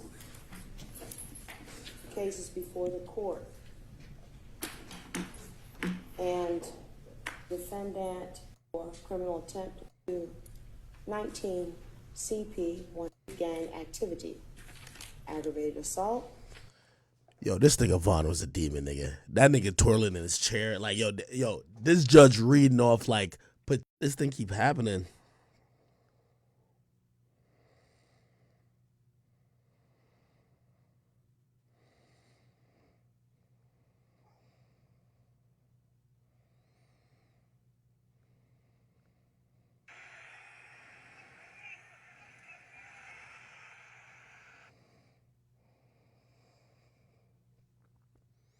Tell me when y'all back.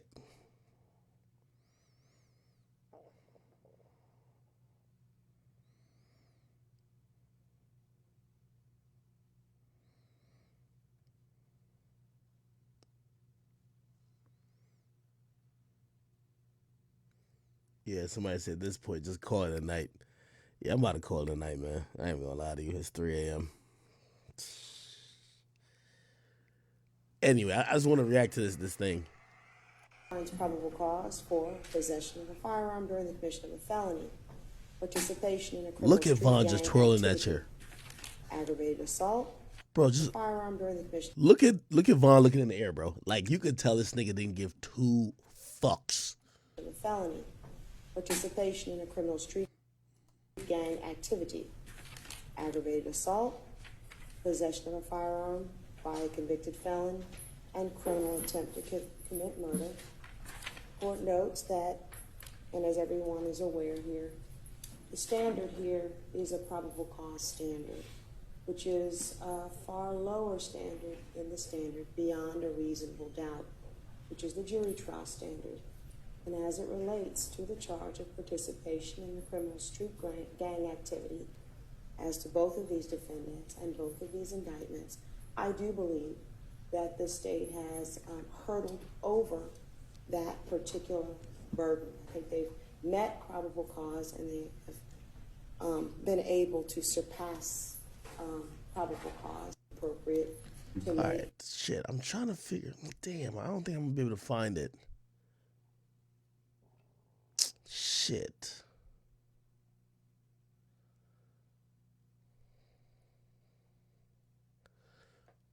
Okay. King Von 2019 shooting.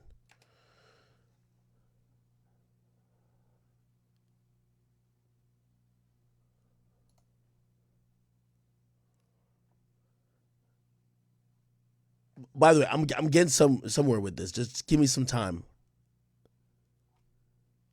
I'm gonna give a breakdown of really why I think this really happened. 2020. Okay, let's go to YouTube. King Von Varsity shooting.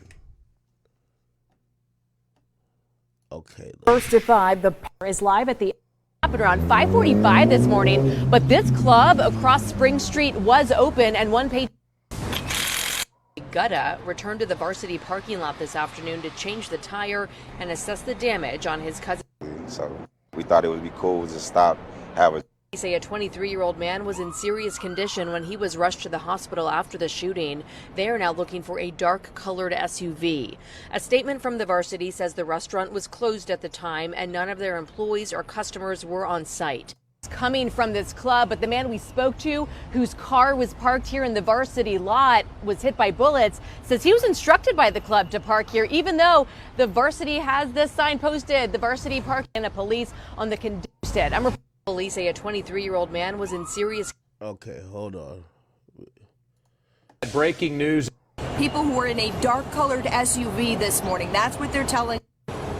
Good morning to you both. Yes, police looking for people who were in a dark-colored SUV this morning. That's what they're telling us as far as they can see from witnesses who was ever here responsible for the violence behind me.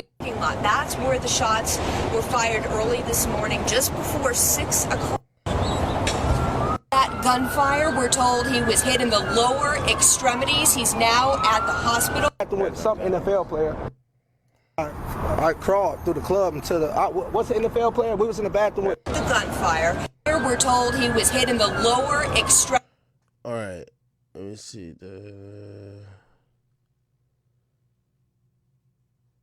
Search for gunman. Here we go. Shooting outside of an. Joins us live from there in serious condition. I think, it just happened. Definitely thank God. To the legs as investigative canines we're told in the parking lot. Thankfully, no varsity employees or customers. Hold on. I'm gonna get to it. Don't y'all worry. I'm gonna get to it. Where is this Dirk thing? Not Dirk. I mean Vaughn.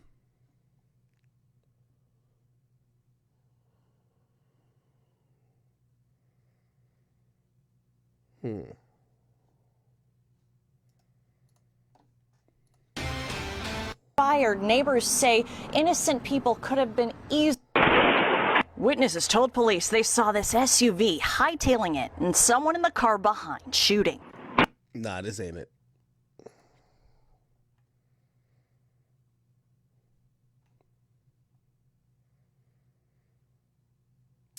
Yeah, I don't think I'm gonna be able to find this shit, man. Okay. Let me just say what I have to say. Okay. The reason why Dirk got off, right? And I want to be very fair because I know y'all is gonna be like, yo, he blamed it on Vaughn. While they had probable cause to charge him because Dirk was in the vehicle, they don't know if he's the one who fired the shots, right? They don't. The reason why they're not taking it to trial, they couldn't prove it. They could only prove it with tattoos. So apparently, when Dirk put his hand out the window with the gun, they believe it's Dirk, right? But all they could really see is the hand. His face wasn't really outside the window. He wasn't hanging out there. They just put the hand out the window with the gun. Through all the angles, this was going to come down to a conversation of, yo, from what could you see on that video in terms of tattoos means it was Lil Durk. Keep in mind, Dirk is going to be like, how do you know it wasn't somebody else? You got to prove beyond a reasonable doubt that it was him. Dirk isn't seen at all other than his hand on outside the window. You get what I mean? Y'all can hear me, right? Why people say they can't hear? So they were going to have to try to convict Dirk off of just his tattoos. From what I was, and this I was trying to look this up. Somebody mentioned this to me, but I can't find proof of it. They said the reason why Vaughn, and that's why they're coming back out to say the reason why Vaughn was definitely going to be indicted on these charges, and he would have went to trial for sure, and they probably would have not dropped it on Dirk because they're going to try to play both against each other, is because, and I could be wrong about this, but somebody brought this up recently. I can't find no type of, I got to go check the court documents. I'll do that off stream, what it said. But someone said to me, Vaughn got out the car and was chasing him down. The dude that got shot, Vaughn was chasing him down and shooting him while Dirk was shooting from the car. For whatever reason, I thought it was Dirk just being the only person shooting. They were like, no, Vaughn was supposedly out the car, so they have a positive ID on him. But Dirk is in the car, and Dirk, only his hand is seen. You know what I mean? I don't know too much. I got to figure out if that's exactly what happened. I'm gonna try to look up this the documents for this case, but like it's been hard to find anything. And by the way, Fulton County is horrible with finding documents about these criminal cases. I think the clerk there doesn't do shit. So essentially, and tell me if you have heard that before. So Vaughn was outside the car, seen on video with the gun. Dirk was inside the car, shooting the gun.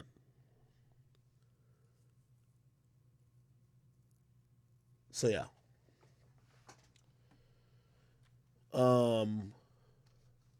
Let me see.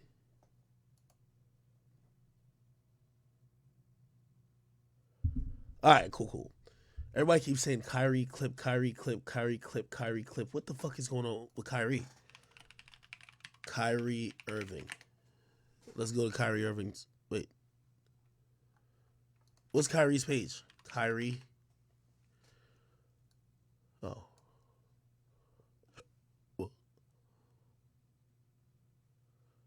What the fuck are y'all talking about now?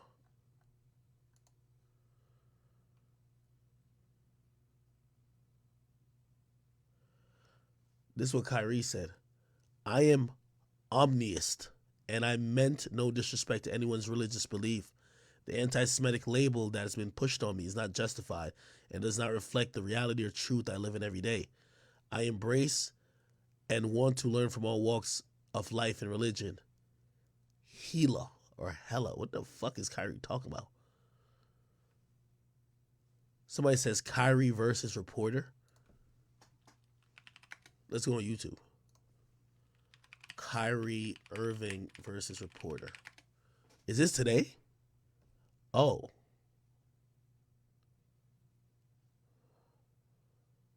Wait.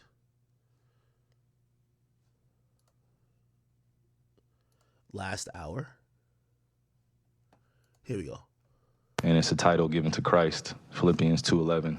And my name translates in the Hebrew language as Yahweh. So I went on the Amazon Prime. I was like, you know what, let me see if there are any documentaries on Yahweh. So went in the search bar, typed in Yahweh. That came up. Went out and shared it on my platform. That was my night. In terms of the backlash or what people call it, we're in 2022. History is not supposed to be hidden from anybody.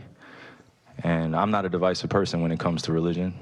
I embrace all walks of life. You see it on all my platforms. I talk to all races, all cultures, all religions. And my response would be, it's not about educating yourself on what Semitism is and what anti-Semitism is. It's really about learning the root words of where these come from and understanding that this is an African heritage that is also belonging to the people. Africa is in it, whether we want to dismiss it or not. So the claims of anti-Semitism and... Hey, let me tell you this. For whatever reason, when you told my Jewish people, they don't want that African word in there, bro. That's why I'm like, oh shit, Kyrie, you about to stir up some shit now, nigga. Like, that's what Nick Cannon was trying to say. Nigga, they canceled every fucking thing in the book for Nick Cannon, nigga. That nigga had to cop a hell of a plea to come back. Who are the original chosen people of God? And we go into these religious conversations and it's a big no-no. I don't live my way like that. I don't live my life that way. Excuse me. I grew up in a melting pot, and I say a melting pot of all races: white, black, red, yellow, Jewish, Christian, Muslim, and you can see the way I live my life now. I'm not here to be divisive, so they could push their agenda. I don't want to say they, because I'm not identifying any one group or race of people, but I'm in a unique position to have a level of influence on my community. And what I post does not mean that I support everything that's being said or everything that's being done, or I'm campaigning for anything. All I do is post things for my people in my community and those that it's actually going to impact. Anybody else that has criticism, it obviously wasn't meant for them. Hopefully I'm understanding what you said. And by the way, let's also keep in mind, that's no-vax Kyrie. And the nigga who would sit out like 50 games over a vaccine, I don't think he's not about to, like, you know, kowtow for nobody. He on some I said what I said shit. I want to make sure I get it right because I don't want to misquote any part of it. I don't expect understanding from a media conglomerate group that sincerely talks about the game of basketball, and then we bring up religion as if it's correlative at times when it's convenient for people to bring it up. So please just be direct with your question so we can move on from this and I could talk about the game and go home to my son, Elohim, and my wife, Marlene, okay? Am I to take it that this was, what you shared was not something that you've even watched? This was, you did watch it, or either watch it or read it. I had a lot of time last year to read a lot. Read a whole bunch. Good and bad about the truth of our world. So then do you, I guess, understand or not understand those that might imply that that work had anti-Semitic leanings in it? I only ask this because the tweet is still up there, so we're in 2022. It's on Amazon, a public platform. Whether you want to go watch it or not is up to you. There's things being posted every day. I am no different than the next human being, so don't treat me any different. You guys come in here and make up this powerful influence I have over top of the adultery of, oh, you cannot post that. Why not? Why not?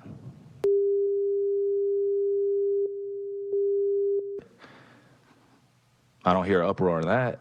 Wait, what happened? I'm not here to be divisive on what's going on this or that. I'm not comparing Jews to blacks. I'm not comparing white to black. I'm not doing that.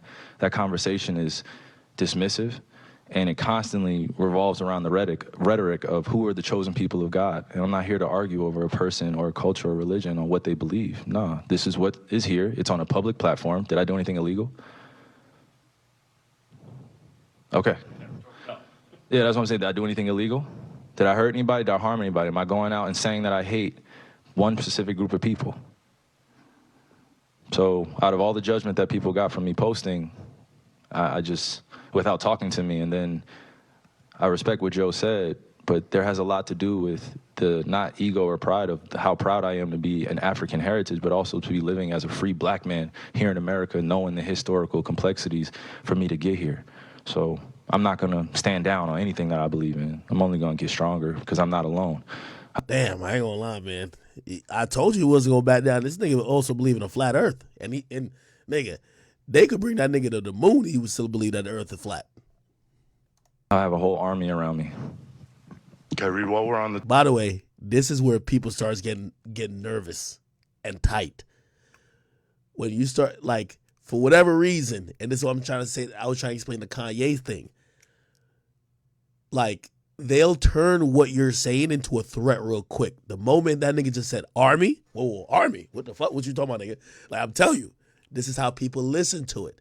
They're listening to try to, like, they're listening with ill intent a lot of times. That's why you have to really be tiptoeing around these things. And again, I know y'all want to be like, oh, everybody should stand 10 toes down, but my nigga, that the National Basketball Association is not controlled by a bunch of niggas. The topic of promotion, why did you decide to promote something that Alex Jones said? That was a few weeks ago. I do not stand with Alex Jones' position, narrative, court case that he had with Sandy Hook, or any of the kids that felt like they had to relive trauma, or parents that had to relive trauma, or to be dismissive to all the lives that were lost during that tragic event. My post was a post from Alex Jones that he did in the early 90s or late 90s about secret societies in America of occults, and it's true. So I wasn't identifying with anything of being a campaignist for Alex Jones or anything. I was just there to post, and it's funny, and it's actually hilarious because out of all the things I posted that day, that was the one post that everyone chose to see. It just goes back to the way our world is and works. I'm not here to complain about it. I just exist. And to follow up on the promotion of the movie and the book. Can you please stop calling it a promotion? What am I promoting? Put it out on your platform. But I'm promoting it? Do you see me in front of By putting it out there, people are going to say that you are promoting. Yeah, I put it out there just like you put things out there, right? Yeah, but it's not. You put things out there for a living, right? Right, but my stuff is not. So let's move on. Filled with anti-Semitic. Let's move on. Don't dehumanize me up here. I'm not doing that. Another You're human free to being. post I can post whatever I want. So say that and shut it down and move on to the next question. But Kyrie, you have to understand that I don't have to understand anything from you. It's not me. Nothing. It's no people that you're making up, bro. Move on. But by posting move what on. you Next did, question. Anybody Do is you guys have going to any look more at questions it, for and me? they're going to say, you guys have any more does he have questions? Because this is going to be a clip. beliefs? This is going to be a clip that he's going to marvel at. Is this any more questions? But you're not answering the question. Oh, this is another answering your question. Oh my God, let's make another Instagram clip so we could be famous again. Next question. Kyrie, basketball related. We'll move on to that.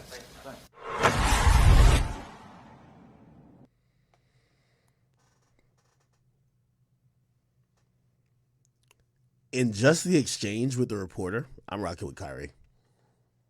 I don't know what he tweeted out, so I don't know about nothing like that. But these basketball reporters getting mad political, bro. That's what ruined the game a lot, bro. Like, bro, ask the nigga about a fucking turnover and of how he fucking dribbled the ball, bro. This is the post-game press conference, my nigga. Like, niggas ain't trying to, was that a post-game press conference? I think it is, right? Bro, niggas don't, like, bro, bring him on 60 Minutes if you want to talk about some other shit. Talk about basketball, nigga. Like, what's up with these people?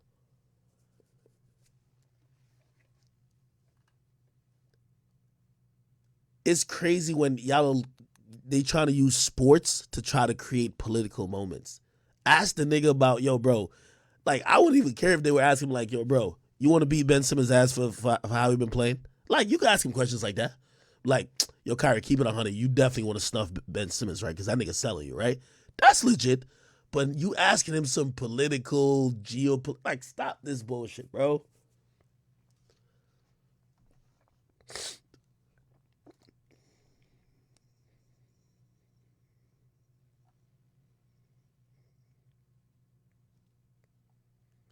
Was there any more of that thing?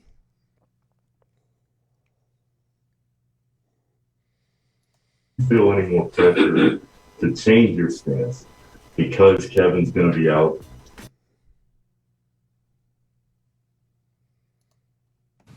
Kyrie, while we're on the topic of promotion, book. Can you please move on to the next question?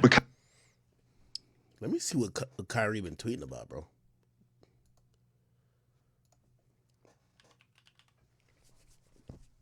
Kyrie.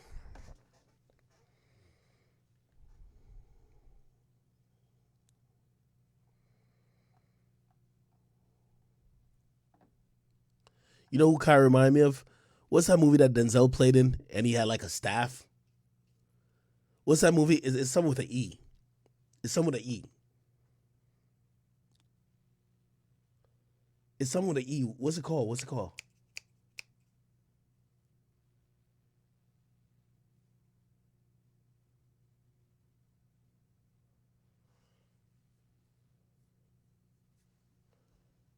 Chat, what's it called?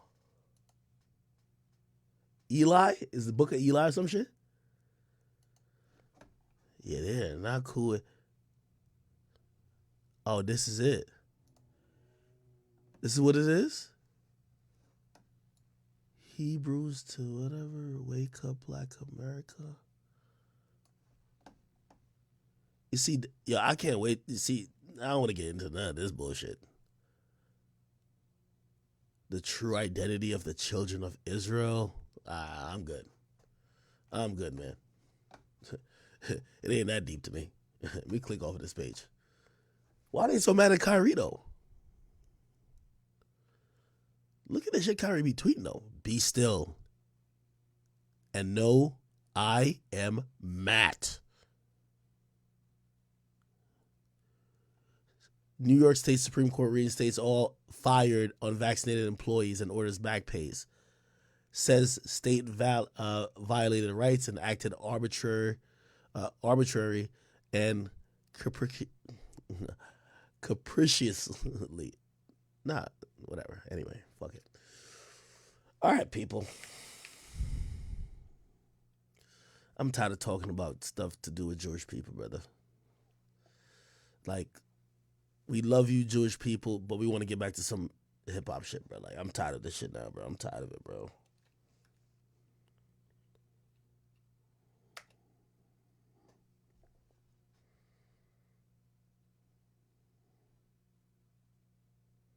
All right, I'm about to get the fuck off here.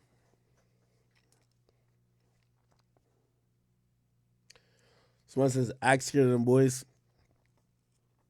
Bro, I just don't want to fight no war that I'm not passionately on no side with. Kyrie seems to have a point of view. And I applaud him for representing his point of view in a civil manner. And he seems like he's down to stick with it. I don't even know what the fuck this shit really going on about this shit. So I don't want to really listen. If you want to cancel a nigga like me, I want to be like, I want to at least think like, okay, yeah, I really cared about some shit like that. That's what I've always said. If some shit happens, apologize unless it's that big of a deal.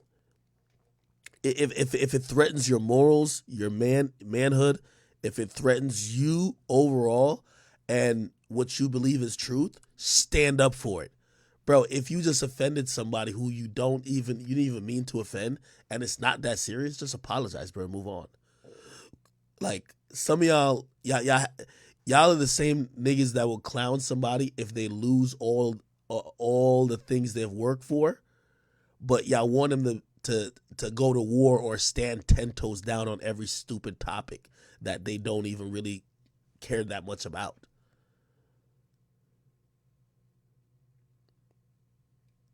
Like, and I always tell people about that when it comes to like the LGBTQ community.